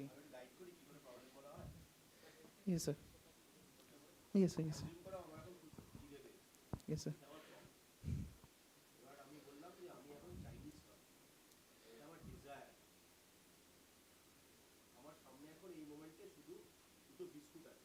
Yes, sir. হুম হুম আচ্ছা yeah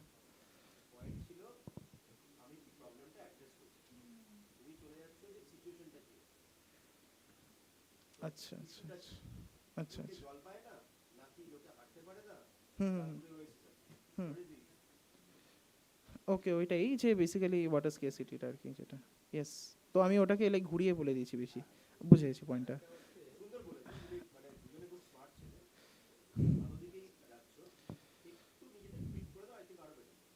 yes sir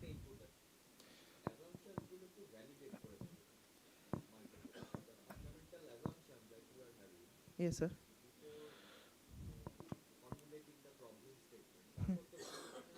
yes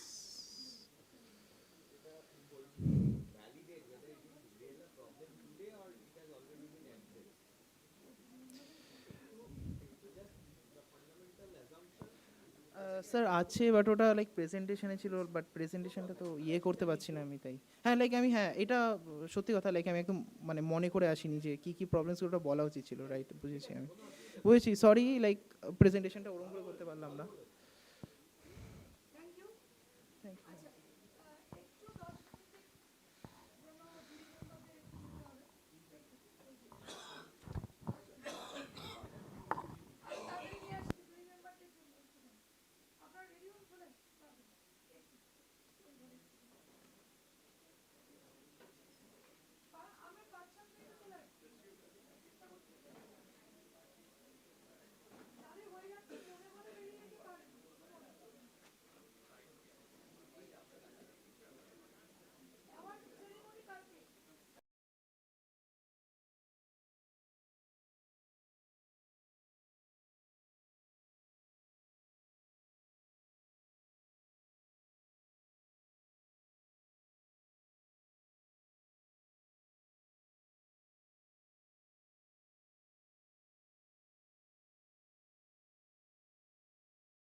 Hello. Can we start? Good afternoon, everyone. We are here to present on behalf of Amity University. So I am Prithvish Banerjee, and he is my Sarpan Sengupta. We both are studying in pursuing BTech in Amity University, Kolkata.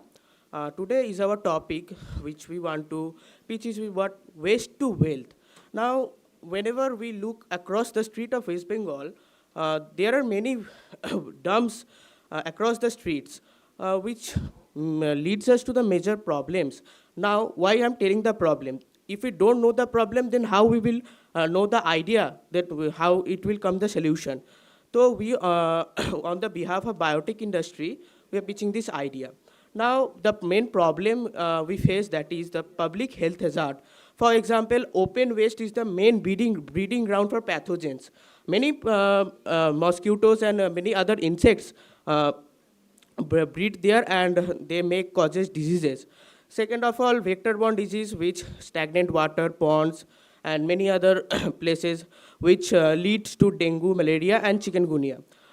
Third is our water and food contamination, that is rainwater. Whenever rain occurs, all the waste flow out to the water bodies, and they form that disease like cholera, typhoid. Next, we look after that air pollution and respiratory issues, which is the toxic fumes from whenever we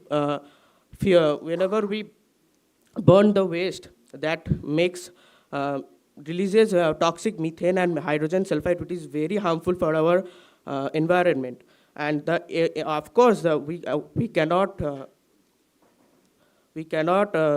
apart the environmental degradation, which soil contamination, which and of course the drainage blockage for plastics.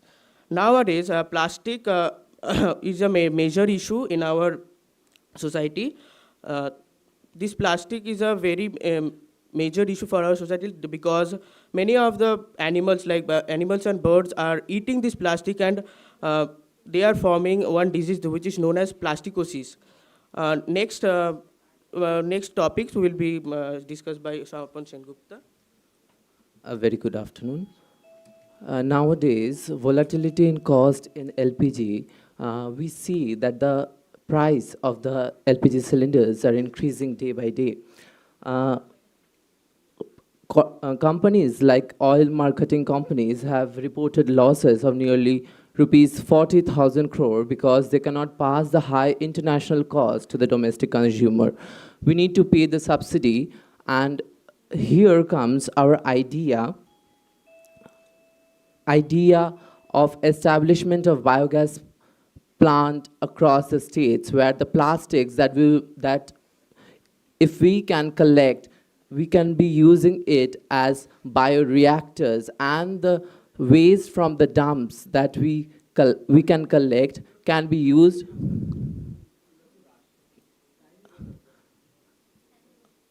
Okay, the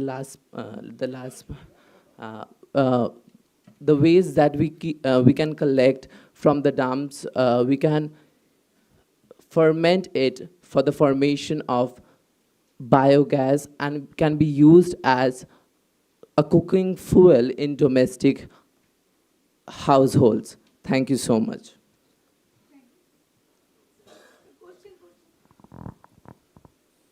Is the problem statement and the solution is West Bengal centric? Because when you started saying, so your whole proposition is around West Bengal. West Bengal only. And the pictures we have given here also depicting West Bengal. We have taken pictures from Sipur, from Howrah. We have all every day we went to his house. His house is in Sipur. So every day we see all that dumps. So one day it struck in our mind that why not these dumps are be used to any useful product like biogas, so that it can be utilized. Why not it cannot be utilized? It is full of waste. If you come up with this as a product, who are your competitors? Adani Total Gas operates Barsana biogas project, where they treat agriculture-based waste and they form it as CNGs. And this is where our idea becomes unique, as we are not even leaving plastics, and we are trying to make use out of it by the manufacturing of biofermenters, more specifically single-time use biofermenters. I have a question. Over and over again, you are mentioning plastics, quote unquote plastic, and you are saying biogas. Now, how will you produce biogas out of plastic? Yes, sir. We are using plastics for the manufacturing of biofermenters, and the biodegradable waste that we collect from the dams will be used and be processed for the production of biogas. Bioferment, how much plastic it requires compared to the plastic waste? That's my comment. Thank you. Thank you so much. I think there is one feedback for everyone, not only for you and all the groups out here. Since you are trying to pitch your innovation to a group of people, and probably with a, expecting a business outcome of it, it is very essential to understand that the communication has to be framed properly and within a specified time.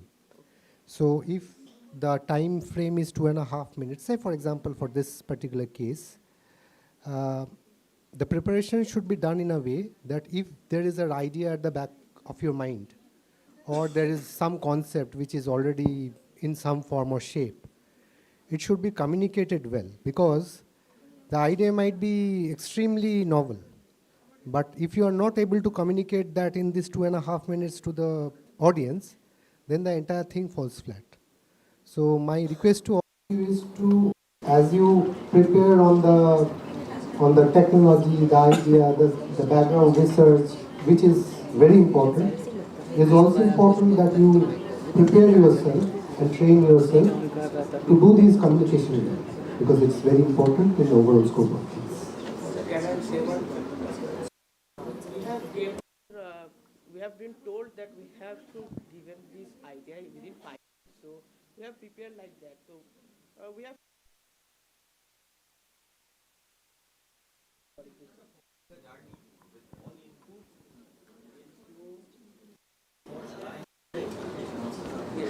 Because expectation is very different from reality. So we are also learning, as we are, probably double or more than that of your age. We are also learning every day. So it's just a point that we wanted to add so that you keep in your mind for your future endeavors. Thank you, sir. Hi guys.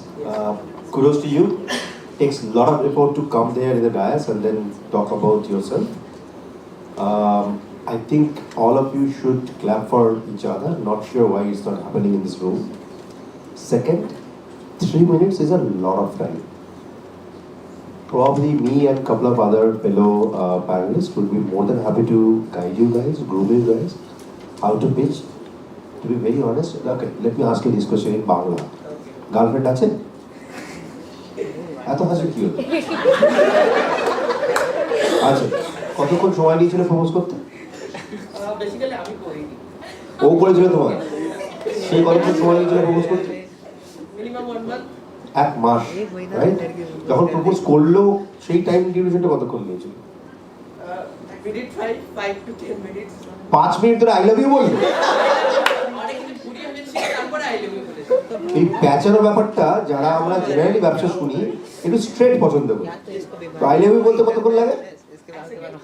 ওই 1 সেকেন্ডে নিজের প্রবলেমটাকে বলার চেষ্টা করো। That's the finest part. মানে তোমাকে কোনো একটা মেয়ে প্রপোজ করেছিল, তাই তো? লো একটা টাইম নিয়েছে, প্রিপারেশন নিয়েছে, তারপর প্রপোজ করেছে। সেই প্রিপারেশনটা ভাবো কত করে নিয়েছে। তাহলে তোমার অ্যানালাইসিস করেছে, রাইট? ওভাবে ব্যবসা ভাবো, খুব ইজি লাগে। পুরো ব্যাপারটাই লাভের মতো। Thank you, sir.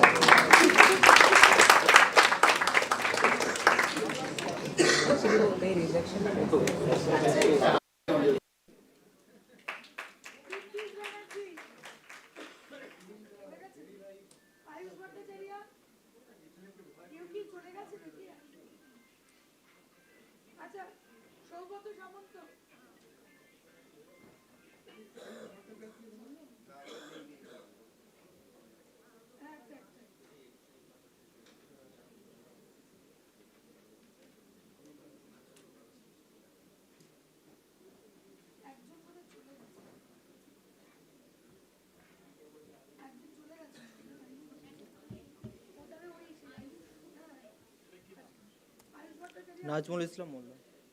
Nazmul Islam Molla. Saugata Samanta. Saugata Samant. 43. Next page. Innovation in adaptation of Industry 4 and 5. Good afternoon, sir. Myself, Najmul Islam Molla, and my teammate, Shogato Samanto. Both we are belonging from Swami Vivekananda Institute of Science and Technology. We are third year EEE student. The problem that computer numerical control, engraving and routing machines are widely used for precision machining of materials such as wood, plastic, leather, and glass. However, most existing CNC systems support only a single machining method, either mechanical spindle cutting or laser engraving, requiring multiple machines, which increases cost, workspace, setup time, alignment errors, and most of such machines having supply power problem to the input side.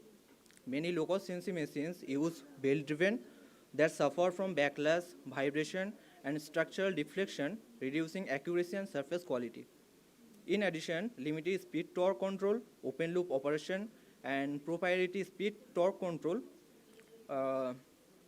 architectures restrict reliability, customizations, and future expansion. Therefore, a compact, rigid, cost-effective, comparatively accurate, and efficient hybrid CNC system with high precision and adaptive control is required. And our objective and innovation is to provide a compact, rigid, and precision-oriented hybrid multi-tool CNC for engraving and cutting, to incorporate a dual tool architecture with spindle and laser modules operating within a common coordinate system, to improve machining accuracy and reduce dimensional tolerance, to enhance positional repeatability and load handling, to provide adaptive speed control through a variable frequency drive, to implement an open source geometric code-based control, to enable modular electronic control for integration of sensor, to support accurate multi-material machining, to minimize recalibration during tool switching, improving operational efficiency and reducing operator dependence, to minimize, to deliver a cost-effective precision CNC system with preference comparable to high-end industrial machines. Thank you, sir. That's yes, sir. Have you ever heard or read about a CNC machine ever built which has a belt drive? Yes, sir. The old ones have belt driven. Which one? How old? Sir, Even the last lathe machine, belt driven, was manufactured approximately 70 years back. but for mini CNC machines, Mini CNC, large CNC machine, not even a V group belt like you have a radiator fan in car, not even that V group type there. Some old drilling machines had. but sir, sir we have বড় noticed বড় this. মেশিনের ওপর আমরা অনেক কাজ দেখেছি, multi টুল দেখেছি, কিন্তু মিনি সিএনসি মেশিনের আমরা দেখিনি। আমরা টার্গেট করছি যে ছোট যে আমার একটা জিনিস বলতে পারো, সিএনসি সিএনসি মানে কি? Computer numerical. Computer numerical control. Where belt drive comes. Sir belt drive three axis. হচ্ছে আমরা যে তিনটে অ্যাক্সিসে কাজ করি, তিনটে অ্যাক্সিসে তো মোটর লাগানো থাকে, সেই মোটরগুলো অ্যাক্সিসগুলো মুভ করানোর জন্য বেল ড্রাইভ থাকে সিএনসিতে। আমরা বেল ড্রাইভ ইউজ করছি না, আমরা স্ক্রু ড্রাইভ ইউজ করছি। Belt drive কোথায় লাগে? Sir, they are seeing XYZ movement. Yes. তা লাগে কি কি গিয়ার আছে তুমি জানো? এটা আমার question. Belt driven CNC machine আমি কোনোদিন দেখিনি বা শুনি। হ্যাঁ স্যার আছে, সিএনসি মেশিন আমি সার্চ করলে ডেটা আছে। That is not a CNC machine. उसका प्रॉब्लम क्या था? देवेदा 3D প্রিন্টার আছে sir. 3D printer is not a CNC machine. That's it. It's not a regular bell drum. Anyway, think about it.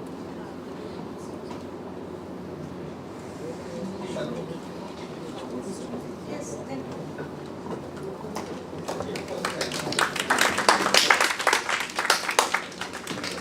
Amar Marshall. Amar Marshall.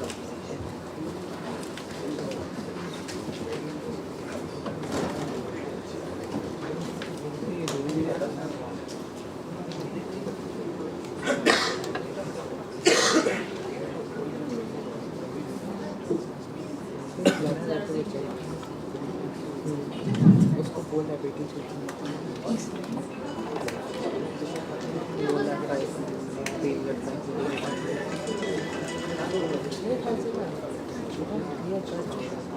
क्या बोलना था 3 minute है ना बिना स्लाइड अगर नहीं कर पा रहे होते तो प्रॉब्लम होगा नहीं सब जो बोला ये अचानक से बोल देना पड़ेगा 3 मिनट लोगों को पागल हो क्या बोलेंगे हम खुश हो रहे हैं वहाँ के रूम चेंज करवाती लो पीपीटी वाला पे होगा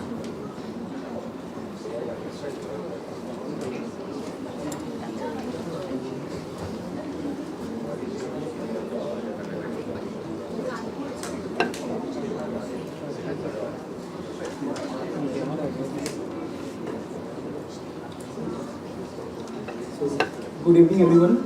This is Sonukma Sharma, and along with me, Aman sir. Currently, we are in final year of our BTech from the Neuroscience and Technology. We are presenting our application, which is called HomeWorks AI, a smart hyperlocal marketplace for home interior materials and the construction. So basically, we are solving the problem. Like currently, there is no platform for connecting with the users of local sellers who build the marbles, furnitures, and the tiles, and the constructor who like builders with the users. So as we know, in India, building a home or renovating a home is a complicated and a time-consuming task, and this process is entirely happening mostly in offline mode.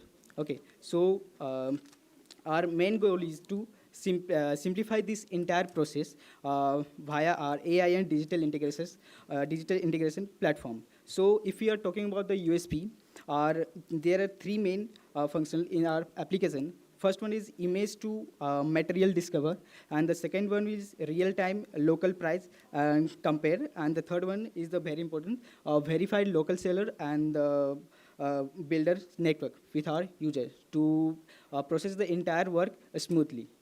And thank you, sir. When is Industry 4.0 or Industry 5.0 applicable to your proposal? Can you pinpoint that? Because it is under heading, proposal, Industry 4.0 or Industry 5.0. Yes, sir. The focus area you chose. Yes, sir. Not the DSTBT put it there. So please explain how it under industry. So actually, we thought about 4.1 and 5.4. We basically work on that, sir. We basically work on that 4.4 and 4.5.0. Now what is Industry 4.0 or 5.0? How it is applicable to your proposal? So in AI basis, or in other platforms are giving in AI platforms or AI. What kind of AI platform? So image to image processing, so there are solutions participants. No, sir, actually. Applied in AI, there was artificial intelligence was a separate focus area. So why you have not applied in that particular focus area? So because That's why they are asking. so we have thoughts about it. So we are talking about it. In this focus area.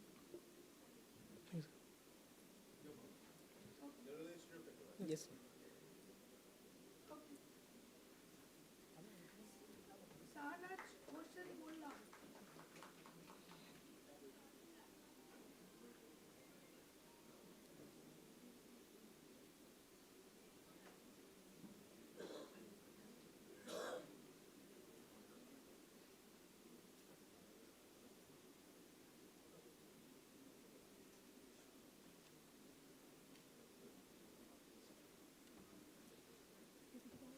Hey, time.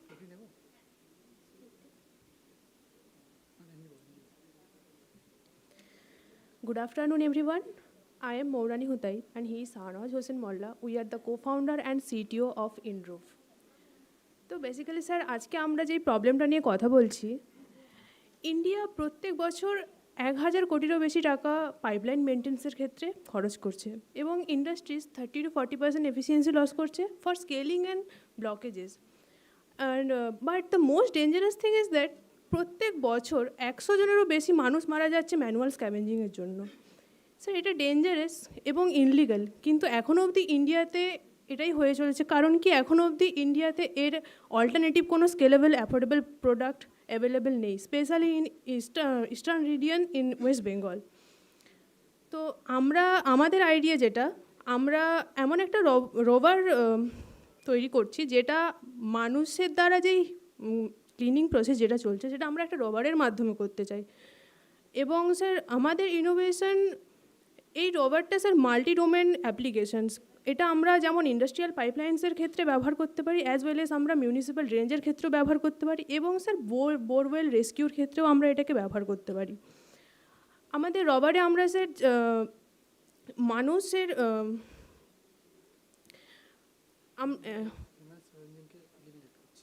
হ্যাঁ, এটার মাধ্যমে আমরা human স্ক্যাভেঞ্জিংকে sir reduce করার চেষ্টা করছি, এবং এটা আমরা এটার মাধ্যমে কম টাইমে কাজ করতে পারছি, এবং আমাদের এটার মাধ্যমে মিউনিসিপ্যাল রেসপন্স টাইমও ডেভেলপ হচ্ছে।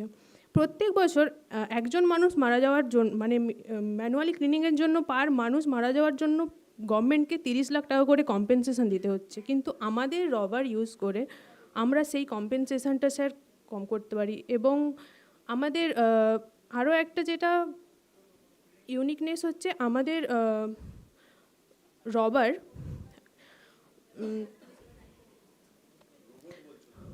No sir, it's a rover. Yes sir, ROVER। এবং স্যার আমাদের জার্নি অলরেডি স্টার্টেড স্যার। আমরা 2024-এ আমাদের patent granted for based on our idea, and we are also incubated by BCC and I Kolkata, and we are the top 5 finalists of Smart India Hackathon 2025. Thank you sir. Any more questions? Sir, we are from Swami Vivekananda Institute of Science and Technology, and we both are mechanical department student. Yes, sir.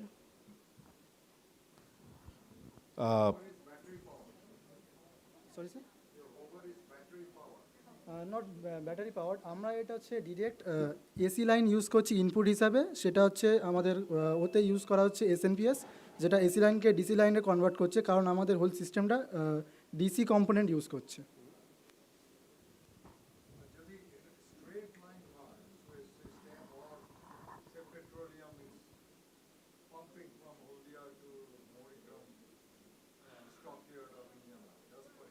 Yes sir, actually এটা হচ্ছে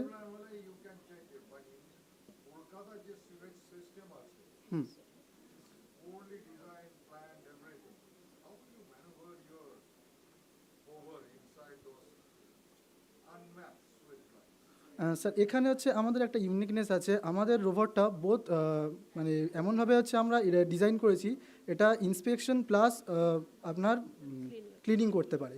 inspection করবে কীভাবে না, এর সামনে camera লাগানো হবে, যেটা হচ্ছে ডিরেক্ট অ্যাক্সেস দেবে, লাইফ টাইম ফুটেজ দেবে আমাদের, সেটা দেখে আমরা আইডেন্টিফাই করতে পারবো হ্যাঁ এখানে ব্লকেজ আছে। এমনকি আর একটা ইউনিকনেস আছে, যেটা হচ্ছে আমরা অ্যাডাপ্টেবল কাটার ইউজ করছি, অর্থাৎ আমরা ব্লকেজটাকে আইডেন্টিফাই করে কাটারটাকে চেঞ্জ করতে পারবো।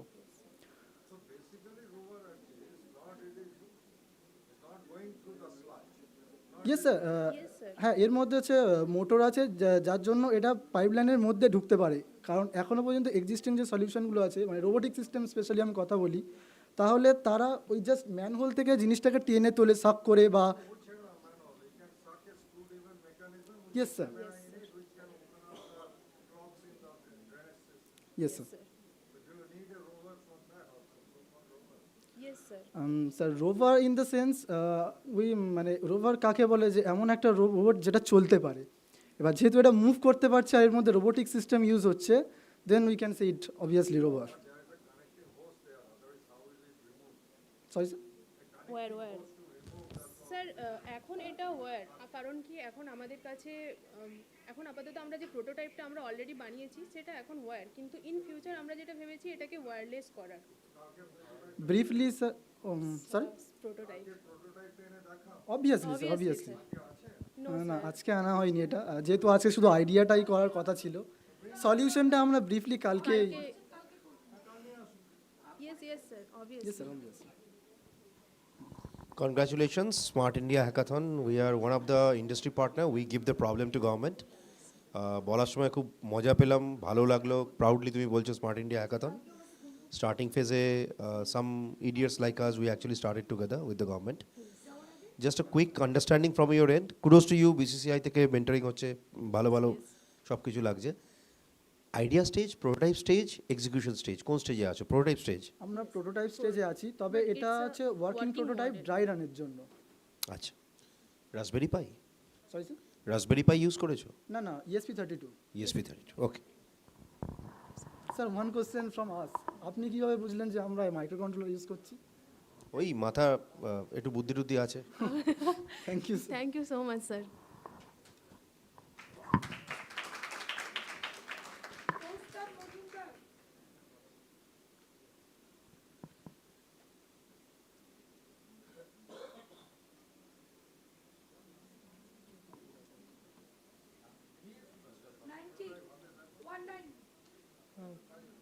Shall I start?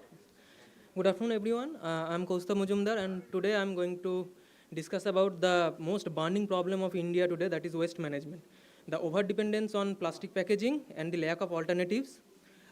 As we know, যে আমাদের ইন্ডিয়াতে মানে আমাদের ইন্টারন্যাশনাল একটা এরকম ইমেজ হয়ে গেছে যে India means dirty country.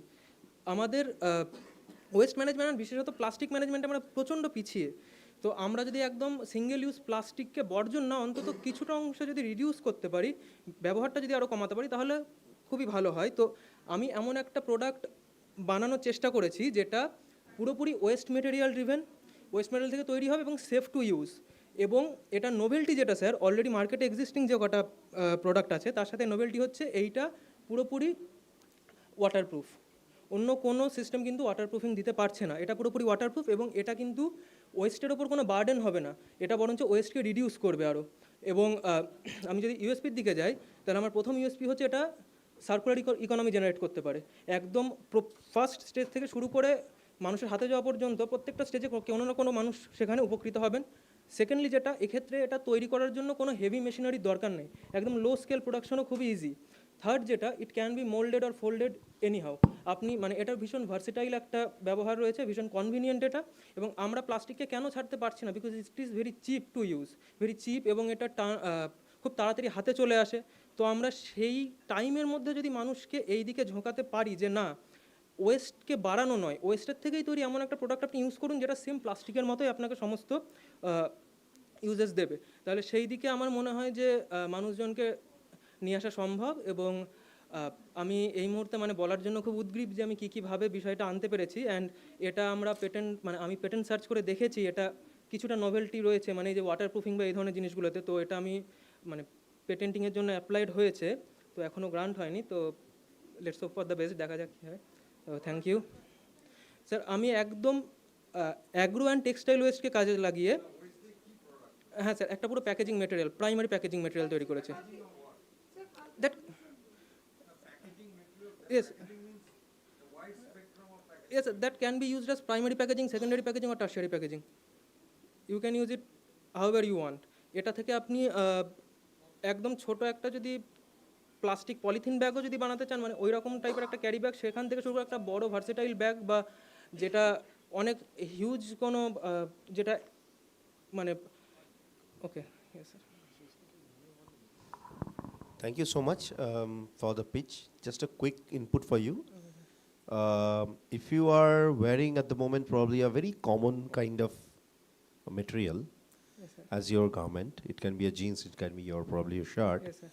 The kind of color that is there, with the heat, the entire pollution and the bad material of that particular color goes inside your lungs. Yes, sir. Right? Yes, And here you are claiming that you have a solution converting from complete waste to some material which can be reused. Yes, sir. Think about it twice. I'll be there tomorrow. Happy to listen to this. Yes, sir. তোমাকে বাংলায় বোঝার জন্য বোঝাচ্ছি, অনেক এরকম real estate player আছে যারা ইট তৈরি করেছিল ওয়েস্টের থেকে। পরবর্তীকালে যেটা দেখা গেছে, যারা ওই বাড়িতে থেকেছে, হয় শ্বাসকষ্ট, otherwise cancer, otherwise lungs, otherwise অন্য ইস্যুতে তাদের মৃত্যু ঘটেছে।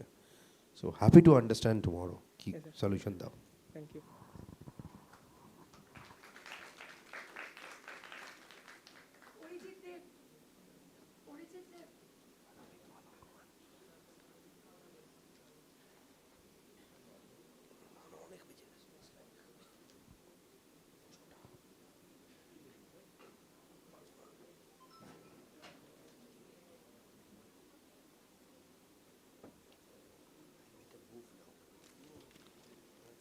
May I start? Good afternoon, respected judges. I'm Arijit Deep, a second-year BTech student from Institute of Engineering and Management. Everyday people contribute to help the environment. This morning, someone took a metro instead of a bike. Someone carried a reusable bottle. Someone watered a planted sapling. Like I mentioned earlier, these actions help the environment, but economically, they meant nothing. My idea exists to change that. Now, if I talk about the novelty, existing carbon markets are mainly focused or exclusively designed for large corporations and industrial emitters. But individual citizens also make choices which reduce carbon footprints. Our platform rewards them in the form of microcarbon credits. So it creates a citizen-centric platform and democratizes carbon market access. Doing so, it creates a new income stream. If I talk about the USP, a major USP is a tradable microcarbon credit, which can be exchanged for rewards, discounts, coupons, or directly sold to MSMEs who want to prove their ESG compliance. Doing so connects public contribution directly to corporate sustainable goals. Another one is displaying public rankings using leaderboards, which motivates people. Thank you for listening to me. Can carbon credits be traded? Yes,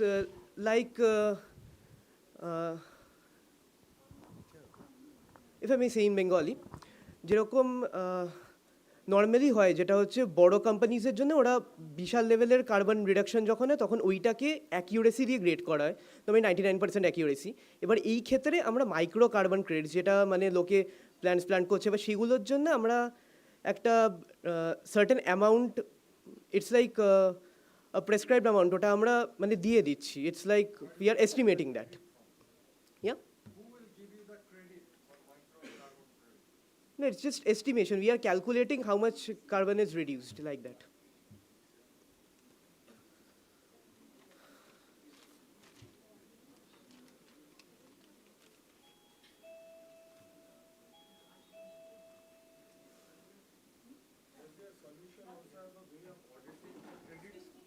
Or just this is for maintaining the credits and stuff like that? Because for individual people, carbon credit is not there. This is not right. In the West, if you see, currently for even small companies, they can easily shed their credit in the form of offshore maybe plantations or things like that. And there are also well laid out plans for each scope of emission. Scope 1, scope 2, scope 3 emission.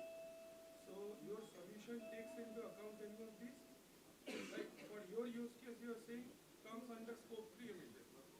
So does your solution take account of scope 3 emission? No, it basically, the big companies, they have to comply with their ESG, that thing. Small company, you, me, I came here from Delhi. Yeah. The moment I landed, there are solutions in place that can tell me how much kgs of carbon I spent while flying from Delhi to Kolkata. Yeah. And there are mechanisms in place where this carbon can also be shared. So now my question would be, from the novelty point of view, I'm not able to understand like, what credits are you referring to? It's like we are estimating the, from a carbon data set basically, we are estimating, suppose 1 kilometer you traveled from some place to another, it's just 1 kilometer, you used a bicycle rather than using your bike or something. Now, that is the estimated credit. We are taking that from a public data set or something like that. So that's how we are estimating that. Thank you.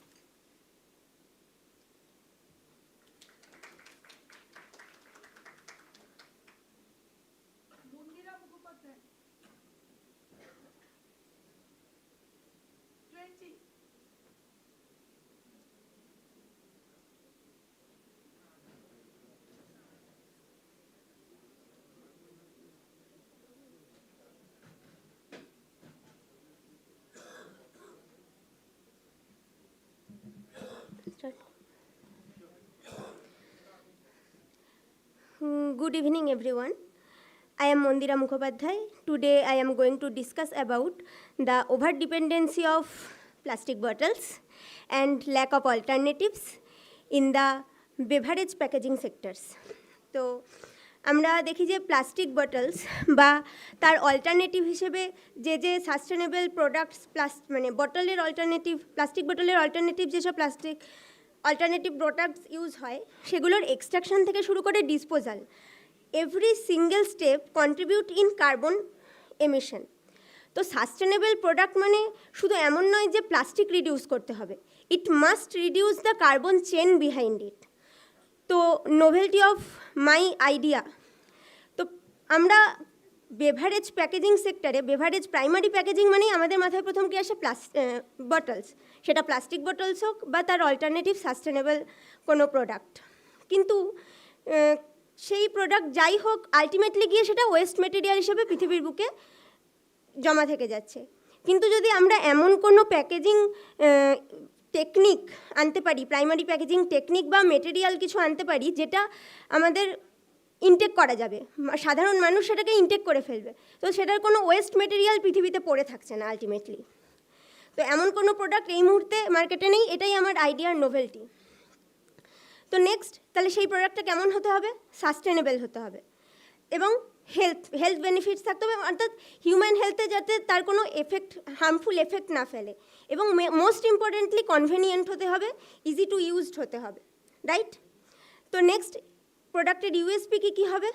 যে আমরা দেখি যে এই plastic বোতল হিসেবে মানে conventional packaging beverage packaging material মানে plastic bottles, যেটা আমরা আলাদা করে আর বলার কিছু নেই যে এর কী কী হার্মফুল এফেক্ট রয়েছে। তাছাড়া যে অল্টারনেটিভ সাস্টেনেবল প্রোডাক্ট রয়েছে সেই সব প্রোডাক্ট ভীষণ কস্টলি হয়, তো সমাজের সমস্ত স্তরের সব ক্লাসের মানুষ সেগুলো অ্যাফোর্ড করতে পারে না।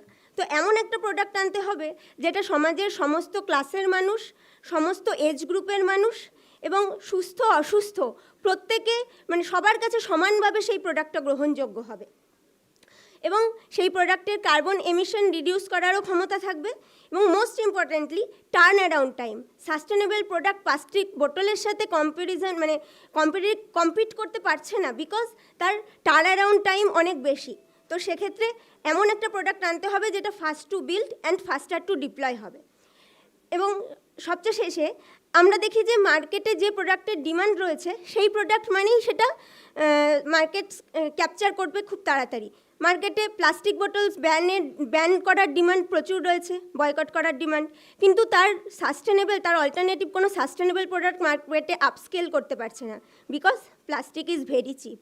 তো এমন একটা প্রোডাক্ট মার্কেটে আসা ভীষণভাবে জরুরি, যেটা প্লাস্টিক বোতলের অল্টারনেটিভ হিসেবে ইউজ হবে এমনটা নয়, পুরো প্লাস্টিক বোতলকেই আপরুট করে দেবে। তো thank you so much, this is my idea.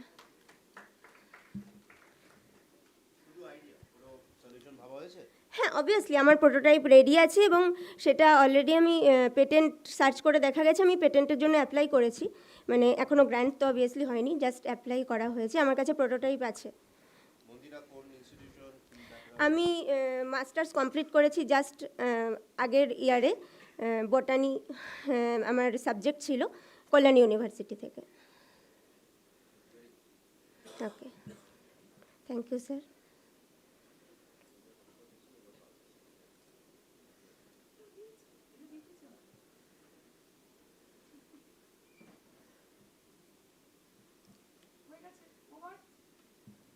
Okay,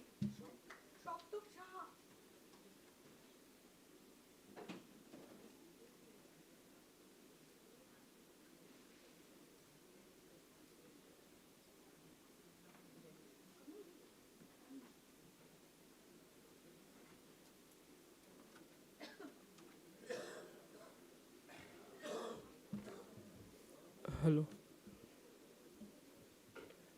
Start. Good afternoon, everyone. My name is Shaptak Shah and herself Gargi Ghosh. In India has a high rate of two-wheeler accident and major causes are pothole, poor road conditions, overspeeding, drunk driving. Overspeeding contributes about 60% of the accident happen in India. The situation gets worsened by delayed emergency response. To overcome this, we propose our smart helmet. Our smart helmet detects pothole, takes the picture of the pothole, measures its intensity, uploads to the authority. The pothole detected can be seen by every rider on the app through the heat map, so the other riders can avoid the pothole. Alcohol detection. Once the rider wears the helmet, the sensor detects the alcohol, and directly the message is sent to the authorities with their locations. So the drunk driving part by uprooted. Crash detection. Whenever there is a crash, our system will calculates its severity, low, high, or critical. If it is a critical crash, then the emergency alert will go to the authorities directly. GPS based overspeed monitoring. Whenever a rider will overspeed the limit, whenever the rider will overspeed the limit, the message will directly go to the authority, and the driver will alert himself. Means our system will alert the driver that he is going overspeed. So from that he can slow down and maintain the speed limit. So the novelty lies in our multi-sensor data fusion with all such sensors acting together. Severity-based pothole and crash analysis. USP. Conventional helmets offers only passive protection. Means they only protect us once the accident happens. Existing smart helmets focuses on Bluetooth, music, GPS, and all navigations. Means they are used only for convenience. But our smart helmet will focus on accident prevention and prevent the accident before it happens through real-time pothole and risk detection. Thank you.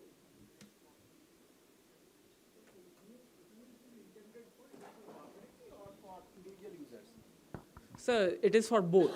Sir, because when the pothole is detected, it automatically means recorded in the dashboard of the riders. You will get ample time probably tomorrow to explain your solution. My input is just think from this angle, because many of the thing actually penalizes the rider. Because if he is speeding and alcohol and whatever is being reported to authority, he would not like it. That's common sense, right? So you have to think that how will you position it. Sir, if he does not like it, you don't need to give answer. I'm just telling that when you give your solution, please keep this in mind, that it is intended for whom and how it is going to benefit. Yes, sir, we kept it in mind. So any other questions? You said that there is the pothole detection. Yes, sir. So currently it's just a vision to detect potholes, or it can affirm or audit also, whether pothole is really there or not. Yes, sir, it can by severity module. Means first it will observe the pothole. But when the driver will overcome the pothole, there will be a threshold. Means with the sensor, there will be upliftment of the vehicle. So from that vehicle, with the speed related also, with the speed kept in mind, we will give the status. You have a bike? Yes, sir. You ride bikes, right? Yes, sir. When you see a pothole, do you cross it or do you avoid it? Sir, we usually avoid it, but sir, we can't, right? So coming always back to what sir said, so all points are meant to penalize the person who is wearing the helmet himself. If Yes, I see sir. a pothole, not only I'm reporting it, I have to drive my bike through it. No, sir. No, sir. You just told it. No, sir, that's not the case. That's one point of saying it. But first, our camera will detect the pothole, means with photo. Yes, yes. And it will be uploaded to the authorities. Okay. And that pothole is visual, so our authority can visualize the pothole and can repair it. But whenever the rider crosses it, means such potholes are there which we usually can't observe by our naked eyes or while riding our bike. So that will be stored on our dashboard and other riders can be seen. Yes. So, done, sir? Thank you.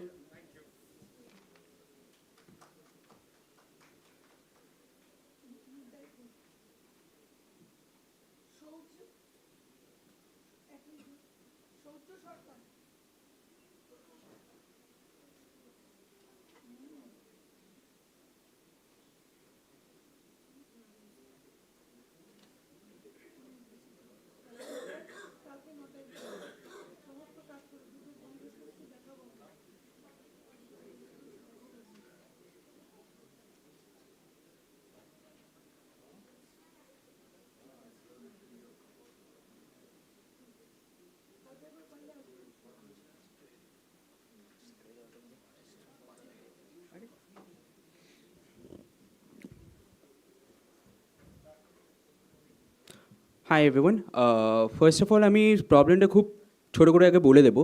সেটা হচ্ছে যে আমাদের গাড়ি presently disconnected, একে অপরের সাথে কথা বলতে পারে না। এমনকি আমাদের যে ট্রাফিক ইনফ্রাস্ট্রাকচার সেটাও ডিসকানেক্টেড, লাইক ওরাও ওদের মধ্যে কথা বলতে পারে না, গাড়ি ইনফ্রাস্ট্রাকচারও কথা বলতে পারে না। এমনকি আমরা অ্যাট টাইমস মনে হয় যে আমরা লাইক ট্রাফিক ইনফ্রাস্ট্রাকচার থেকে কিছু জিনিস জানতে পারি যে সামনে কী কন্ডিশন, সেটা আগে ভাগে আমি জানতে চাই। তো সেই টাইপের জিনিস আমরা জানি না। We are exactly solving that. Basically এটা থিওরিটিক্যাল টার্ম হচ্ছে vehicle to everything. Expanding on this, first of all একটা জিনিস আমি জাস্ট বলে দিই, we are not at all obnoxious, but মানে if anybody have any counter to us, to please let us know. But disease, as far we know, ours, this problem has not been tackled by anyone yet. So first of all, let me paint you an utopia, right? So what is this utopia? All of these cars communicate together to provide intelligent services. Like মনে করুন একসাথে সবাই সবকটা গাড়ি একসাথে একজোট হয়ে নিজের মধ্যে কোঅর্ডিনেট করে একটা সাপ্লাই চেইনের ডিমান্ড প্রবলেম সলভ করছে।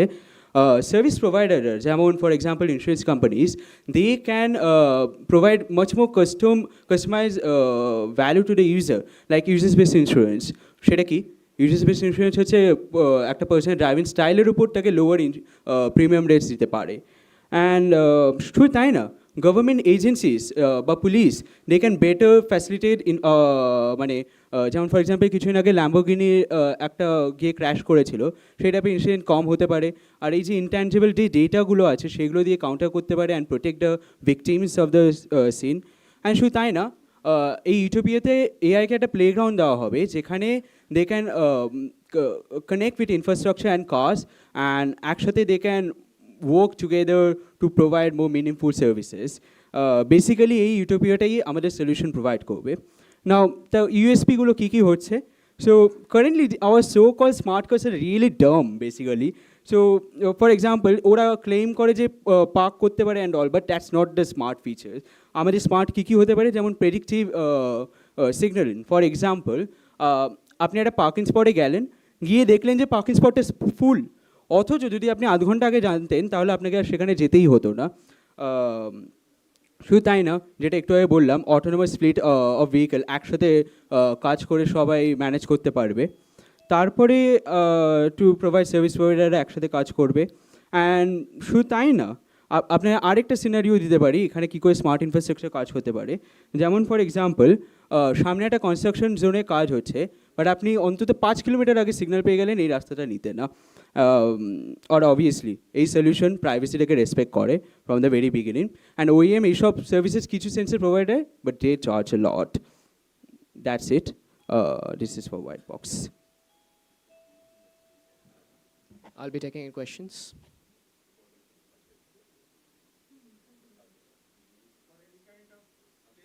Multiple devices are communicating with each other, a high GPU and infra cost goes up. That is why these kind of systems are not there presently. Okay. How do you tackle this? That is what is a part of the solution, and I'm afraid we can't tell you right now. Just on a broad sense, have you used some LPU, FLPU, things like that, or doing any optimization-based statistics? That is If what you're I'm asking. really thinking this is an AI solving problem, it is not. It is something else that we came up with, and we think it is very viable in this section. Any pointers towards that? It is sort of decentralized, and secondly, this is a problem which is facing on. Decentralized based on what? The server? these are not exactly based on the servers. This is more on the cars, how they are communicating with each other. Everything that is going on the server is dependent on the customer itself. And before going to that, if it is required, it is going over there basically. Until and unless, yes, please. Yes, I mean, I first of all, congratulate you for so confidently articulating this problem. Thank you very much. Only thing that comes to my mind is that it's a very heterogeneous system. Right? There are so Absolutely. many type of vehicles. Right? Absolutely. So, why do you think that they will adapt to this system? Exactly. That is why we are over here. So when we first started, there were many fields in this. Fleet management हो गया, आपका normal No, vehicles हो again, गया. I mean, I don't So want to in- listen to what you have done. I Okay. mean, So in terms what I'm trying to tell you is, so Basically, I think the best way to look at it is one platform having the solution for multiple transportation problem, like the one I think our previous participants say, that can be solved by this as well. And apart from that, there are other problems as well, like service providers not getting closer to the vehicle owners, and obviously there are also like fleet management. And most importantly, there's another thing, these smart cars, the autonomous vehicle, like the self-driving cars that we know, they need a digital network to work together, and this digital network is not present, okay? So this is one of the reasons why we need this. Basically, it's a parent of, solving this problem will solve all of the major transportation problems together. And I know it sounds utopian and all, but I think the solution will prove it. yeah, I think let's wait for the solution. Yeah, thank you. Hopefully it will solve. Thank you.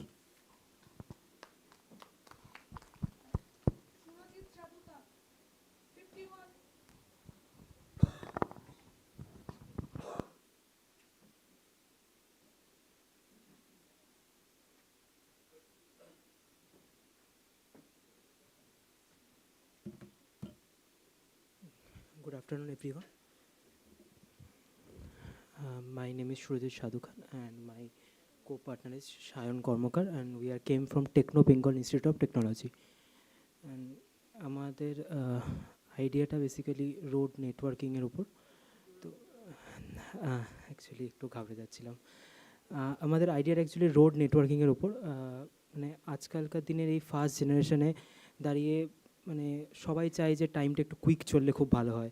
তো but আমাদের এই road যে schedule যে টাইমের উপর চলে, তো basically এই কলকাতার মতন শহরে দাঁড়িয়ে যদি দেখা যায় কোনো পিক আওয়ার্সের সময় বা কোনো অ্যাক্সিডেন্টের সময় বেসিক্যালি রোড তো বুঝতে পারে না যে কী হচ্ছে, বা তো তার জন্য গাড়িদেরকে দাঁড়িয়ে পড়তে হয় বা জ্যাম হয়ে যায়। তো তার জন্য ট্রাফিক পুলিশকে বারবার ইন্টারফেয়ার করতে হয় সব কিছু ম্যানেজ করার জন্য। তো আমরা চাইছি এমন একটা কোনো সলিউশন যেটা বেসিক্যালি আমাদের সলিউশনের মধ্যে রয়েছে, যেটা ইউনিকনেস হচ্ছে এটাই যে এটা নিজে থেকে সমস্ত ডিসিশন নেবে, যেটা নিজে থেকে রাস্তার সমস্ত কিছু দেখতে পারবে, রাস্তায় কি ঘটছে, এবং মানে সমস্ত ডিসিশন তার নিজের হবে, যেটার একটা সেন্ট্রালাইজ জায়গা থাকবে। এবং বেসিক্যালি বলতে গেলে একটু বেশি সলিউশনের দিকে চলে যাচ্ছিলাম, বাট না গিয়ে আমি বলতে চাইবো যে হ্যাঁ, মানে এটার মানে সত্যি কথা বলতে গেলে এটার মেন ইউনিক পয়েন্ট হচ্ছে যে এটা নিজে থেকে সমস্ত রাস্তার কন্ডিশন বুঝে নিজে থেকে ডিসিশন নিয়ে সিগন্যাল কন্ট্রোল করতে পারবে। আর এটার সেফটি সিকিউরিটি এটাই যে এটার যদি কোনো একটা জাংশন ফেল হয়েও যায়, তার অন্য জাংশন সে সব কিছু ম্যানেজ করতে পারবে। এটার মধ্যেখানে কোনো ট্রাফিক পুলিশ বা কোনো অন্য অথরিটিকে ইন্টারফেয়ার করতে হবে না। তো এটাই আমাদের মেন ইউনিক পয়েন্ট। বাকি আমি একটু যদি সলিউশনের দিকে কাল যেতে পারি তাহলে আমি আরও বেটার বলতে পারবো অ্যাকচুয়ালি। হ্যাঁ, thank you sir.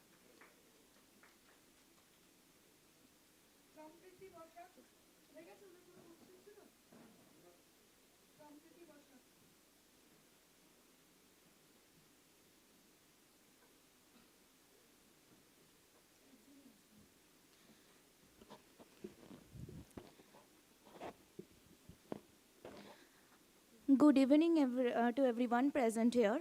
I am Shampriti Baushak, second year AIML from IM, and here is my co-participant Priya Anand, second year EC IM. Today we are presenting our idea regarding the problem statement, intelligence traffic analysis and violation detection. When we look at the roads, especially busy intersection, we see the traffic is always sending the signals. Unfortunately, our systems our systems are not able to listen to this signal, are not designed to listen to these signals. So in Indian cities, reckless driving and traffic violence and reckless driving have become a daily phenomenon. So these systems sometimes they sorry. Despite the presence of traffic lights and CCTV cameras, traffic violation and congestion are on the rise. Most traffic management systems use fixed timers and human observation. Such systems are not able to react to real-time traffic situations. They lack an understanding of how crowded a road is and how dangerous actions take place. The plan is to utilize existing CCTV cameras from passive recording tools to intelligent system capable and pointing out areas of concern automatically. আমার main idea যেখানে আমরা বলি যে আজকাল যে normal যে ট্রাফিকে normal CCTV ক্যামেরাগুলো তারা খালি জিনিসগুলোকে পর্যবেক্ষণ করে, কিন্তু আমাদের যে রোড গার্ড এআই সেটা জ্যামগুলোকে প্রতিরোধ করবে এবং যেটা ফিক্সড টাইমারগুলো যখন রাস্তায় কোনো গাড়ি চলবে, যখন জ্যাম হয়ে যাবে তখন এরা ডাইরেক্টলি একটা নোটিফিকেশন ওদেরকে পাঠাবে, যার কারণে তারা ডিটেক্ট করতে পারবে যে রাস্তায় জ্যাম হয়েছে এবং যাতে সেটা ক্লিয়ার করা যায়। অর্থাৎ এর মাধ্যমে আমরা জ্যাম প্রতিরোধ ইজিলি করতে পারবো। লাইক রাস্তায় কোনো একটা রাস্তায় 5টা গাড়ি চলছে আর কোনো একটা জায়গায় 50টা গাড়ি চলছে, কিন্তু একই সময় গ্রিন সিগন্যাল দেওয়া হচ্ছে। যদি আমরা এই রোড গার্ড এআইটা ইউজ করি তাহলে তারা একটা নির্দিষ্ট সময় তারা সবুজ সিগন্যালটা তারা পাঠাবে, যার কারণে রাস্তাটা ইজিলি ক্লিয়ার হতে পারবে। So this idea would greatly safety and help the traffic roads and would be very scalable and fitting well with the concept of smart cities. Thank you.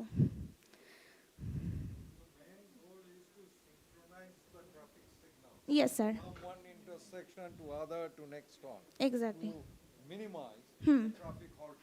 Just naturally যে CCTV ক্যামেরাগুলোকে use করা হচ্ছে, আমরা just ওটাতে একটা AI ব্যবহার করবো যার মাধ্যমে সেটা আরও জ্বালানিগুলোকে কম খরচ হতে পারে বা সেটা আরও কম সময় মানুষ তাদের গন্তব্যস্থলে ইজিলি পৌঁছতে পারে।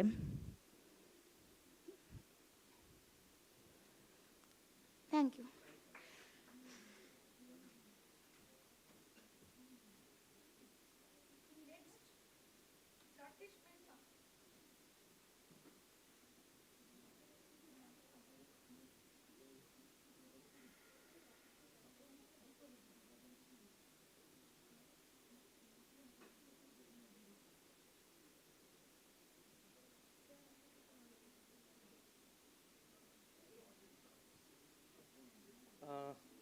ম্যাডাম পিপিটি একটু চালানো যাবে? আচ্ছা ঠিক আছে, না হলেও অসুবিধা নেই।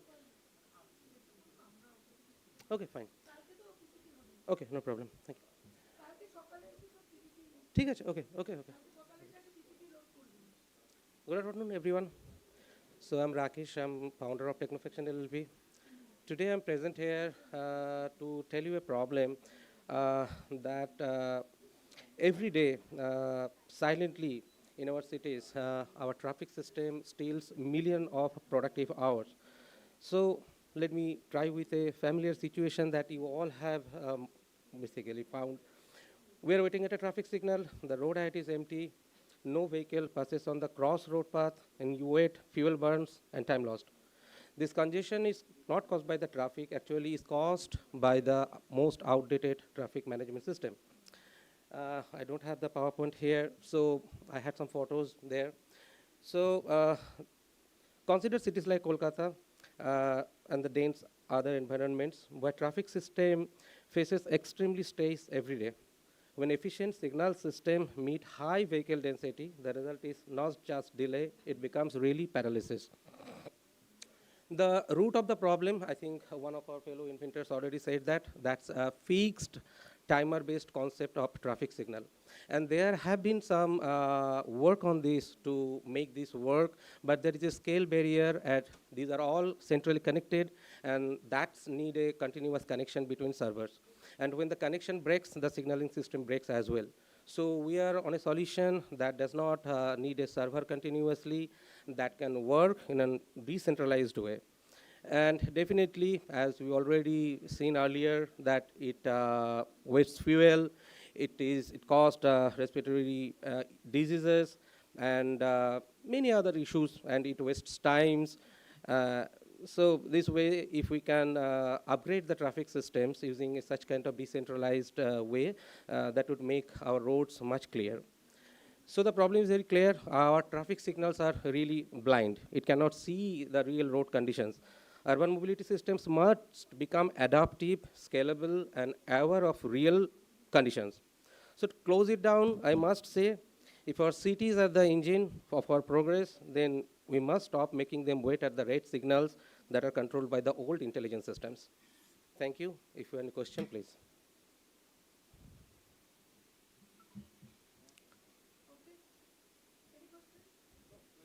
Yeah, sure. Okay, thank you.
নমস্কার, আমি গৌরব হাজরা এবং এই ইভেন্টে আগত সমস্ত গুরুজনদের প্রথমে আমি প্রণাম জানাই এবং আমার সমবয়সী সমস্তকে অশেষ ভালোবাসা। তো আমাদের পশ্চিমবঙ্গের একটা নয়, বিশেষ করে গুরুত্বপূর্ণ উৎসব হচ্ছে দুর্গাপূজা। এবার এই দুর্গাপুজোয় আমরা বিভিন্ন দর্শনার্থীরা বাইরে থেকে আসে, মানে পশ্চিমবঙ্গের বাইরে থেকে হোক বা কলকাতার মধ্যে যারা থাকে না তারাও আসে। এবার এই দর্শনার্থীরা যখন বিভিন্ন প্যান্ডেলের মধ্যে ভ্রমণ করে তখন এখানে আমরা বেশ কিছু সমস্যার সম্মুখীন হই। প্রথমত ভিড়, অত্যাধিক স্টার্টিং টাইমে যখন দুর্গাপূজার প্রথম ইনিশিয়াল টাইম থাকে তখন এই ভিড়ের জন্য পদপিষ্ট হয়ে অনেক মানুষের মৃত্যু হওয়ার নিউজ প্রায় প্রত্যেক বছর আমরা এই নিউজটাকে দেখতে পাই। তো তখন মনে হয় যদি এরকম কোনো কিছু থাকতো যে আমরা এই ভিড়ের অংশ না হয়ে পরে আসতাম, হয়তো কোনো ফাঁকা টাইমে আসতাম বা কখন ফাঁকা থাকে এই জিনিসগুলো আমরা জানতে পারি না। আর একটা পয়েন্ট, আরও কিছু জিনিস সমস্যার আমরা সম্মুখীন হই যে আমরা যদি একটা নির্দিষ্ট টাইমের মধ্যে যদি সেই সমস্ত প্যান্ডেল ভ্রমণ করতে পারতাম। প্রথমত আমরা হ্যাফারজারলি বেরিয়ে যাই যে হ্যাঁ এই প্যান্ডেলগুলো ঘুরবো, পরে আমরা ভিড়ের সম্মুখীন হই, অথবা আমরা বুঝতে পারি না যে কোথায় কী ভ্রমণের যোগ্য প্যান্ডেল রয়েছে। তো আর তাই আমরা প্ল্যান্ড কী প্যান্ডেলে কোন রাস্তা দিয়ে গেলে সেই প্যান্ডেলগুলো আমরা ঠিকমতো ভ্রমণ করতে পারবো সেই সমস্ত বিষয়ে আমরা প্ল্যান্ড কোনো রকম লিস্ট পাই না। এছাড়াও আমরা যদি আমি কোনো অসুস্থ, মানে সমস্ত আমাদের যে সমস্ত প্যান্ডেল থাকে পূজা প্যান্ডেল, সেখানে সমস্ত জায়গাতেই হেলথ সার্ভিস থাকে, কিন্তু তা সত্ত্বেও এই ধরুন কোনো মানুষের প্যানিক অ্যাটাক বা হার্ট অ্যাটাক হঠাৎ করে হলো, তখন ঠিক সিস্টেম না থাকার জন্য আমরা ইনিশিয়ালি তারা সাপোর্ট পায় না। তাও সাপোর্ট পায় না, অথবা কোনো ঘটনা, কোনো ক্রাইম হয়ে গেলে আমরা সঙ্গে সঙ্গে কোনো পুলিশের সাথে কন্ট্যাক্ট বা তাদের হেল্প, বা ওখানে প্রত্যেক পূজা প্যান্ডেলে সিভিক ভলেন্টিয়ার্স উপস্থিত থাকে, তাদের হেল্প আমরা পাই না, যে কারণ আমরা কানেকশন বিল্ড করতে পারি না, কারণ আমাদের কলকাতার মধ্যে যথেষ্ট ইনফ্রাস্ট্রাকচার থাকা সত্ত্বেও সেখানে আইটি কানেকশন নেই। তো আইটি কানেকশন না থাকার জন্য আমরা সঙ্গে সঙ্গে কোনো রকম কানেকশন বিল্ড করতে পারি না। এবং আমি যদি এর মধ্যে আমার নিজের নোভেলিটির কথা বলি, তো এখানে সাধারণ ব্যাপার যে আমরা কাউকে জিজ্ঞাসা করলাম, দিয়ে কোন ইম্পর্টেন্ট পূজা প্যান্ডেল আছে সেগুলো জিজ্ঞাসা করলাম, কিন্তু এটা প্রকৃতপক্ষে অসম্ভব হয়ে পড়ে। আমরা প্র্যাকটিক্যালি কোনো দিনও সমস্ত পূজা প্যান্ডেল একসাথে কোনো রোড ম্যাপ কারোর কাছ থেকে ইমিডিয়েট পাবো না। তো আমরা এক্ষেত্রে আমি কিছু আমার ইউনিক ইনোভেশন পয়েন্ট আমি রাখতে চাই। একটা চ্যাটবট হুইচ হেল্প, যেটা আমাদের হেল্প করবে, যার মধ্যে আমরা অলরেডি সমস্ত ডেটা ইনপুট করে রাখবো কলকাতার সমস্ত দুর্গা প্যান্ডেল নিয়ে, এবং সে আমাদের জায়গার ভিত্তিতে আমাদের একটা প্ল্যান বানিয়ে দেবে যে কীভাবে পুজো প্যান্ডেলে কোন অনুযায়ী ঘুরলে আমরা মিনিমাম টাইমের মধ্যে ম্যাক্সিমাম প্যান্ডেল কভার করতে পারি। এছাড়াও আরেকটা ইউনিক পয়েন্ট আমরা এর মধ্যে অ্যাড করতে পারি, অন টাইম ক্রাউড এস্টিমেশন। আমরা সিসিটিভির সহায়তা নিয়ে, এবং এছাড়াও পাস্ট রেজাল্ট কিছু নিয়ে, কোন টাইমের মধ্যে ক্রাউড কম থাকে সেই টাইমের মধ্যে গেলে কোনো রকম দুর্ঘটনা ঘটবে না। এবং এক্ষেত্রে সরকারেরও অনেক অসুবিধা হয় যে পূজায় এসে কারুর কোনো ক্ষতি হয়ে গেল, তো সরকারের ওপরও কোনো রকম চাপ আসবে না। তো এই সমস্ত বিষয়ের আমরা এআই এর হেল্প নিতে পারি। এবং আমরা যদি ইউনিক সেলিং পয়েন্টস বলি, তো আমি এখানে আমার নতুন একটা সিস্টেমের কথা ভেবেছি, যে সিস্টেমটা হলো এরকম। আমরা সবাই জানি যে প্রত্যেক পূজা প্যান্ডেলটি প্রায় আমরা দেখতে পাই যে টিকিট, না স্যার একটা পয়েন্ট আমি বলতে চাই যে মিনিমাম অ্যামাউন্ট, হ্যাঁ স্যার অবশ্যই মিনিমাম অ্যামাউন্ট আমরা যদি আগে থেকে নিয়ে রাখি, এবং তাদের পুরো দায়িত্বটা যে দর্শনার্থীরা যাচ্ছে দেখতে, তাদের দায়িত্বটা আমরা আগে থেকেই নিয়ে রাখি, তো সেখানে কতটা ক্রাউড আছে, কোন টাইমে গেলে দর্শনার্থীরা বিশেষ সুবিধাগুলো পাবে, সেগুলো আমরা ওই অ্যাপ বা ওয়েবসাইটের মধ্যে অলরেডি দেখাতে পারবো। Yes sir.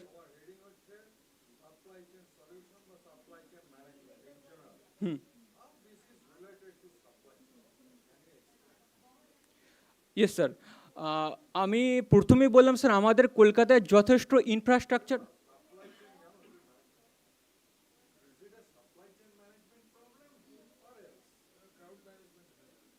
হ্যাঁ স্যার, কিন্তু এই রিলেটেড আমি ক্রাউড রিলেটেড কোনো পয়েন্ট পাইনি, ওখানে দেওয়া ছিল না। তো স্যার আমরা আইডিয়াটাকে ইমপ্লিমেন্ট করতাম তো। হ্যাঁ, তো স্যার ওই জন্যই স্যার, ওটা আমি স্যার ফার্স্ট ভেবেছিলাম স্যার আপনাদের পয়েন্টটা।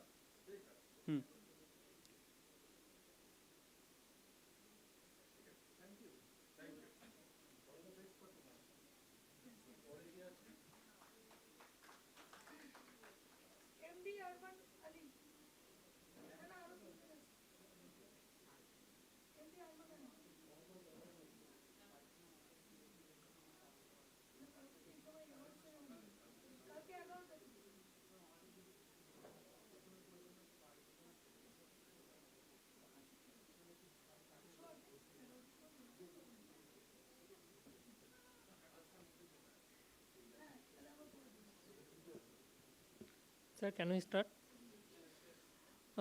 Good evening, everyone. So, I am Mohammad Arman Ali, and he is my teammate, Mr. Ritam Bishwas. So, the problem is medical emergencies do not follow business hours. So, sir, আমরা একটা problem face করছি। যদি আমাদের কোনো রিলেটিভের রাতে medical emergency situation আছে, সেক্ষেত্রে কিছু নোন মেডিসিনসের দরকার হয় আমাদের, কিন্তু রাত 10টার পরে দেখা যায় আমাদের বেশিরভাগ মেডিসিন সব বন্ধ হয়ে যায়। সেক্ষেত্রে আমরা জানি না which pharmacy is open in that time, which pharmacy actually has stock, whether the required life-saving medicine is available nearby. So সেক্ষেত্রে আমাদের একাধিক ফার্মেসিতে ঘুরতে হয়, এবং সেক্ষেত্রে এমার্জেন্সি সিচুয়েশানে আমাদের অনেকটা টাইম নষ্ট হয়ে যায়। রিতাম উইল কন্টিনিউ। যে কোনো একটা সিস্টেম যেখানে instant medicine delivery, approx 24/7 instant doctor consultancy system, একটাই অ্যাপ আর সিস্টেমে ইন্টিগ্রেটেড নেই। Existing instant delivery platform like Zepto, Zomato, they are provide instant food and groceries, but they are not provide us the instant medical supports like instant medicine, instant doctor support. We don't have such a system where medicine shop, doctor consultancy system, delivery partner system, and medicine inventory management system integrated within one system. The core problem is India does not suffer from lack of medicine. India suffers from lack of visibility, connectivity, and coordination during urgency. Inventory exists, delivery fleet exists, demand exists, but they remain fragmented. Because in medical emergencies, speed is not a luxury. Speed is survival, and the survival system is fragmented. Thank you.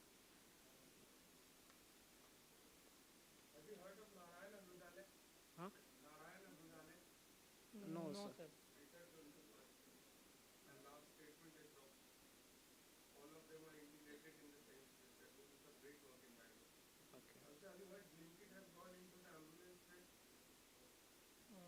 No, sir.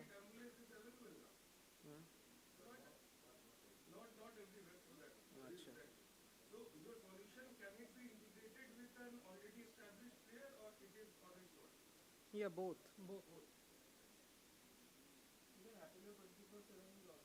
But sir, they are not provide us the instant support. Like Means like Zepto or Blinkit, if মানে আপনি যদি order করেন ওটা 20 minutes বা অনেক সময় 10 মিনিটসে চলে আসে, কিন্তু মেডিসিনের ক্ষেত্রে এরকম কোনো সিস্টেম নেই, বিকজ মেডিসিনের মতো ইম্পর্ট্যান্ট একটা জিনিস হ্যাঁ, কিন্তু স্যার সেক্ষেত্রে অনেকটাই সময় নিয়ে অনেকটাই নেয়। টাইম লাগে।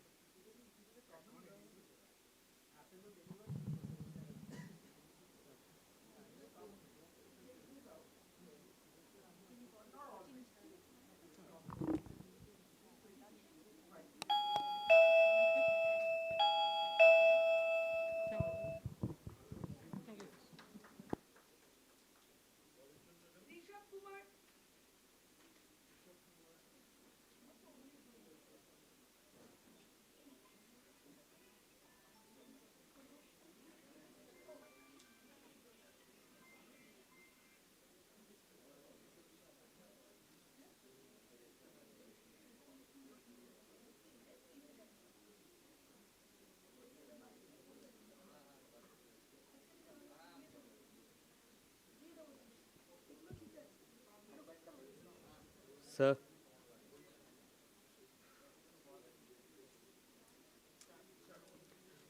Good evening, respectful judges. Myself, Roshan Kumar. I am with my partner, Rishabh. We are here to discuss about the cyber frauds. Every 39 seconds, there is an Indian which is become victim of the cyber fraud. The cyber fraud rises around at 300%. Every day, around 1200 crores or something like that goes into loss.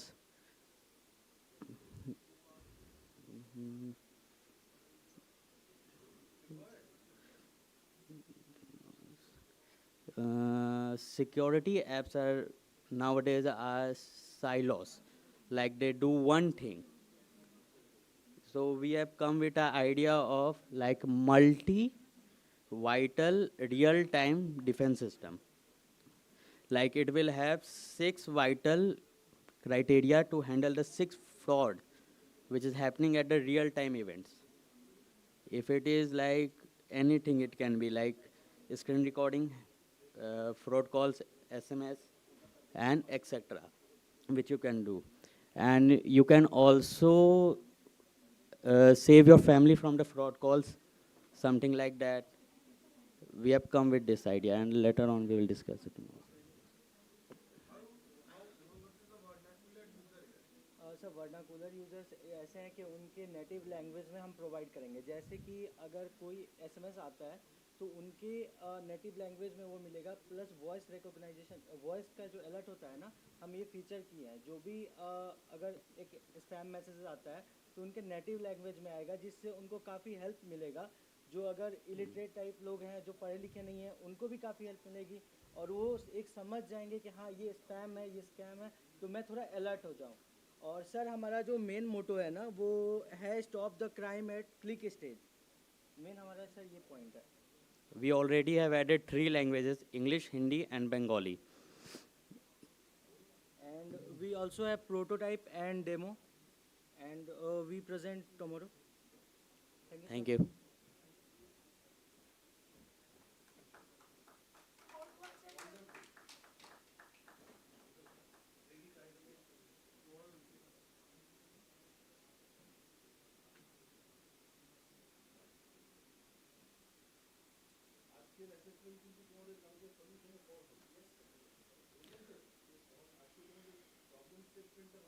Ma'am start करब.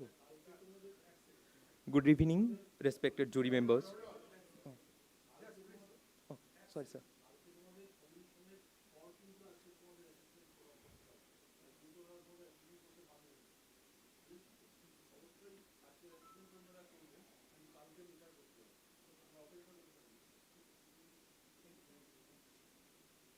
Sir, can I start?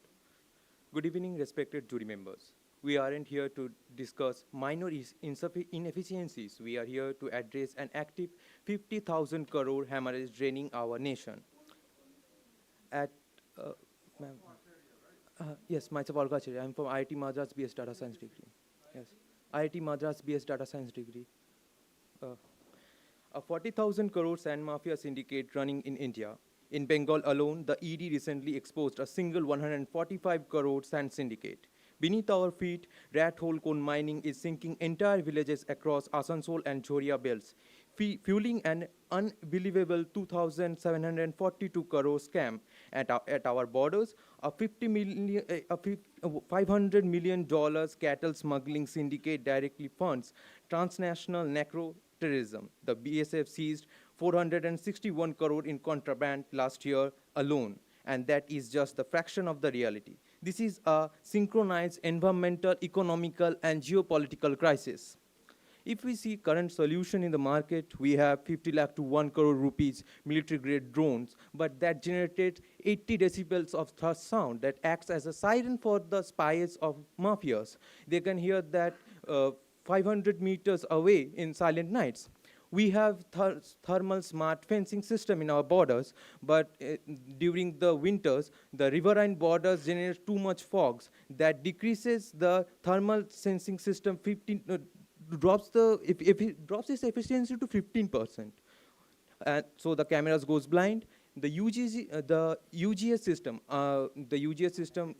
unattended ground sensors that we have, they are costly and we have to deploy them manually. So that risk our soldiers' life, and sometimes they end up in traps. Furthermore, satellites and cameras can't see coal syndicate digging a 50-foot rat mining underground. Highly priced solution failed because they tried to look through fog, jungle canopies, and solid earth. It is a losing battle. But we realize one fundamental truth. You can hide from the cameras, but you can't silence your footprint. Sound never lies. If a 10-ton diesel pump dredges sand, the air vibrates. If an infiltrator crosses a blind gap, the earth vibrates. If a syndicate picks a coal, the ground sings it. That was the genesis of our Project Dhoni. We realized that to secure our border and our economy, we don't need more eyes. We need to stop looking and start listening. Our idea is a complete paradigm shift, an invisible multi-domain acoustic dragnet or grid operating flawlessly in the fog, in the dark, and the deep at a low cost. If I have to talk about the USP without touching the solution, it's tough, but I'm keeping it simple. 1, it's low in cost. 2, expandable alert grid. And 3, massive ROI. Thank you. Okay, sir. Acoustic signal travels to a certain distance, but thermal signal travels a lot longer distance. How would you address it? So the thermals, obviously, if I want to simply address it, the static and the random. That's in our solution section, but our system is randomly. If I know there is something, So I can make plans, but if there is something random surveillance system, we can't make plans because that is uncertain. So that's our USP, main USP, obviously, I would say. But sir, that is costly, and that is costly, and we are making cheap. Transducer, which is emitting sound, assume we are doing in lab, and the sensor which is doing it. The sensors are very expensive. Sound sensors are very expensive. But sir, I'm not revealing the our main solution. But sir, can I say one word? Well, one. I loved your questions too, sir. Just I'm controlling the answers. Thank you, sir. Okay, sir. And sorry if I fumbled more. It's my first time giving speech in the stage. Thank you.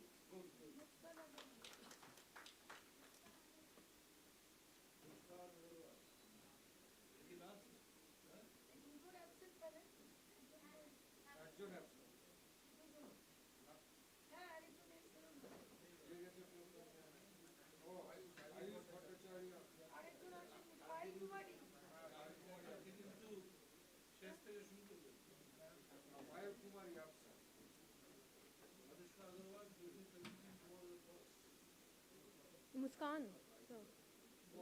Tomorrow? Yes, sir. Yes, sir. Thank you so much, sir.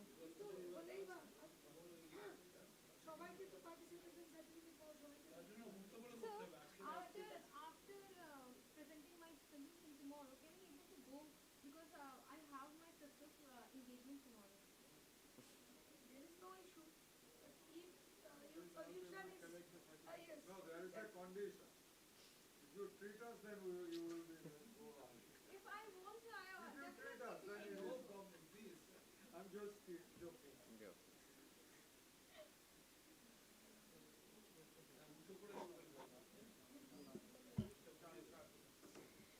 Good evening, respected judges. We are Team Cyrex. Our problem statement is based on data breach, which increasingly rapidly day by day.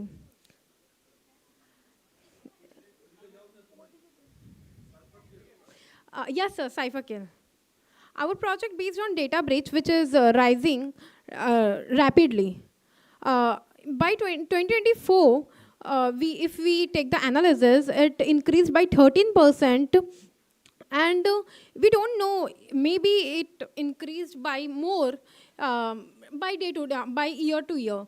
Imagine if a hacker gets access to a bank system, company data, on a government portal. Even after the breach is detected, that access often stays.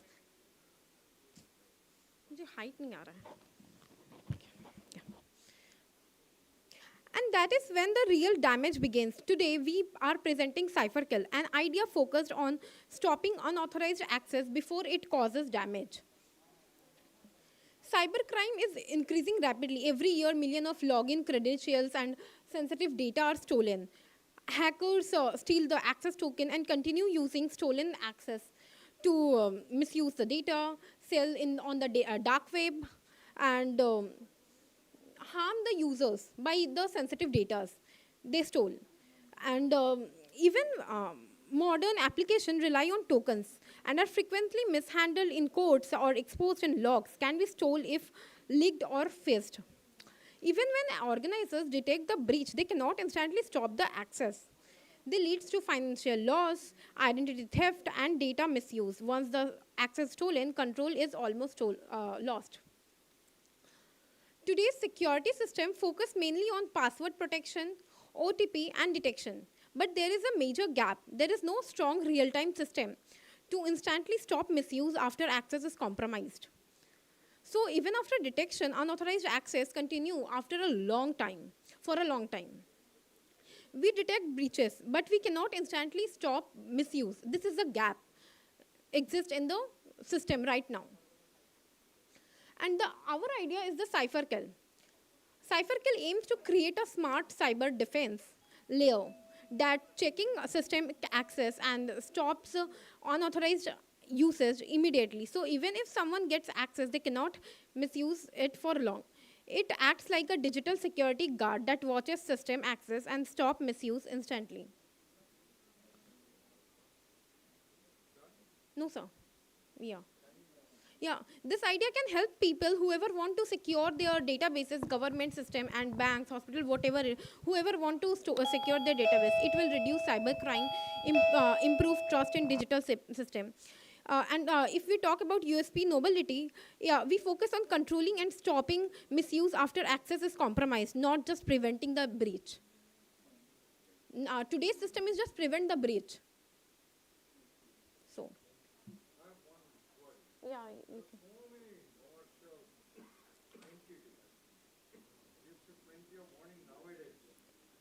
If the data are breached, you get a warning nowadays. So how will you? Sorry, sir, repeat it. There are a lot of agencies, provisions, Yes, sir. companies. Yeah. There is a potential data breach. Yeah. Even a credit card. Yeah. Immediately get a warning. So how will you? Like, we are not telling that. We are not. After a breach happened, we cannot do anything. Like, so, if a company, अगर कोई data breach हो गया, वो अगर कोई data breach हो चुका है, उसके बाद क्या? नहीं हो सकता सर. टोकन, एक टोकन क्रिएट होता है, राइट? एक टोकन होता है जिसके जरिए हम लोग डेटा बेस को एक्सेस कर पाते हैं. वो टोकन अगर कंपनी एक्सपायरी डेट अगर दे चुका है 24 आवर और whatever the expiry date वो देता है, तो अगर आज सुबह के 8 बजे से लेके कल सुबह के 8 बजे तक वो देता है, तो अगर 9 बजे होता है कोई डेटा ब्रीच, तो उसको कंपनी को रुकना पड़ता है 24 वो एक्सपायर होने तक. टोकन जब तक If there is a questionable transaction, especially in certain airports and certain countries, immediately they inform you, please confirm with various ways that you did that transaction or not. So they have a very smart engine which can detect the potential scam event in certain areas of the then too data breaches are happen. That was I'm saying. Yes, it might be. If it is not a data breach, you said it is fine, I did it. But if they sense there's a data breach, Yeah. that is the idea. Yeah, and what happened after data breach? And what happened after data breach? What happened after data breach? And they will stop the payment immediately. और जिन लोग का data या जिन लोग का users का data एक hacker ले चुका है, अब उनका क्या होगा? जिन लोग का डेटा एक हैकर ले चुका है, उनका क्या होगा? वो यूजर्स का डेटा वो लोग तो कुछ भी कर सकते हैं. Depends on the smartphone and the computer or laptop you are using, that gives you protection. That it cannot. You see how many hacking is taking place in Apple. That's what I'm saying, sir. How many times you get hacked? Whether it is a mobile or a laptop. There is a few days ago Instagram. There is so much data breach on Instagram. Yes, sir. And hopefully tomorrow you will give a fantastic answer. Yes, sir. First thing in the morning. I will, sir. I will. Thank you. Thank you so much, sir. Ask you this, yes?